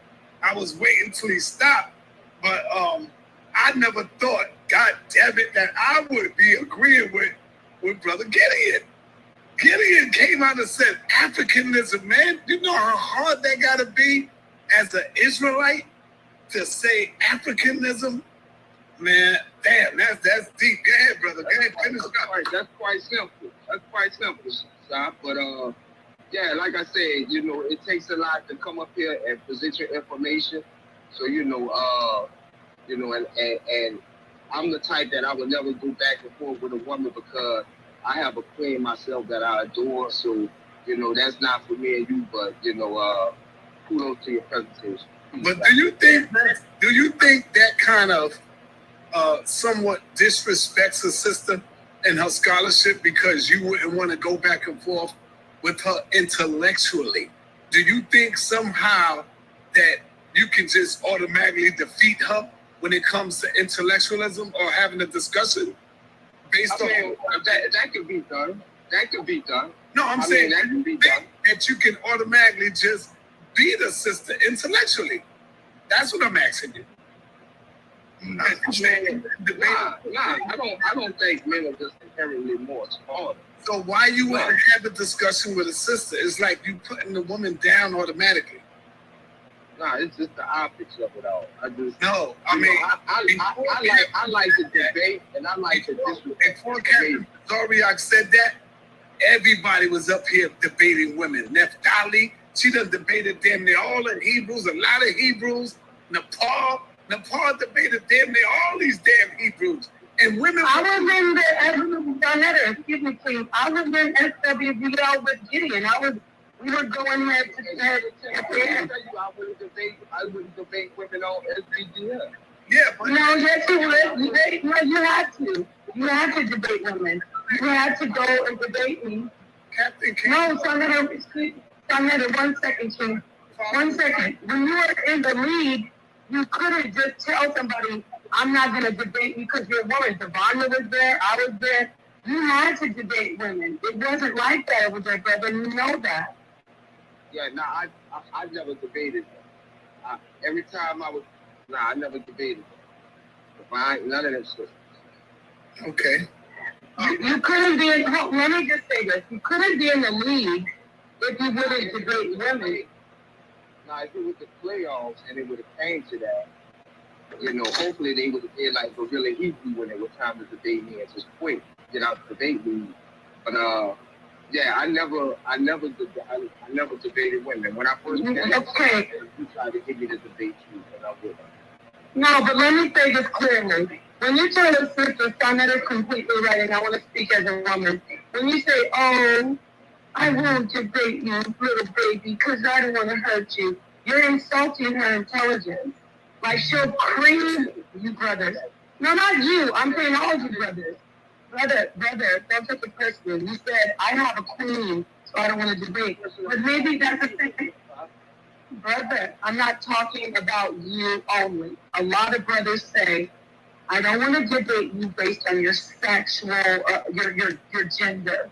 And that's why that's what Lex will say in his defense. Oh, I didn't show up because, she's a woman. But really, it's not that. It's because you're afraid of the information that the sister has. She's strong, she's smart, she's ready to present her information. You actually criticize the information. What you did is, you critiqued her information, you body slammed it in your way, and then you try to back out and say, oh, but I won't debate you. You just attacked her information. So you might as well. Yeah, there you go. You bagged all the information, and then you want to say, oh, I won't debate. I didn't do it. I want to do it, but okay, my brother. Thank you. Brother Gideon, you owe the people the truth, brother. You owe the people the truth. Get in here and get your, debate is only dealing with the information. We're not taking personal shots at each other. That's one thing we don't stand for in the debate championship. You're dealing with knowledge.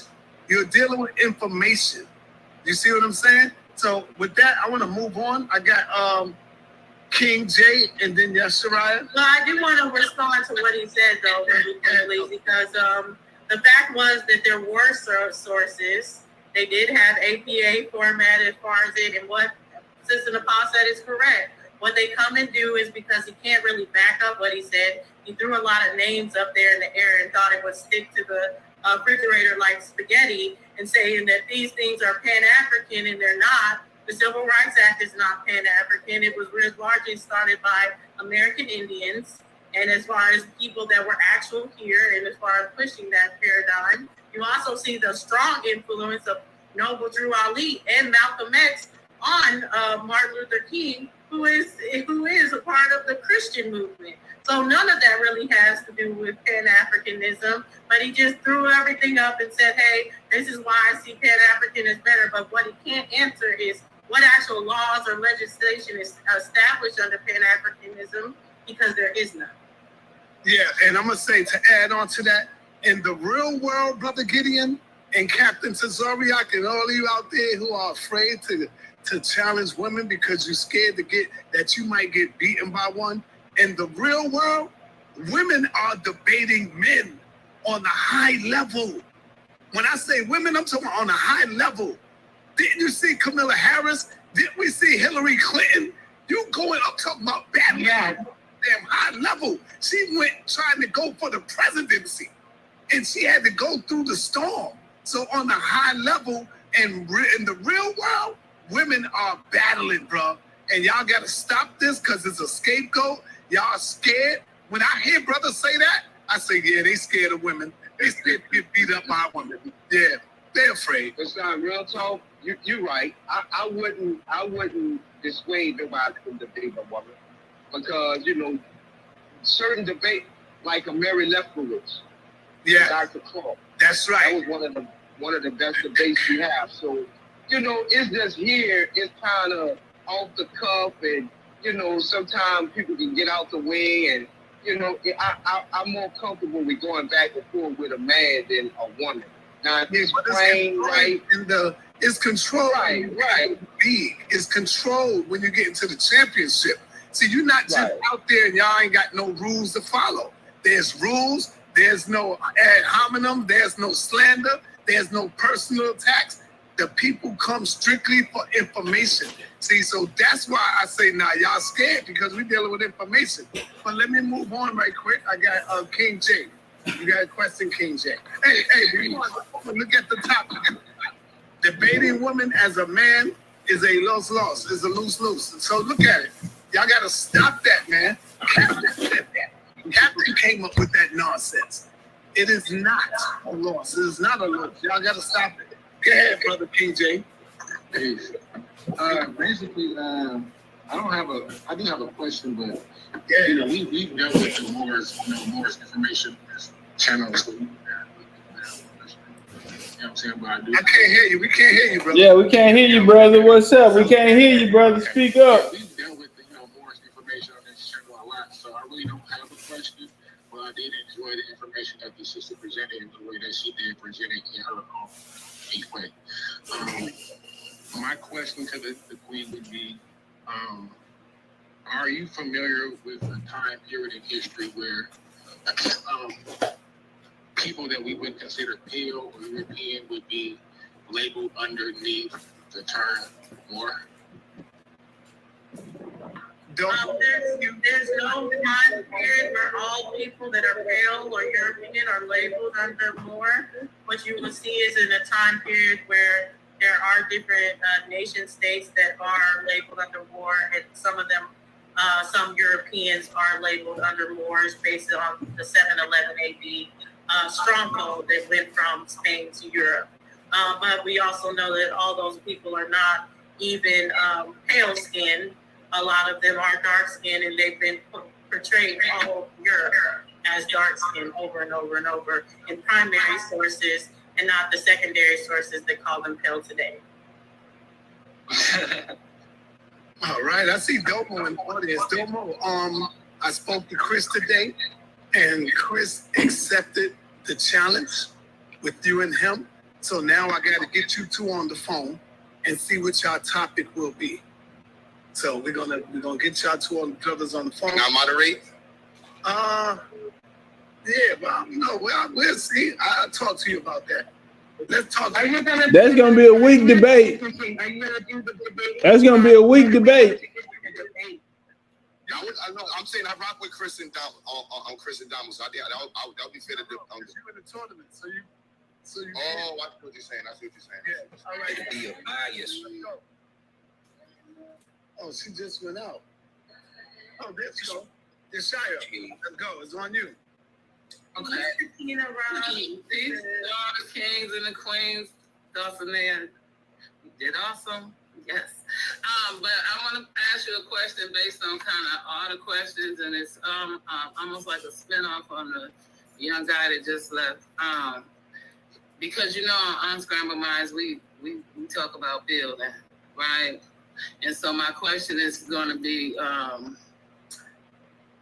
based off of the Moor science and the Pan-Africans as a weakness. What do you see as a weakness with the Pan-Africans that the Moors could help to build together? And what do you see as a weakness in the Moor science where the Pan-Africans could help to build as a together? That's a great question. I want to say thank you for asking that. I would say and I'll start with the Moors as far as it, because I think they mentioned, I think Q-Butter was really showing those weaknesses. And the weakness is that because of the ideology of Moor sciences, there are so many people that go in and they're not trying to operate under a nation state for real. They're trying to do criminal acts. They're trying to take advantage of people and say, hey, you can get this card and I can make money off of you from buying this card or buying a passport that will end up in jail, or them not being able to utilize, because we actually need to sit down as Moors and actually talk about the laws and how we can go about fighting against the system, because we are under the United States corporation. That's where we live. So if we want to fight back, we have to be strategic and not only correcting our status, but we have to be strategic in what laws we try to implement for ourselves and what laws we actually say, okay, we need to just go ahead and work with America on. But when I would say, as far as the weakness that the Pan-Africans have, is basically when you're asking them, what nation state are you operating under? They cannot tell you unless they're African. They're just going to go based on an ideology of saying we're all the same people when we're not all the same people. And what we need people to do is operate under their nation state. So that's why I brought up Robert Mugabe, because he was a big Pan-African source. I don't even know if he considered himself Pan-African. But what he was doing was great in the president at the time for him to actually kick out the foreigners of his land and say, we're going to take back the land. What the United Nations did in return said is, hey, since you're doing this and you're kicking Europeans off your land, even though they're foreigners, we're going to put these taxes against you. We're going to say you can no longer trade. We're going to say that we're going to put you down economically. And there was no melanated nation states that could come together with Zimbabwe and say it does not matter what the Europeans are doing to you. We're going to step up in this moment and we're going to unify and operate under the African Union. And that's why you can see that Zimbabwe has been so greatly impoverished since that point that they've gone against Robert Mugabe. We need to operate under nationalities so we can actually unify as far as under that African banner after we're the nationality. Okay, now, excuse me, our last question. Just, you say under the Moor Union. Now, if we come together under one union, would this union change to be a union reclassified as under a new umbrella, to change it because we have two different titles coming together to change it as one union so that both people bring both ideas together and not say, because we already know that Pan-Africans don't want to claim Moors, and Moors already do, they feel established, so they don't want to be Pan-African. So are we going to change this to unify as one and come up with a whole new name to join both things together? Or are we just going to keep on staying separated and saying where we are now? Because that's half of the problem, agreed? That is definitely half of the problem. I don't think that that is a good idea, and here's why I say it's not a good idea. And I'll use an African nation state like Ghana. If they were to come together and say, well, because we don't really like Ghana and we want to come up with our own name now, and we're just going to name ourselves something, now they're completely giving up anything in history as far as treaties. They're giving up legislation, and they're giving up any travesties that have been going against them as Ghana. So now they can never go to the United Nations and say we as Ghanaians have been travested by these group of people because, for instance, let's say the Arabs came in and they did this to us and now they owe us restitution. Well, they can never say that because now they're saying we're not Ghana at all. We're a new nation state that's never been subjugated against, that doesn't have oppressors. So there is benefits as far as starting anew, but there is that talk of restitution that you're then throwing away that we're all owed amongst African nations, which is open the knowledge, man. What happened to our sister Dosey? Open.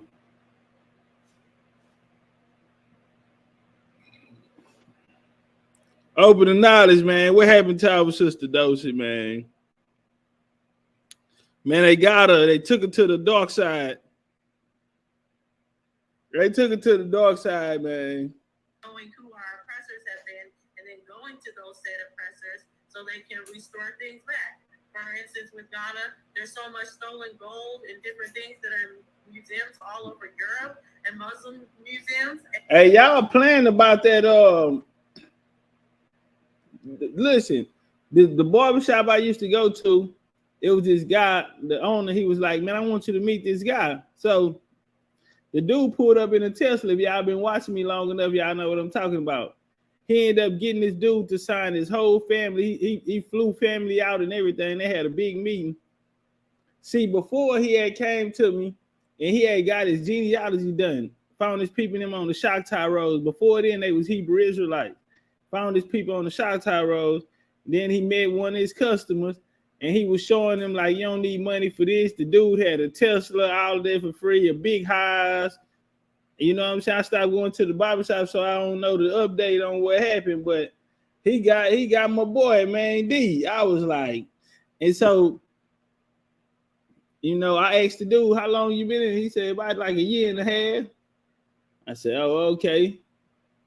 But man, They, as a nation, has to answer the question about the reparations, because I mean, we can pull up the reparation laws, and they say that you have to prove the nation state that is being transgressed against. So when you come up and go a different flag, a different constitution, a completely different nation state, how are you going to go back to the previous oppressors and say that they owe you reparations without proving that you're a part of those said people? For instance, the Tulsa people can't get reparations until they prove they are a part of the people that were transgressed against, which they have to show that they're a part of that nation.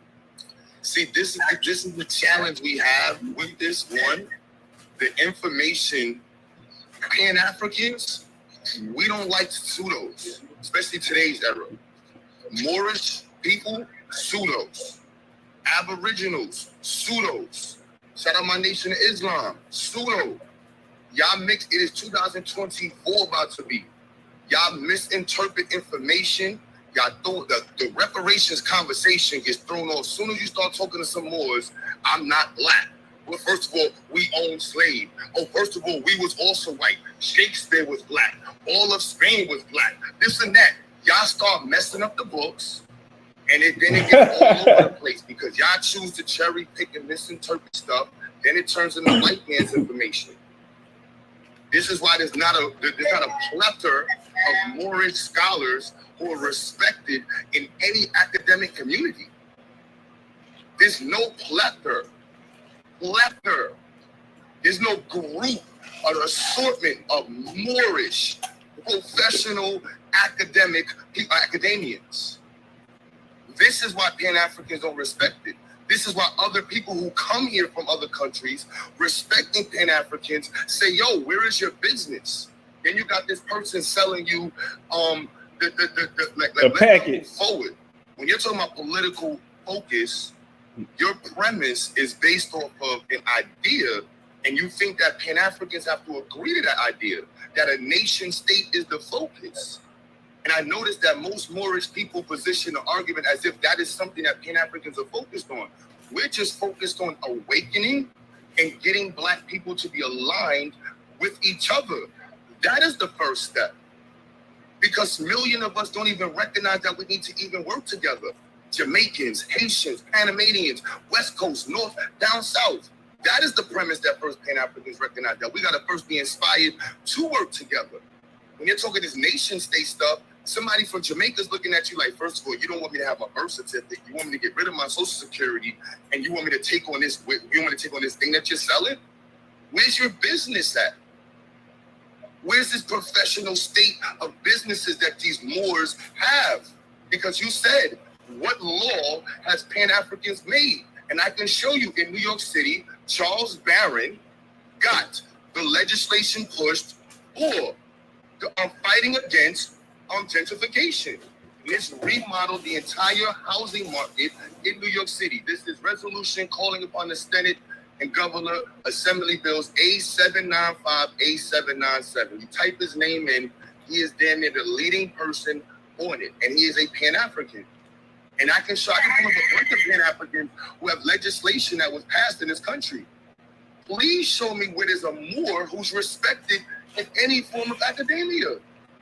What are we saying here? NYU. All right, hold on. Columbia.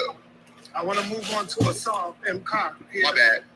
Yeah, you good. Hand Assault. You got the 12. Good, family. I'm going to be brief.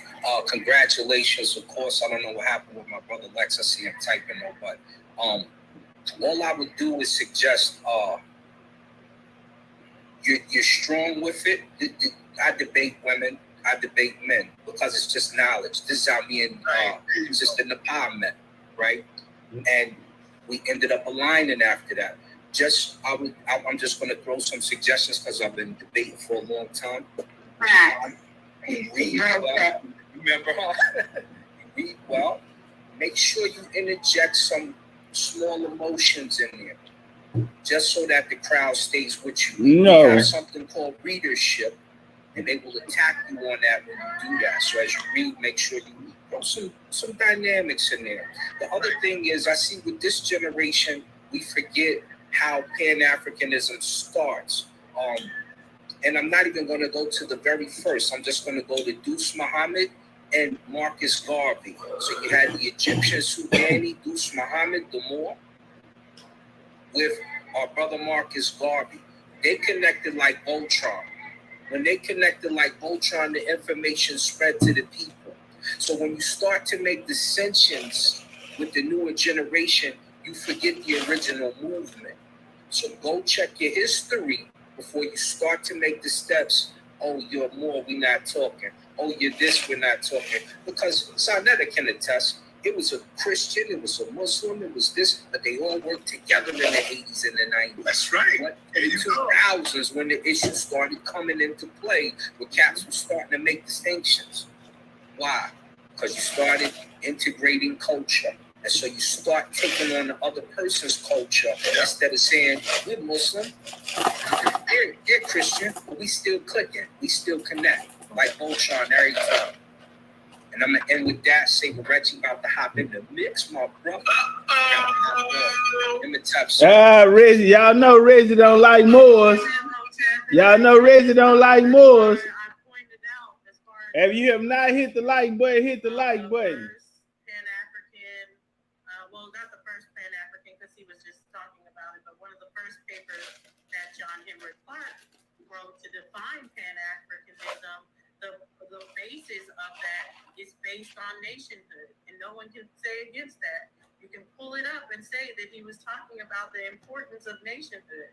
So to say that, nationhood is not important, that's not a Pan-African thing, that's just not true. That's not true at all. That's become a new generation. The new Pan-Africans say, oh, we don't need a nation state, we don't need to build a nation. But anyone that knows Amos Wilson, anyone that knows any of the beginning Africans, they did not say that we do not need to build our own nation state. And where the Moors get caught up is instead of them actually coming together and building that governance, you have those ideology religious Moors that come in with belief systems and different things, and they do take away from the building that the Moors are doing to push legislation. But there are Moors that push legislation as well. And we know as far as the case laws and different things, and I know people like to bring up all the case laws that failed, but they don't bring up the case laws that people are pushing from our movement today that have been successful. So that's some things that probably in the future debate, those things will come up, and I'll be glad to show that. And even our acknowledgement amongst the Moroccans. Because people don't think that they acknowledge us, but they don't acknowledge the believers in the 501(c) of the Moorish Science Temple.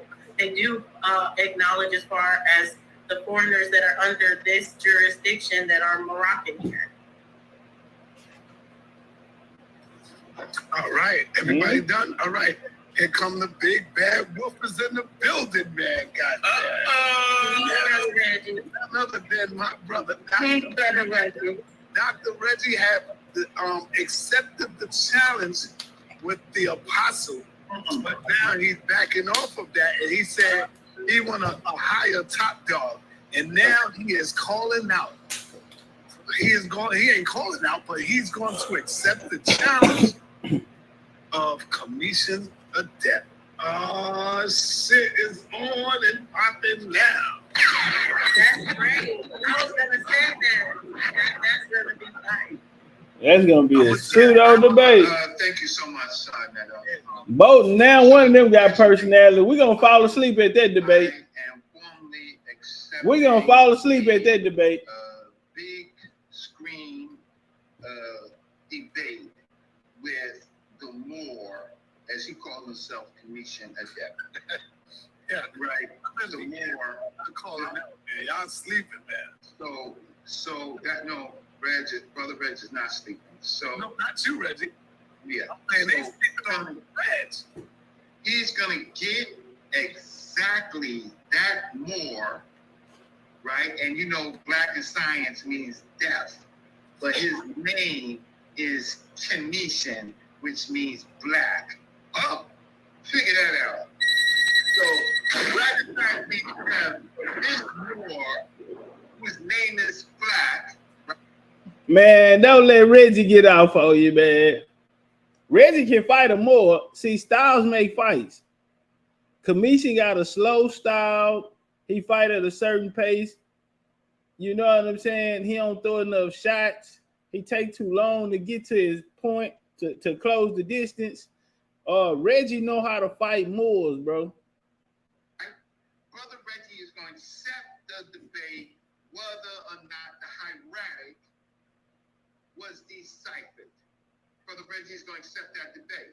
So after does it, or if you have, and if there's someone else, I heard there's someone else who might be on a big screen, right? As soon as that, I will accept it.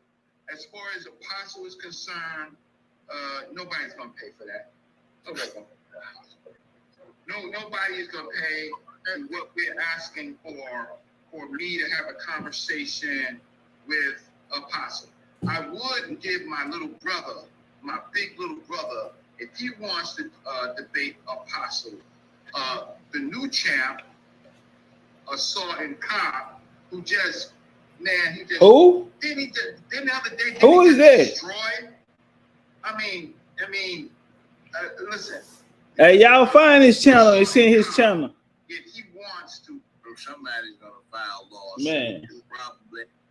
Which of these common spices can? Hey, y'all, my bad, y'all. Y'all find me that guy channel. Who they talking about? We gonna check him out. Oh, so y'all think y'all got niggas around here tough? Trying to build a name for themselves? Wait, I'm gonna knock him out. Find his channel. I'm gonna go get him. Moorish Americans, right? We gonna go get him, y'all. And the first thing I did on stage is I asked them, does all their grand sheiks, does he have permission to do this debate? Did you allow him to do this debate? And as a nation state, if you want to call it, they said yes. Fine. The problem, sisters, is that the banners that you're underneath, right? The men in those organizations don't want you. Sinetta wants you. That's why Sinetta gives you the opportunity to free yourself, because whenever you try to debate them on the platforms, they devalue you, right? But luckily,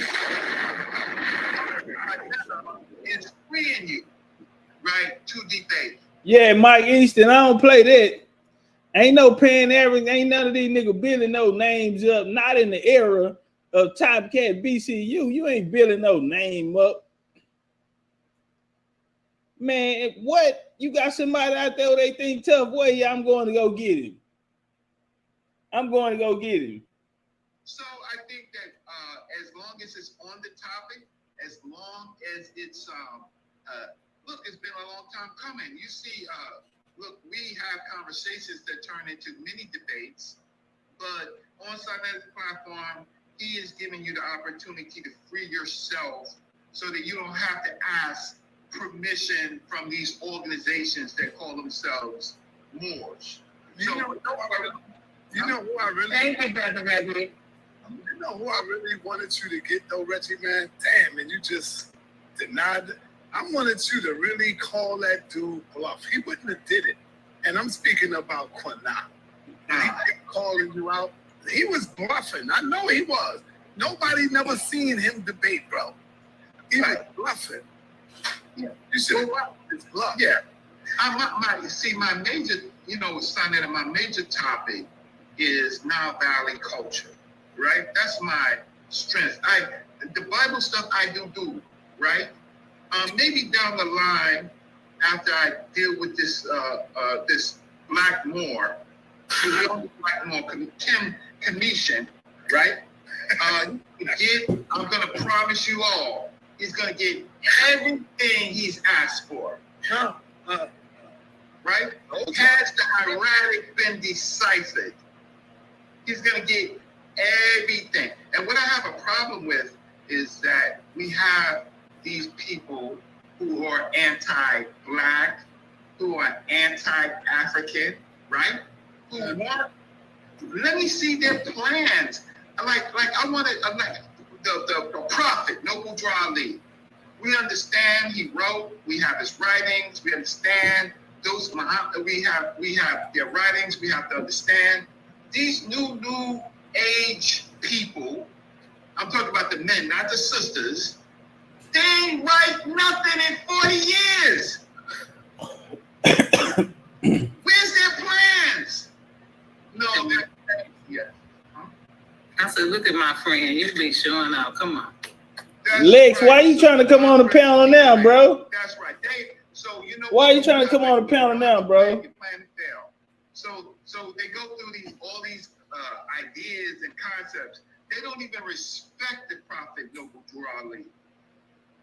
They don't even respect him, right?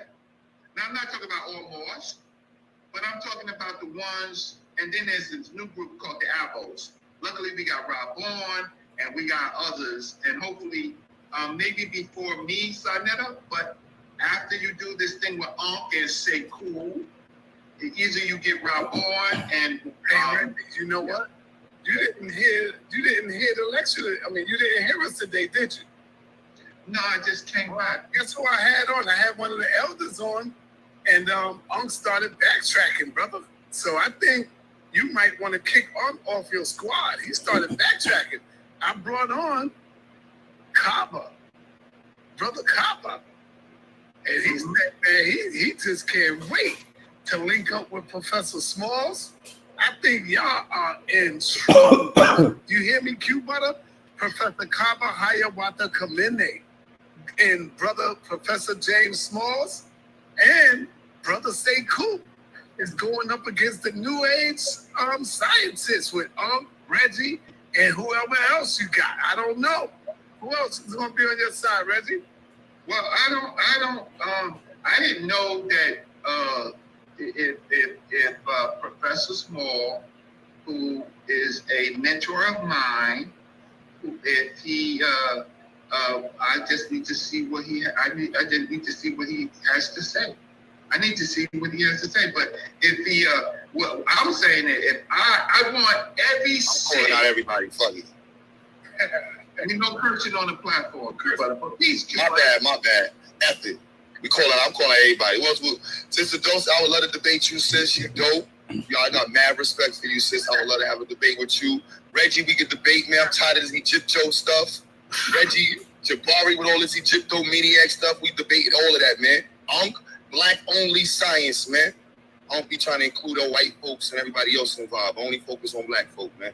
Call out everybody, man. ABG. Honor to the sea and Nisha, all our unscrambled minds in the chat. I just had to say I saw them going in.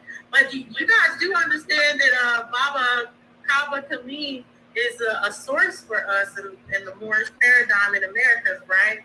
That we've learned a lot from him and the information that he's given us in Moors. But he ain't he's not. He's Leo Hansberry's student. He's Dr. John Henry Clark's student. Y'all, let's just see what. And we use that information as well that John Henry Clark gives us about the Moors. Yeah, but see, that's the problem. He's my brother. I'm not gonna talk it, but some of these elders, they're everybody's friends. We need people like Sarnetta. They stand on one square. Sarnetta stands on one square. I stand on one square. You want to debate me on Kemet, you brother? I don't do. I will. I really left you. I will. I don't know what else to pick, bro. I don't know what else to debate you about. You know what I'm saying? I don't know. Yeah, don't leave me out of it. Let's talk behind the scenes and we find something that we can do. Because you do the work. You don't talk. You do the work. That's why I respect the presentation. Like Dosane, you did a hell of a job with your presentation. Reggie, I'll walk through you. I got a Kemet debate presentation. I ain't got off on nobody with yet. Information I ain't brought out yet. We could definitely talk about this reparations. I mean, maybe I should say the different articles that say what it takes for reparations and the HR resolutions. Because so many people don't believe that nation states are needed for that. But that's what I see from all the laws, that you have to have that. Well, I'm going to sign off. I think I've said what I need to say. I'm going to be in the background. Tell Commission, he's going to get everything that he's ever asked for. He wants to be on a big screen. But here's the thing, Sarnetta. It's based on what he's already said. That's why I'm entering into debate. Not no new stuff. I don't hear no new stuff. I want to hear exactly what he has to defend, that the meta-nature, the hieratic has not been deciphered. He said that. He has to defend everything that he ran out of his Black Moor self, because he's commissioned. He's gonna have to run that. So, Side, you got what you wanted. So when you, after this debate, we say cool, then if there's nothing else, let's get this done. Okay? Oh, and about you can keep the videos that I did with Apostle down. I don't have time. I don't do Bible stuff, but he is wrong. And the reason why I want to keep it up is so people can just see what I was saying, right? For educational purposes. But you can do what you want. You can run. I'll put it up because you ain't begging hard, man. I respect you, but you can put it up or you can take it down. I just want the people to see. Basically, he's calling for a New Testament, and the Bible simply says that there would be a new covenant with Israel and Judah. He didn't say with the Gentiles. I'm talking about the Israelites. Now, what Paul said, that's what Paul says. They're Paul and Christ. But nevertheless, I'm going to go into the background, so I'm going to get these women on board, and these men that are holding the sisters down, it's not you, it's from the organizations that they call themselves from. They're holding them down, and luckily there's Sarnetta who's freeing them. So with that said, I'm gonna listen in the background. Thanks for listening. Peace, brother. Got you. All right. Thank you. I don't know if I'm gonna leave or not because I keep seeing Lex Luthor pop up, and I need to have my sister back. But King, I've been seeing you go extra hard, and I just want to tell you that. That Lex who? Lex Luthor. I kind of want to keep him back. I want to leave up out of here, but I feel like if you're gonna let Lex Luthor in, because he's quite disrespectful, and so that's probably that's I feel like he show up. I think Lex stopped that already. He been stopped disrespecting the women. I hope. Well, that's the only reason I feel like he didn't show is because it ain't in his genealogy. He ain't got no. That's why he didn't show up for the debate. Other than that, Lex, we got you on right now, brother. There's no profanity no more. None of that. What's going on, brother? Peace to you. Yeah, what's up? What's going on? Yes, sir. Hey, Sai, what are you doing, man? You know this thing was canceled a week ago. Right, but we still. Hold on, brother. But I'm just saying, why would you come on here and act like I didn't show up on tonight? You didn't tell Dosame. I told you a week ago I wasn't gonna be able to do this debate today. Okay, let me answer you, brother. Sai pulled a fast one. A week ago, I told Dulcinea, and I said, Dulcinea, the joint have been canceled with Lexi. Y'all been false promoting. I said, I did my whole presentation. I wouldn't mind still doing my show. So what I'm gonna tell her? No, you can't do it. No, I don't mind that. But you came on here saying I didn't show. Let me finish, brother. Let me just finish, and then I'm gonna let you respond. Man, they didn't false advertising. They didn't put out flyers, man. They didn't put a finesse 2 times, man. They didn't put the Scully on, man, and brought another nigga on stage, man. Man, they didn't clown Tyrone, man. Nah, man, they didn't put out flyers. They had everybody coming. And boy, they knew last week, man, Saturday, man, that it was a no-show. Boy, they ran it on them, man. Oh, y'all dirty, man. Y'all dirty Moors. I don't want her to waste her time in doing her fact-finding mission. And I told her, I said, don't say nothing to the people. Don't say nothing. When it's time to get up here, they will see that Lex. Stop, fool, boy. Stop running, Mo. Stop, boy. I would have never let that nigga on the panel. I would have kept it how it was. Stop fucking around and let him up there. The truth had to come out. Boy, it's time to let the truth be told. It ain't no brighter day. And when it all unfolds, a nigga gonna just pass away. Hey, turn up, man. Zero, man. Southside. Was you rescheduling? Know what you saying? Hold on. Are you saying you was gonna reschedule it or something, Max? Because you never told me that. You just said you ain't gonna make it. You're not gonna be able to make it. Right. I know we didn't talk about rescheduling. Hold up. I gotta cut you on this. You never said it was canceled. What you told me was you're not gonna be able to make it. That's what you told me. Because what is that? So that don't mean cancel. If I'm not making it to the debate is canceled, bro. That means you ain't gonna be able to show up. When someone don't show up at a debate, they score. Oh boy, y'all do that. Show up in the debate league, what happens? You get kicked off. That's if the debate is scheduled and someone doesn't. Nah, you get kicked off, Lex. You disqualified. That's different. But if the Disqualified. debate was scheduled a week ago and you come up on the day of the debate and tell everyone I didn't show up and I ran, that's different, bro. He didn't say you ran. We said you ran. He said you canceled. You know what I'm saying? So I said you didn't show up. It's all good though. It's all good. Next time you just gotta. I ain't gonna lie. That's not really fair. I ain't gonna lie. That's not like I ain't gonna lie. I personally, the way it came off, it seemed like he ran. But that's not fair. If he said he's canceled, it should have been. Let me say this real quick to the people, because now Lex got people saying, "Sir, you wrong, sir." Let me say this real quick.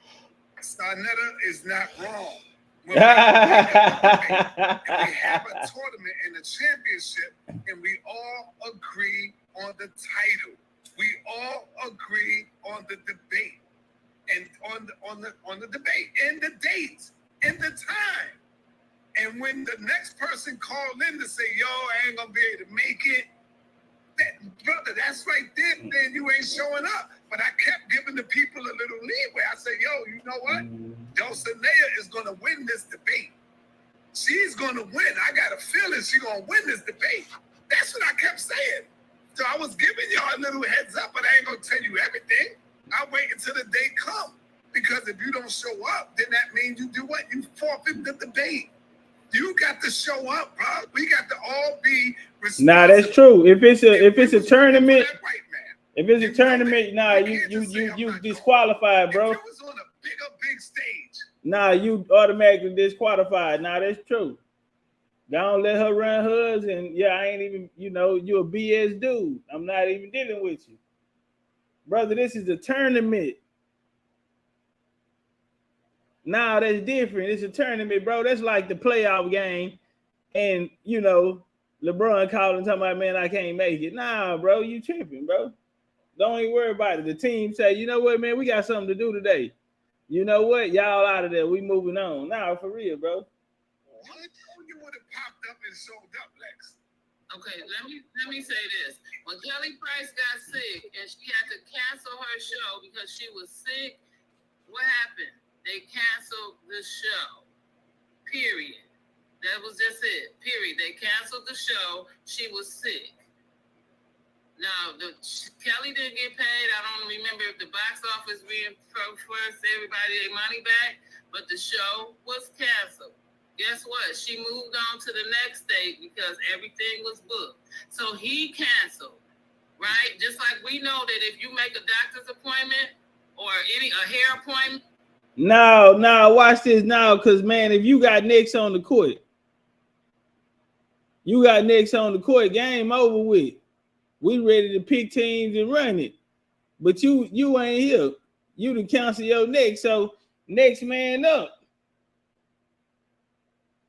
If we in the game, LeBron don't show up in the playoffs, guess what, man? Next man up. We can't now. And see, he in the building now because he don't want his name to, no dirt on his name. If you couldn't make the debate, then brother, why are you here right now? You a BS dude and you deserve to be passed up.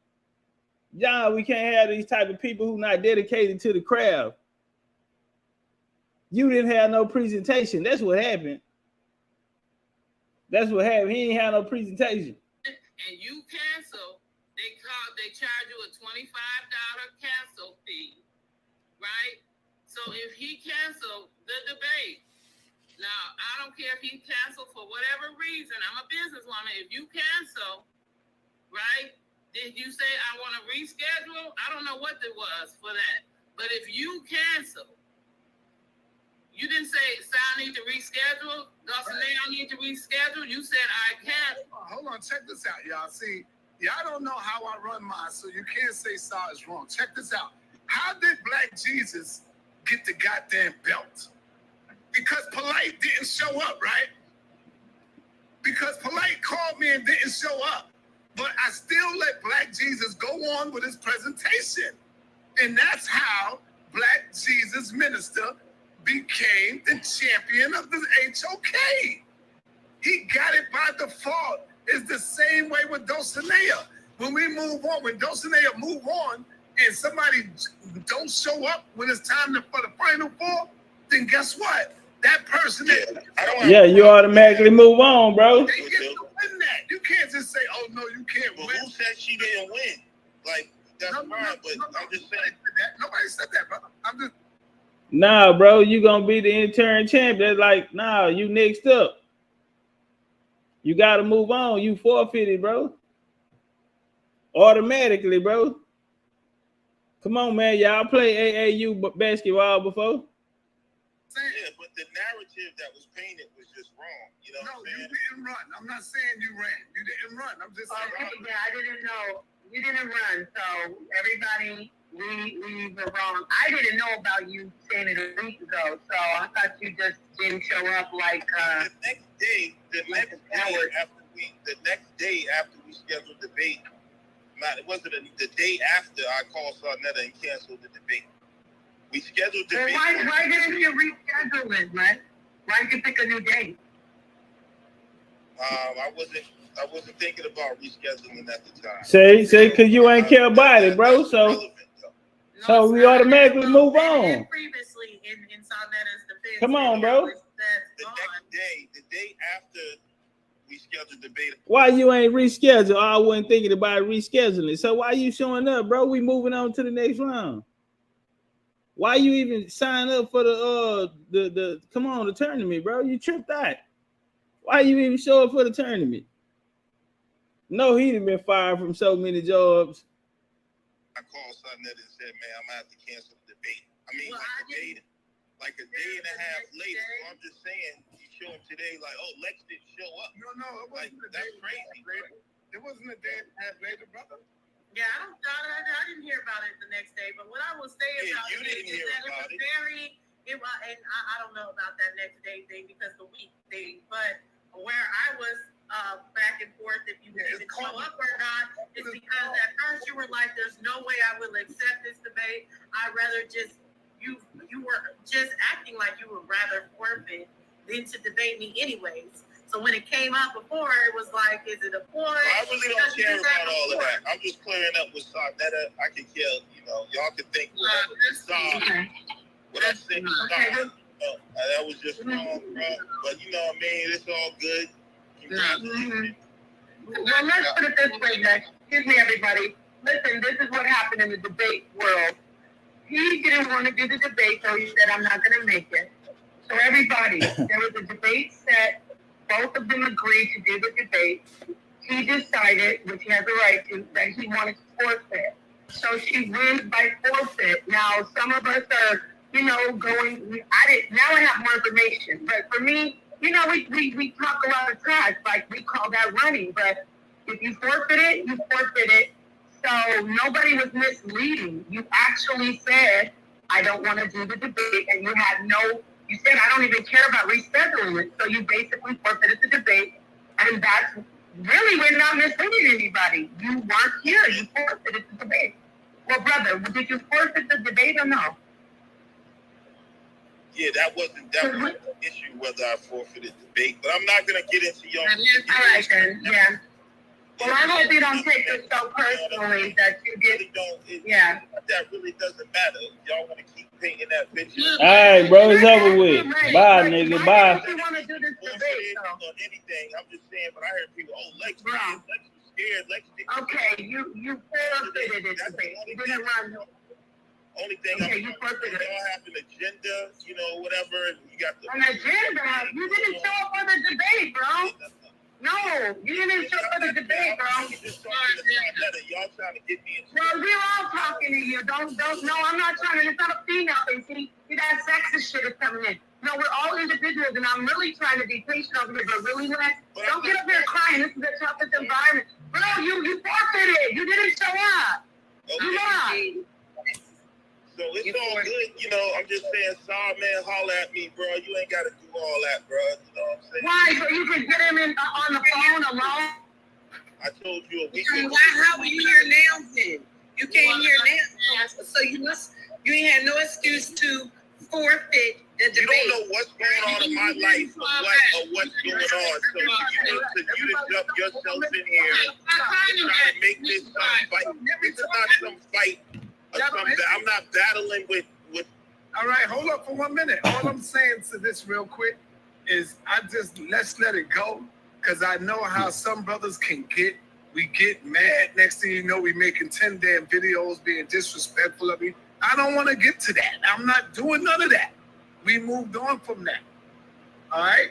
Because people get caught up in their little panties and then they want to make a video respecting women. And come on, man, this shit is crazy. Bro, I know we're treating them like family because, he came in, I never let you come in, and then you come in. When you setting up a competition, man, for you dumb niggas that never been in a goddamn debate, stupid as hell talking about Saw is wrong. No, I'm not. I saw it's right. Because y'all never been in a goddamn debate. You don't know what it is to be in a debate. Y'all never have no rules. Everybody know the rule is if you don't show up, you forfeited the debate, man. It don't matter. People could call it, he ran or he didn't do this. I didn't tell the people until it's that day. Because how I know he ain't going to show up that day? He could tell me something he want to tell me. But I'm going to wait until that day comes. I told Lex this. And if he ain't get off, he'll tell you I'm not lying. I said, brother, if you don't get up in there and debate, she gonna beat you. How can you let her beat you in the first round and get knocked out? I said that to him. So you dumb niggas don't know what the hell you're talking about. I said, bro, if you do that, she's gonna win by default. She's gonna knock you out in the first round. Do you want that? And he didn't care. So I didn't say nothing. I left it out there because I said, damn, maybe he pop up on Saturday. Who knows? And if he don't pop up, then goddamn it, Dulcinea moves on to the next title. Simple as that. This is how Black Jesus. I know I can't give the ins and outs of everything of the conversation, but I do want to say that, even me taking the title that I took when he said that he was going to be he wanted judges, and I was even like Q butter, and Sonetta was like, Q butter, you understand that Q butter is Pan-African? There's no way he's going to do it. I said everything to get him to take this debate because he was from the jump I don't want to debate her. That's why I took the title. There was a disadvantage. That's why I was going to have judges that were all a disadvantage to me. But I just wanted to show that I wasn't afraid to show up and debate it, even if it was a lopsided thing. I was going to debate this with him. So that's where I was like, yes, I was told a week ago, but I didn't know what was going to happen, honestly, because he had been saying he was never going to debate me, then debate me, and then never going to debate me again. And it was a lot to try to get him to debate. And that's why I took this particular debate of Pan-Africanism versus more science politically in the first place. Right, and I just want to say, like you said, Sonetta, this isn't about beef. He was in the back talking about this is how beef starts. Look, brother, we're showing you love over here. Sonetta showed you extra love, right?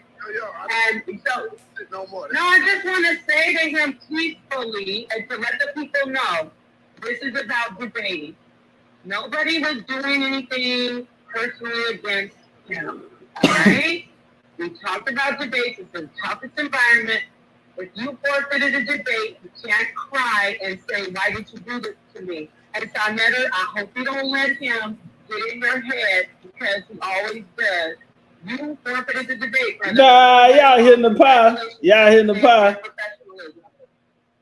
Congratulations, Dulcie. Even though Lex was going around to different people's pages talking about us like dogs, and especially Delphinaire. Can I ask some questions? Just so I can, because I don't really understand. I don't want it to get like that. I know how people can get.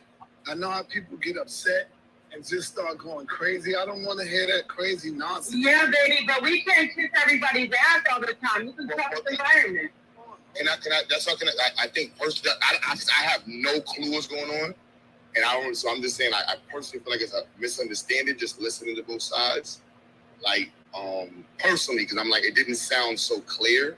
So I'm just listening to it. So I'm so sorry. Are you saying that if you agree to a debate and that date is set in stone, you can't reschedule, and if you reschedule, it's a forfeit? Right. No, you can reschedule. Yeah, you can reschedule, but you ain't had no communication with us or nothing. Ask him to reschedule. He would have said, "Yo, I can't do it on this day, brother. Let's pick another day." I specifically told him. I said, "Bro, if you don't show up, you know you get knocked out in the first round." He'll tell you I said that. I told him that. Can I make a suggestion? I like what you. I would probably suggest to say maybe like, they should have like a public, like I feel what you're doing, like the weigh-in, and then they should be giving the artist like the performance like at least 2 times to reschedule. Cause I don't know, listening to it kind of like. Like Bro Sunday, I wouldn't want to win personally. I wouldn't want to win like that. I would at least like.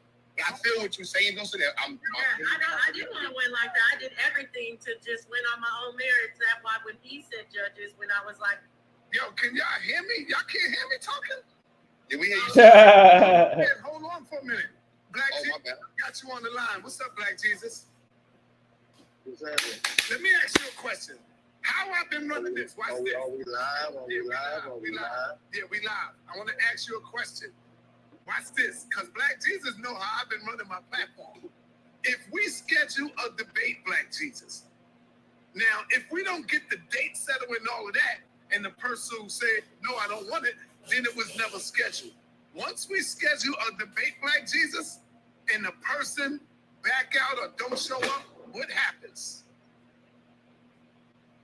If a person backs out and you set a date. Yeah, we set a date. We had a date set for the debate.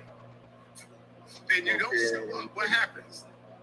Well, if you don't show up and the date is set, you don't. So now this is in also in lieu of the person not trying to reset it at some other time, right? Right. They're not trying to reset it, right? Right. Well, if they're not trying to reset it and they don't show the hell up, that's a forfeit. You lost. Thank you, brother. That's all I'm saying. How did you get the title?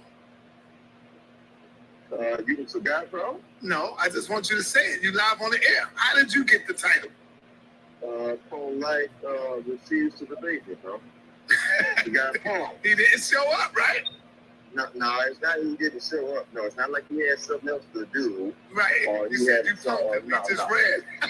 I took his tennis shoes, I took his jacket, I took his pride, and I retired his ass. And I told him at the end of our pre-debate discussion, I told him don't show up to the debate because I've already won. Didn't I say that to him? So yes, you did. Yeah, I said, brother, don't even show the hell up, bro. I've already won, bro. So he took my advice and ran his ass off, and he ran off and never came back. Never, ever came back, bro. All right, that's cool. Thank you. All right, peace, bro. He probably want to laugh. Yeah. I mean, real job, good job, Delphinaire. We're going to move on from that. Yeah, we don't want to take too much away from her presentation and her victory. But people win in different ways, and I love you too, brother, but I would take a debate win any way I get it, as long as I know I get the information, I did the research, and she did that. So you deserve this win. If they run, it's the same thing as the information being trashed. And that has nothing to do with leg sports. That's everybody. If you run and you forfeit, that means you couldn't stand up against the person. So this is a justified win for you. All right. Let me go to Key Life Production. What up, man? Hey, what's going on, son? How y'all doing? How's the goddesses doing? You know, everything like that. Good to be on Sunday the TV. I wanted to applaud Brother Reggie, Dr. Reggie earlier, if he's still listening, because he mentioned how side gives people a chance to come on and put their thing down. It's like, this is the most powerful station that we have for our people, as far as I'm concerned. But just to go off topic, just for 1 second real quick. I was on a football channel today, and man, nigga, I don't, man, boy. This dude that came up there and talking about he on the football channel. All right, that's enough. That's enough. That's enough. That's enough of that. Enough is enough. Yeah, enough is enough. That is it. I cannot take no more. Enough is enough. Somebody asked me, when is enough enough? Somebody asked me, when enough is enough? I need a shot. I need to take a shot or two. What just happened?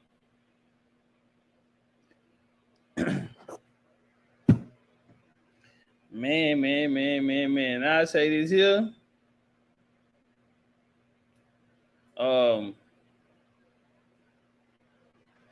That's a debate league, toughest environment. And I ain't, man, nah, bro. Toughest environment, I don't know, man. I don't know about that. Unc finna fight the African boy over there. $30 debate. And then Reggie finna fight Commission. That probably be a $30. And it's like, come on, bro. These dudes are like bottom of the, they not even in the top 20. The gap so far it's crazy. But you know, Dosey, she went out there and she shot her shot. You know, everybody believe in what they believe in. But I say this here. At the end of the day, man, if your mama and your family didn't give it to you, then you ain't that.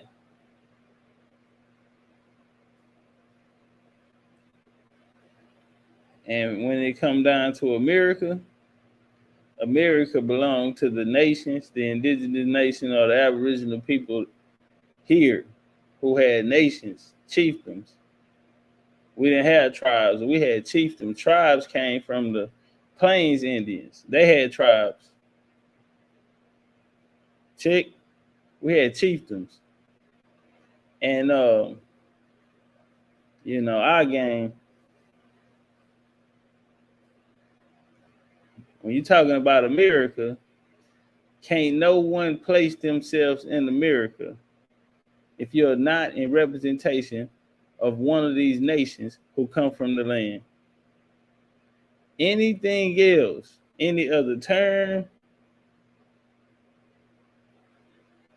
I don't care if someone moves here, it do not give them more rights to the land than the people of the land. There's no one here with an ideology that does not derive in America can come to America and ask for anything. Definitely not for no sovereignty here in the Americas. It's easier to just go, if that's what you're looking for, then you should go back to your home country. Check where those names are tied to the land. That's where you can go in. Since you are tied to the land, you have rights to the land. Those are the places you should go take your political message. In the Americas, there's only two forms of government. That's indigenous government, and that's U.S. You cannot sign a paper and gain sovereignty. You cannot sign a paper. Sovereignty is not a business deal. Okay? You're only as sovereign as what you can protect. And if you don't have an army, y'all remember they ran in the Haitian president? They went in his house in the bedroom and got him. They invaded Iraq. They went in weapons of mass destruction. They say they found in Iran. Listen, man, you talking about a people who invade countries that are overseas. And you're talking about building the government inside of America. Let me say this here.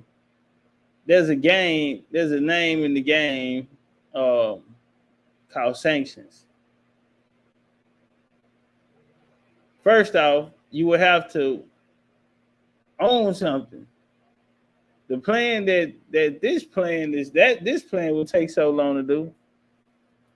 People want international relationships with people in other countries and operating here as a sovereign entity, doing business with other countries around the world, and you don't manufacture anything.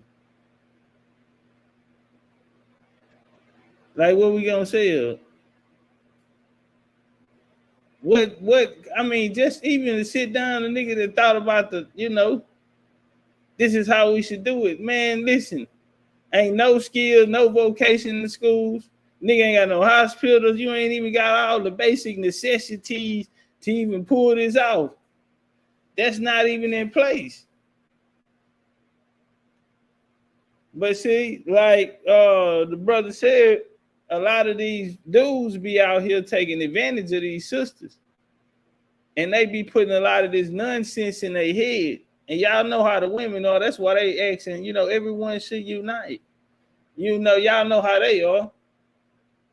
But listen, we got to know what we unite on. Everybody don't mess with everybody. You unite with your people now. First, you have to do the hard work and find out who you are and where you are on the board so you can know what group you need to be uniting with. There's no one solution to all our problems, to everyone's problem here. There's no one solution to it.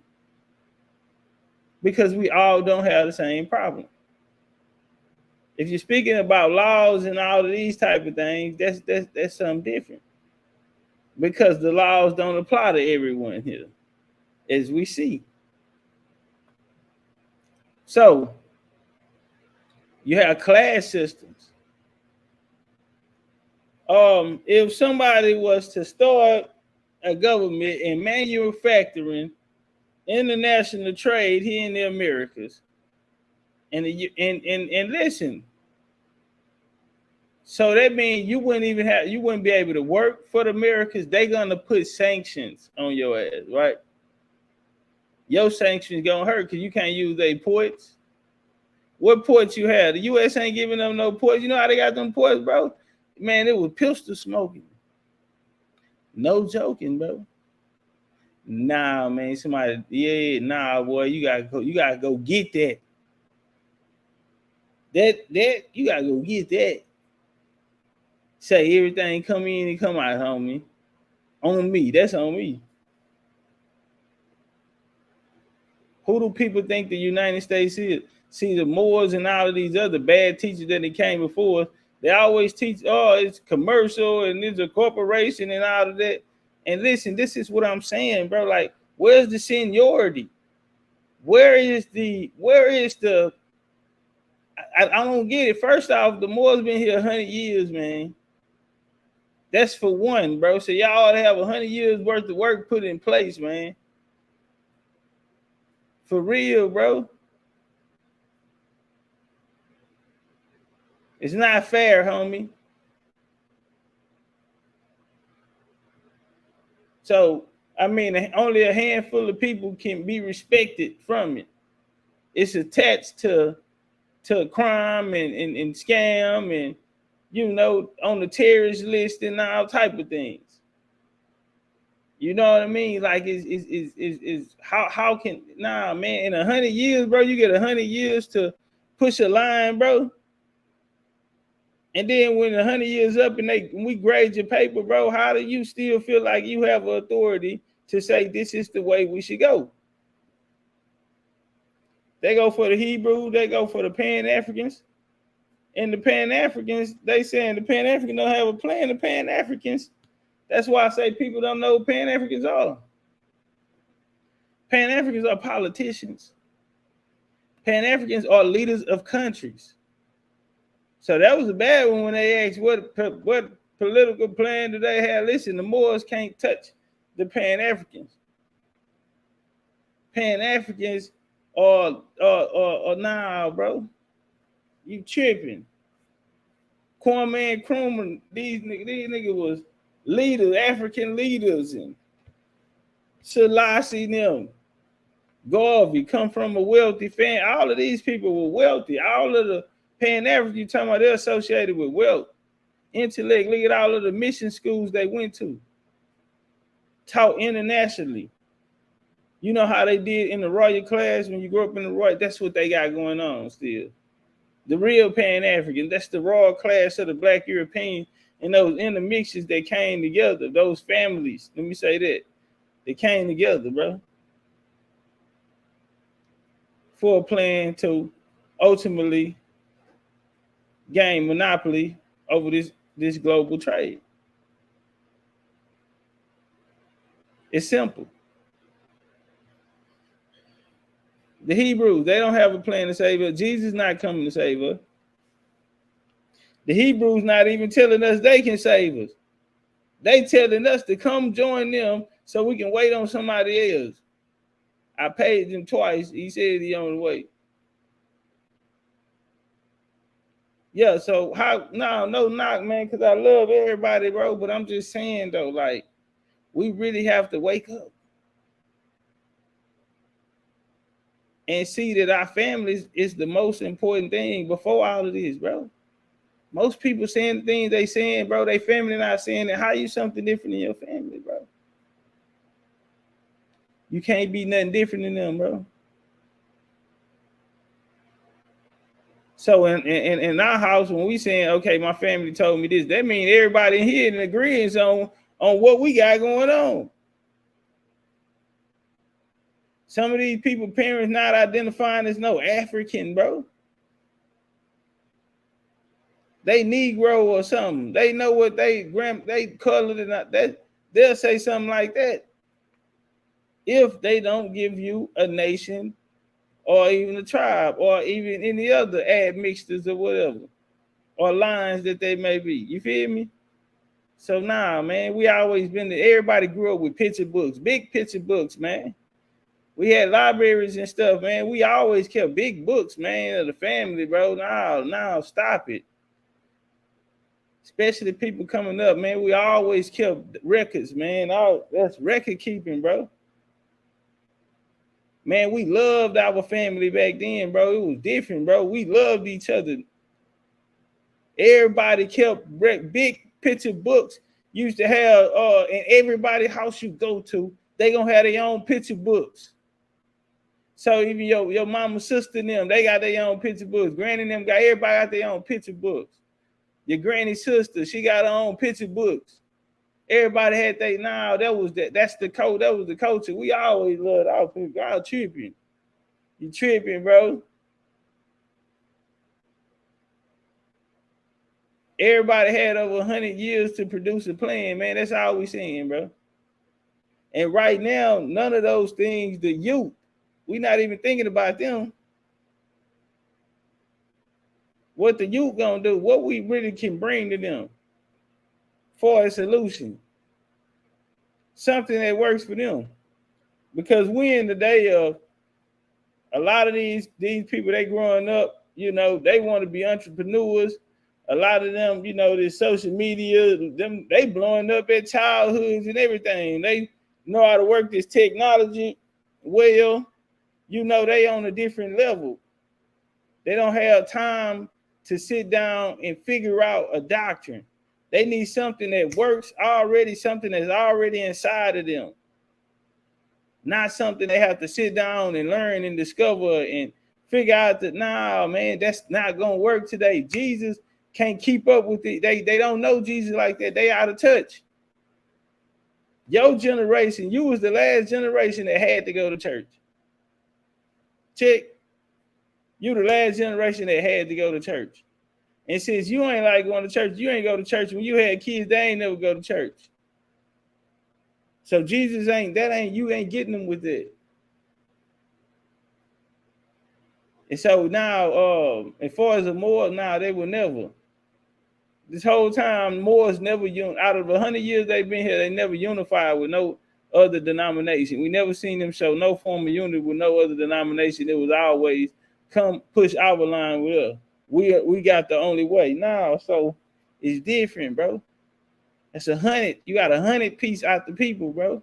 And we look up, we ain't got nothing. Y'all still talking about we need to rally the troops. Hebrew Israelites, that is too many. Listen to me, brother.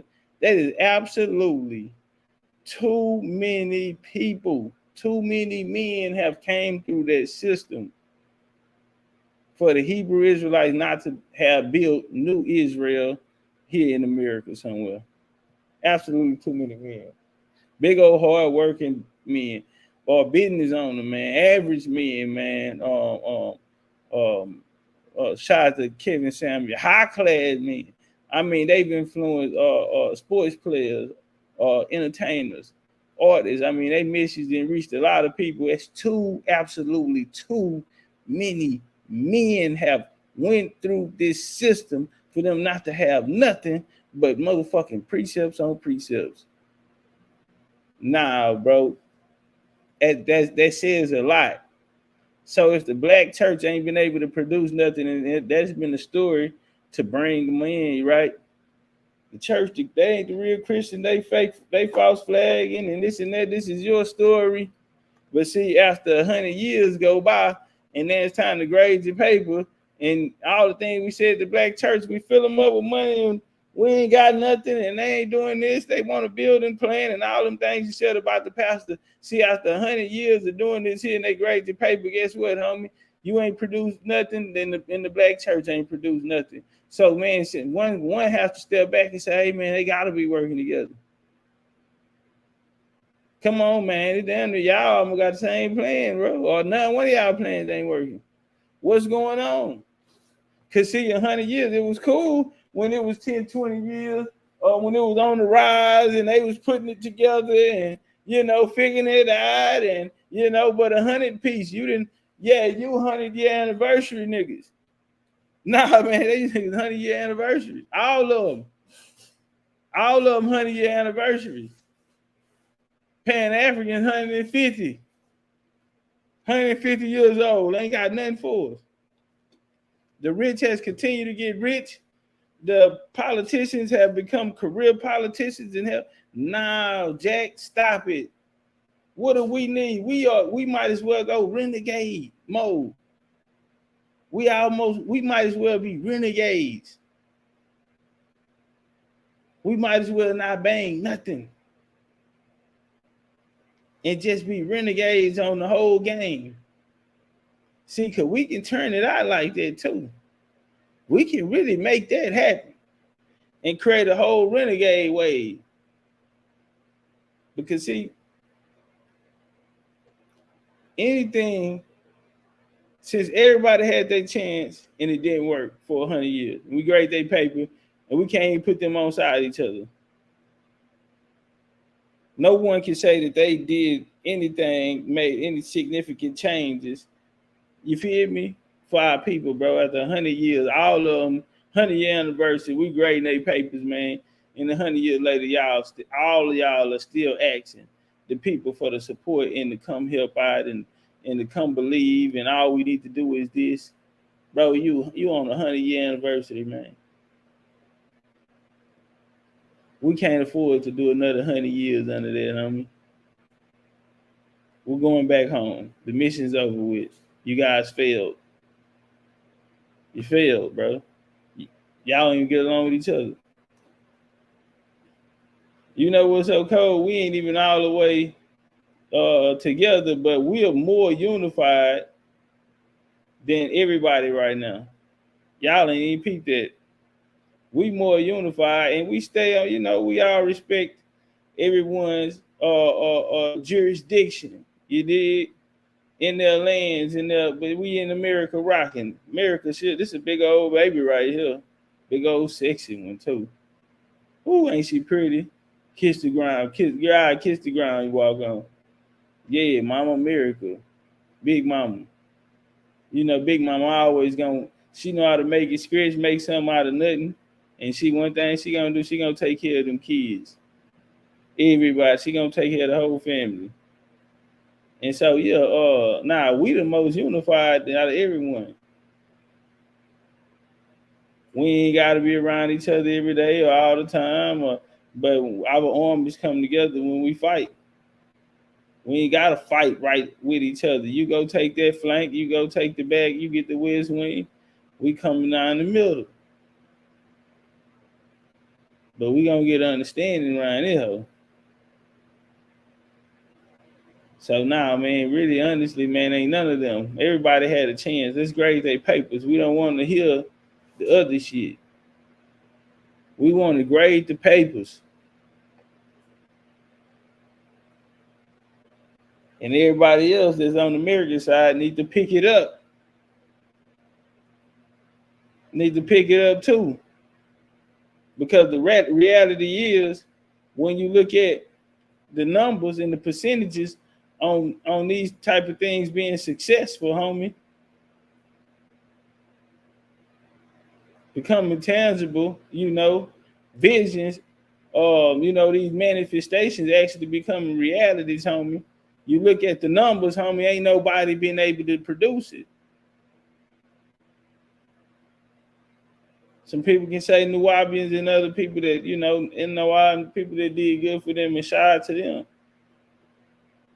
But we talking about something that fits the everyday person here. America, how great she was, they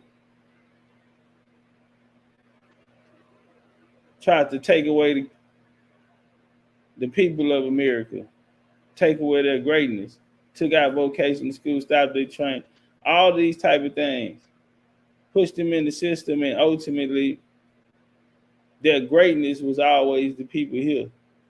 And once they tried to strip them of their greatness, America lost greatness for as the system. And it's falling apart. They're not even being able to compete with a lot of other people. That's why so much money needed now.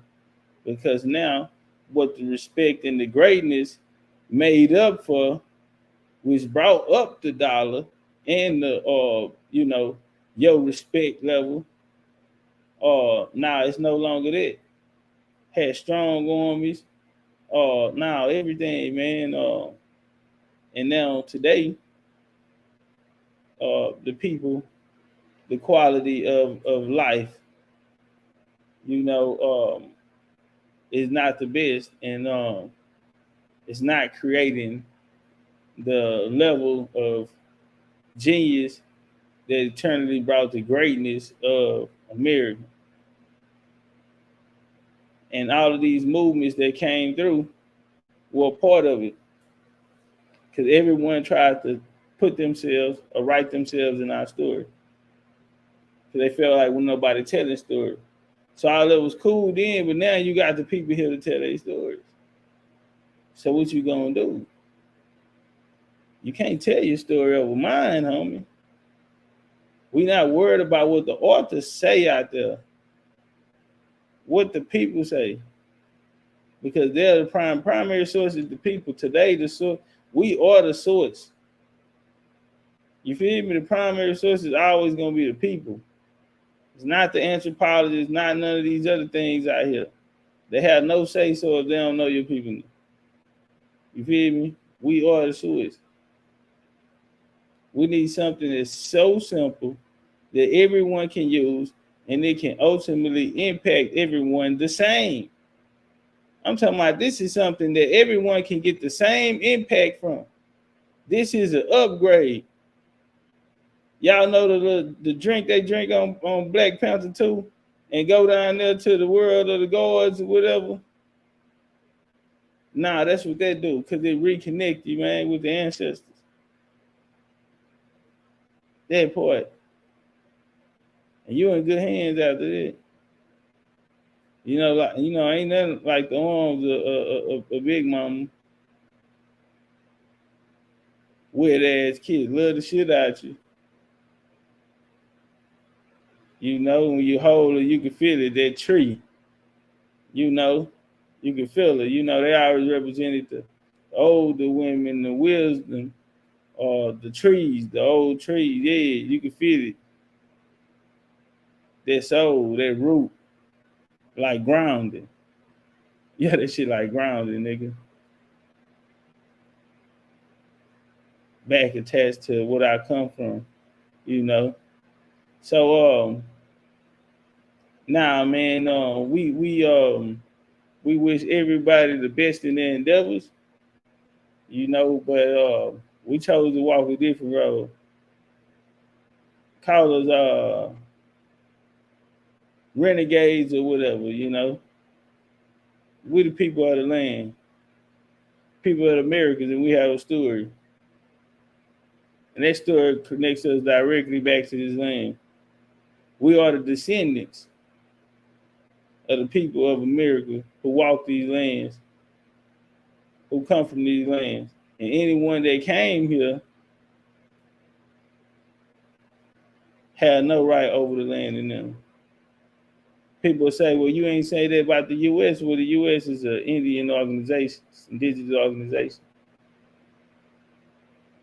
which was set up and created to operate immigration and trade, commercial trade.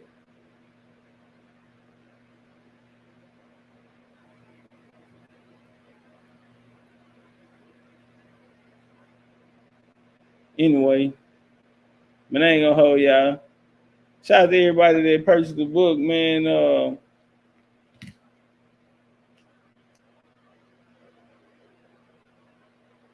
We're gonna have the sale up probably like 2 more days, man. And then I wanted to get to that number. We close maybe tomorrow. I'll put a number up or something on how far we is. You feel me? Something like that. Hey, shout out to the homie online for the love and the cash. I appreciate you, real online.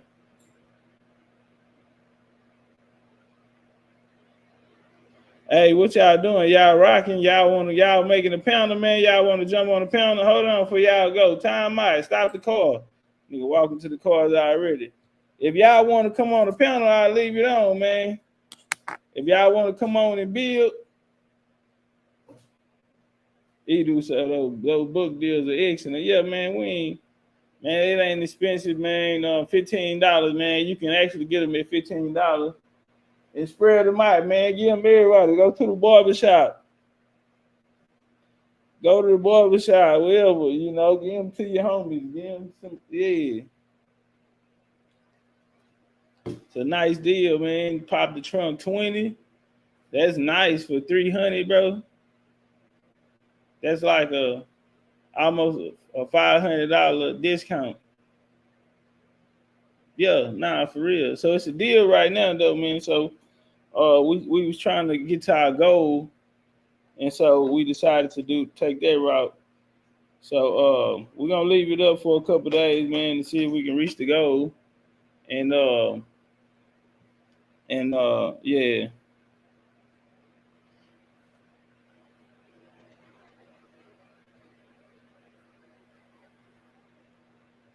Real online say 20 for 300. Yeah.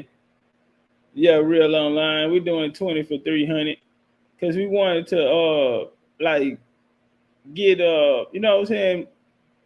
We didn't want to make it so that'd be like 15 in the book, you know what I'm saying? Wanted to make bundles, you know. I know some people want to do different things. And then we had a goal to get to 300, so we were trying to get to 300. So we created a way where people can do it, and it wouldn't be expensive because it ain't really about the money. You feel me? It's about the people getting it, and so that's why we made it. Know what I'm saying? Budget friendly, man. $300 ain't shit, bro. That's not even a nice pair of shoes today, man. So there's not even a nice pair of shoes today. So $300 ain't shit. Nigga go out to eat. You go out to eat and you eating and having drinks, and man, that's $300, bro. Like life different. Life different today, bro. $300 ain't shit. But yeah, you can get a whole 20 of them hoes, man, for 300. So yeah, man. Shout out to people that right now we only had 2 people get it. No Sellout and OGL. Al and No Sellout. They the only ones got one of them. But shout out to everybody. No supporters. You know, every support is appreciated. You know what I'm saying? But shout out to them 2 brothers. That was live. Paul said 300 for 20. Yeah, yes, ma'am. Yeah, yes, ma'am. Nah, he's talking about all right, big time. Nah, man, come on, Anton, y'all, man, you know, and you in California. So I already know. Out there, you go out there and that food be nasty. And they still want to charge all kind of prices.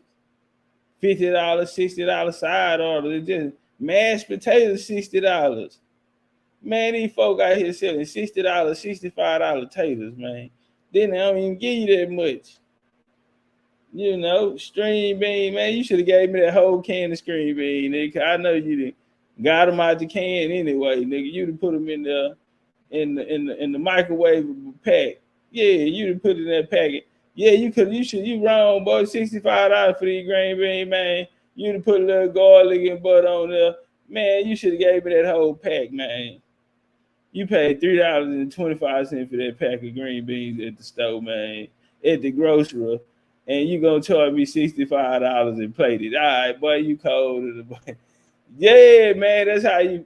Yeah, it's all love though. Yeah, they be huddling at the restaurants now, man. It is what it is. Y'all remember back in the game when older people worked at the restaurants? Today, now it's like youngsters. And so because people made it like, one, they didn't want to pay, right? And another thing, they feel like they can get cheap labor because that's what the system was created out for. So they got kids in there who fixing your food. I hate that. I don't like that. 16, 17-year-old, they ain't even wiping their pussy right. The boy, he don't want to bathe, he want to stay up on the game. And these niggas don't wash their hands and sanitize. Back then they had on hairnets and gloves, man, when you go eat. Now they square business, and then you're gonna have elderly lady back there who know what they doing, who know how to service, who know how to serve, who know how to keep a clean kitchen, who gonna make sure everything fresh. They not finna let you catch them with crumbs and shit. No will. They not finna let you catch them with that flowing mop. I'm talking about that. You're not finna have to go in there and stand up and say, damn, hey man, my table ain't clean. And the nigga come through there with a dirty rag, with a dirty ass mop water rag, and wipe down the table in the booth and then want you to sit down on there. Nah, man. And they got gnats and everywhere. Nah, not our people, bro. That ain't how we rocked, homie. That was one game. You went finna. We need to go back to that game. Yeah, nah, man, you go in there, everybody, and the elders in there, and if it is young people, they from the family. You know, that's the niece. They learn in the game. 20 years later, she gonna be back there. She gonna be the elder in there running the process. Got the sweet potato pies and recipes and all that. You feel me? That's who the community gonna know and grow to love. And when we go in here, we know we can spend whatever because we know what we getting. And you got a lot more back then for your dollar, you know. And so I missed that day. Now they have, 18-year-old, 19-year-olds in there. And I'm like, bro, this food. And they not even looking at it like that. You feel me? So, yeah, it's different. It's different.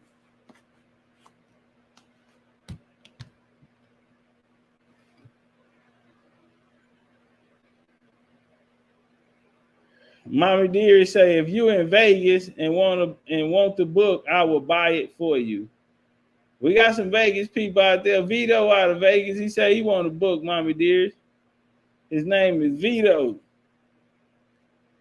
Vito out of Vegas. He said he want the book.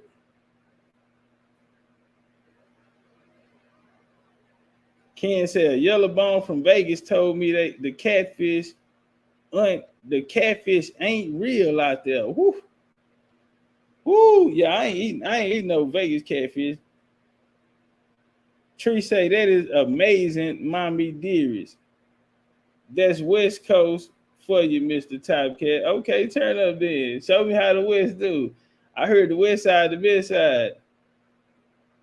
Yeah, I heard the West side is the best side. Hold on. They say drop the link.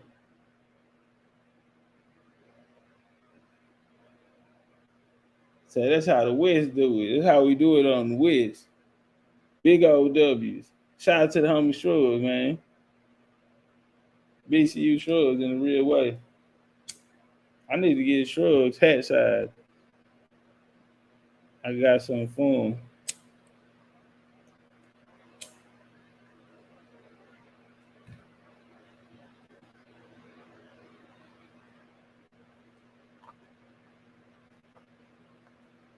Hey, the link in the chat, who was it? Superior. Yeah, I dropped the link down there.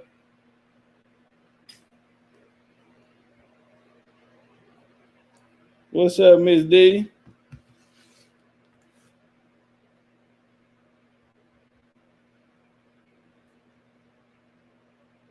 Trace, I'm gonna tell him he gonna get on your ass when he see you.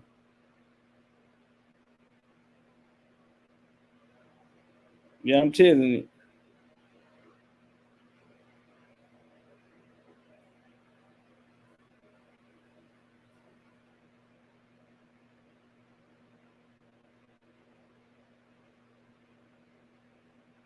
Copper Skin say, Top, what the number so far you reached for the 300? I got to count it, but I ain't nowhere close. I got to count it, but we ain't nowhere close.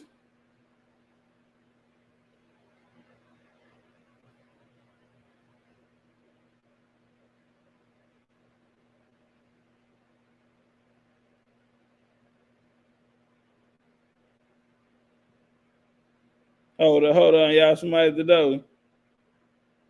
Turn up, y'all. Yo, what up, man? I ain't gonna hold you. I want you to give them a good trivia question. Anybody get the trivia question that actually attended the presentation you did that hasn't bought a book? You give them a good trivia question. That's the giveaway. They can have that book. All right. You got a question for him? You got a question? Can't think of one right now. I wanted to catch you before you rode though. I'm with my sister right now. I'm shopping. I could get back. We can hold tight. I don't know how long you're gonna be on there. So yeah. We probably be rocking out. We getting some of the fellas coming up. Come Bill, right. So we probably be in here. All right, I'll get back with you. All right, bet. Good. Who you talking to, Trace? Trace say you buying the book. Who you talking about?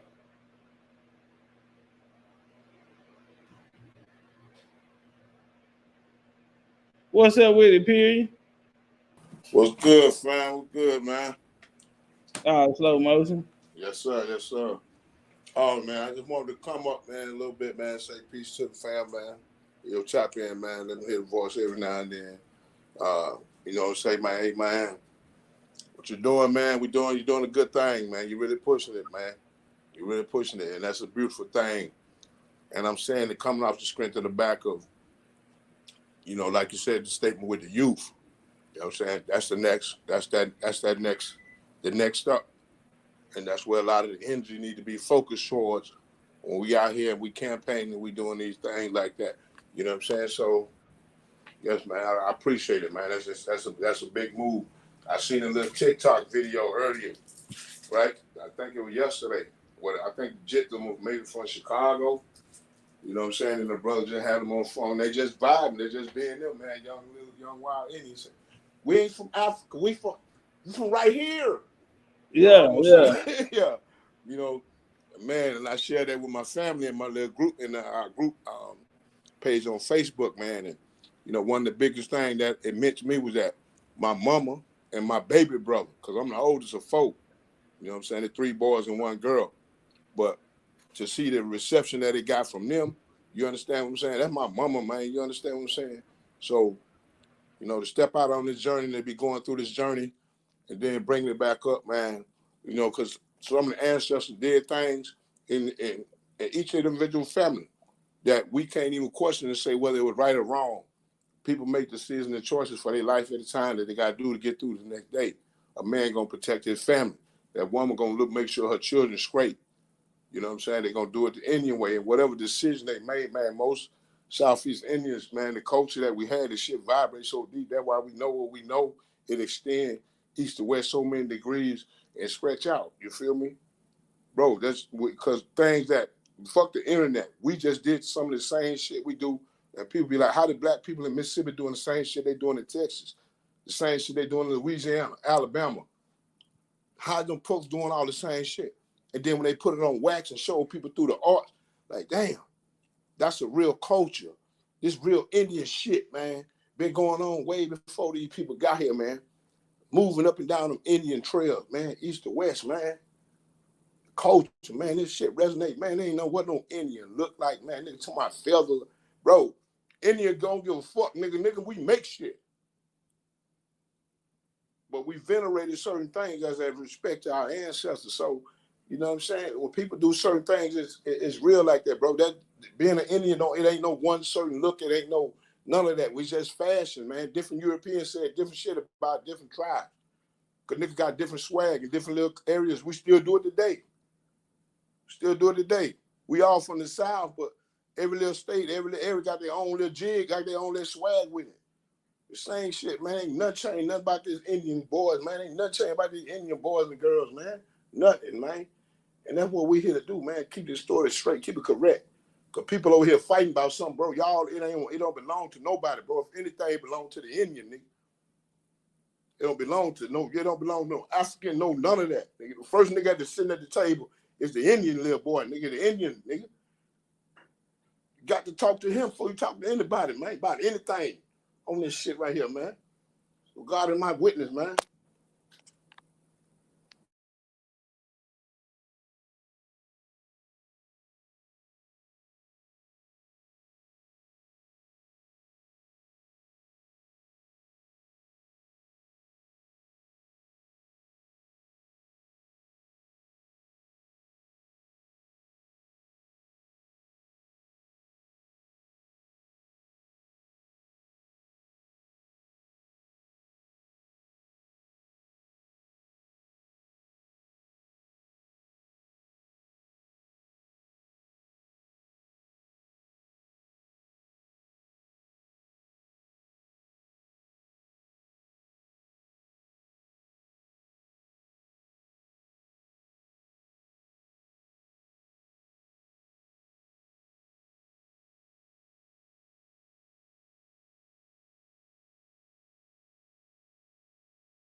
My check.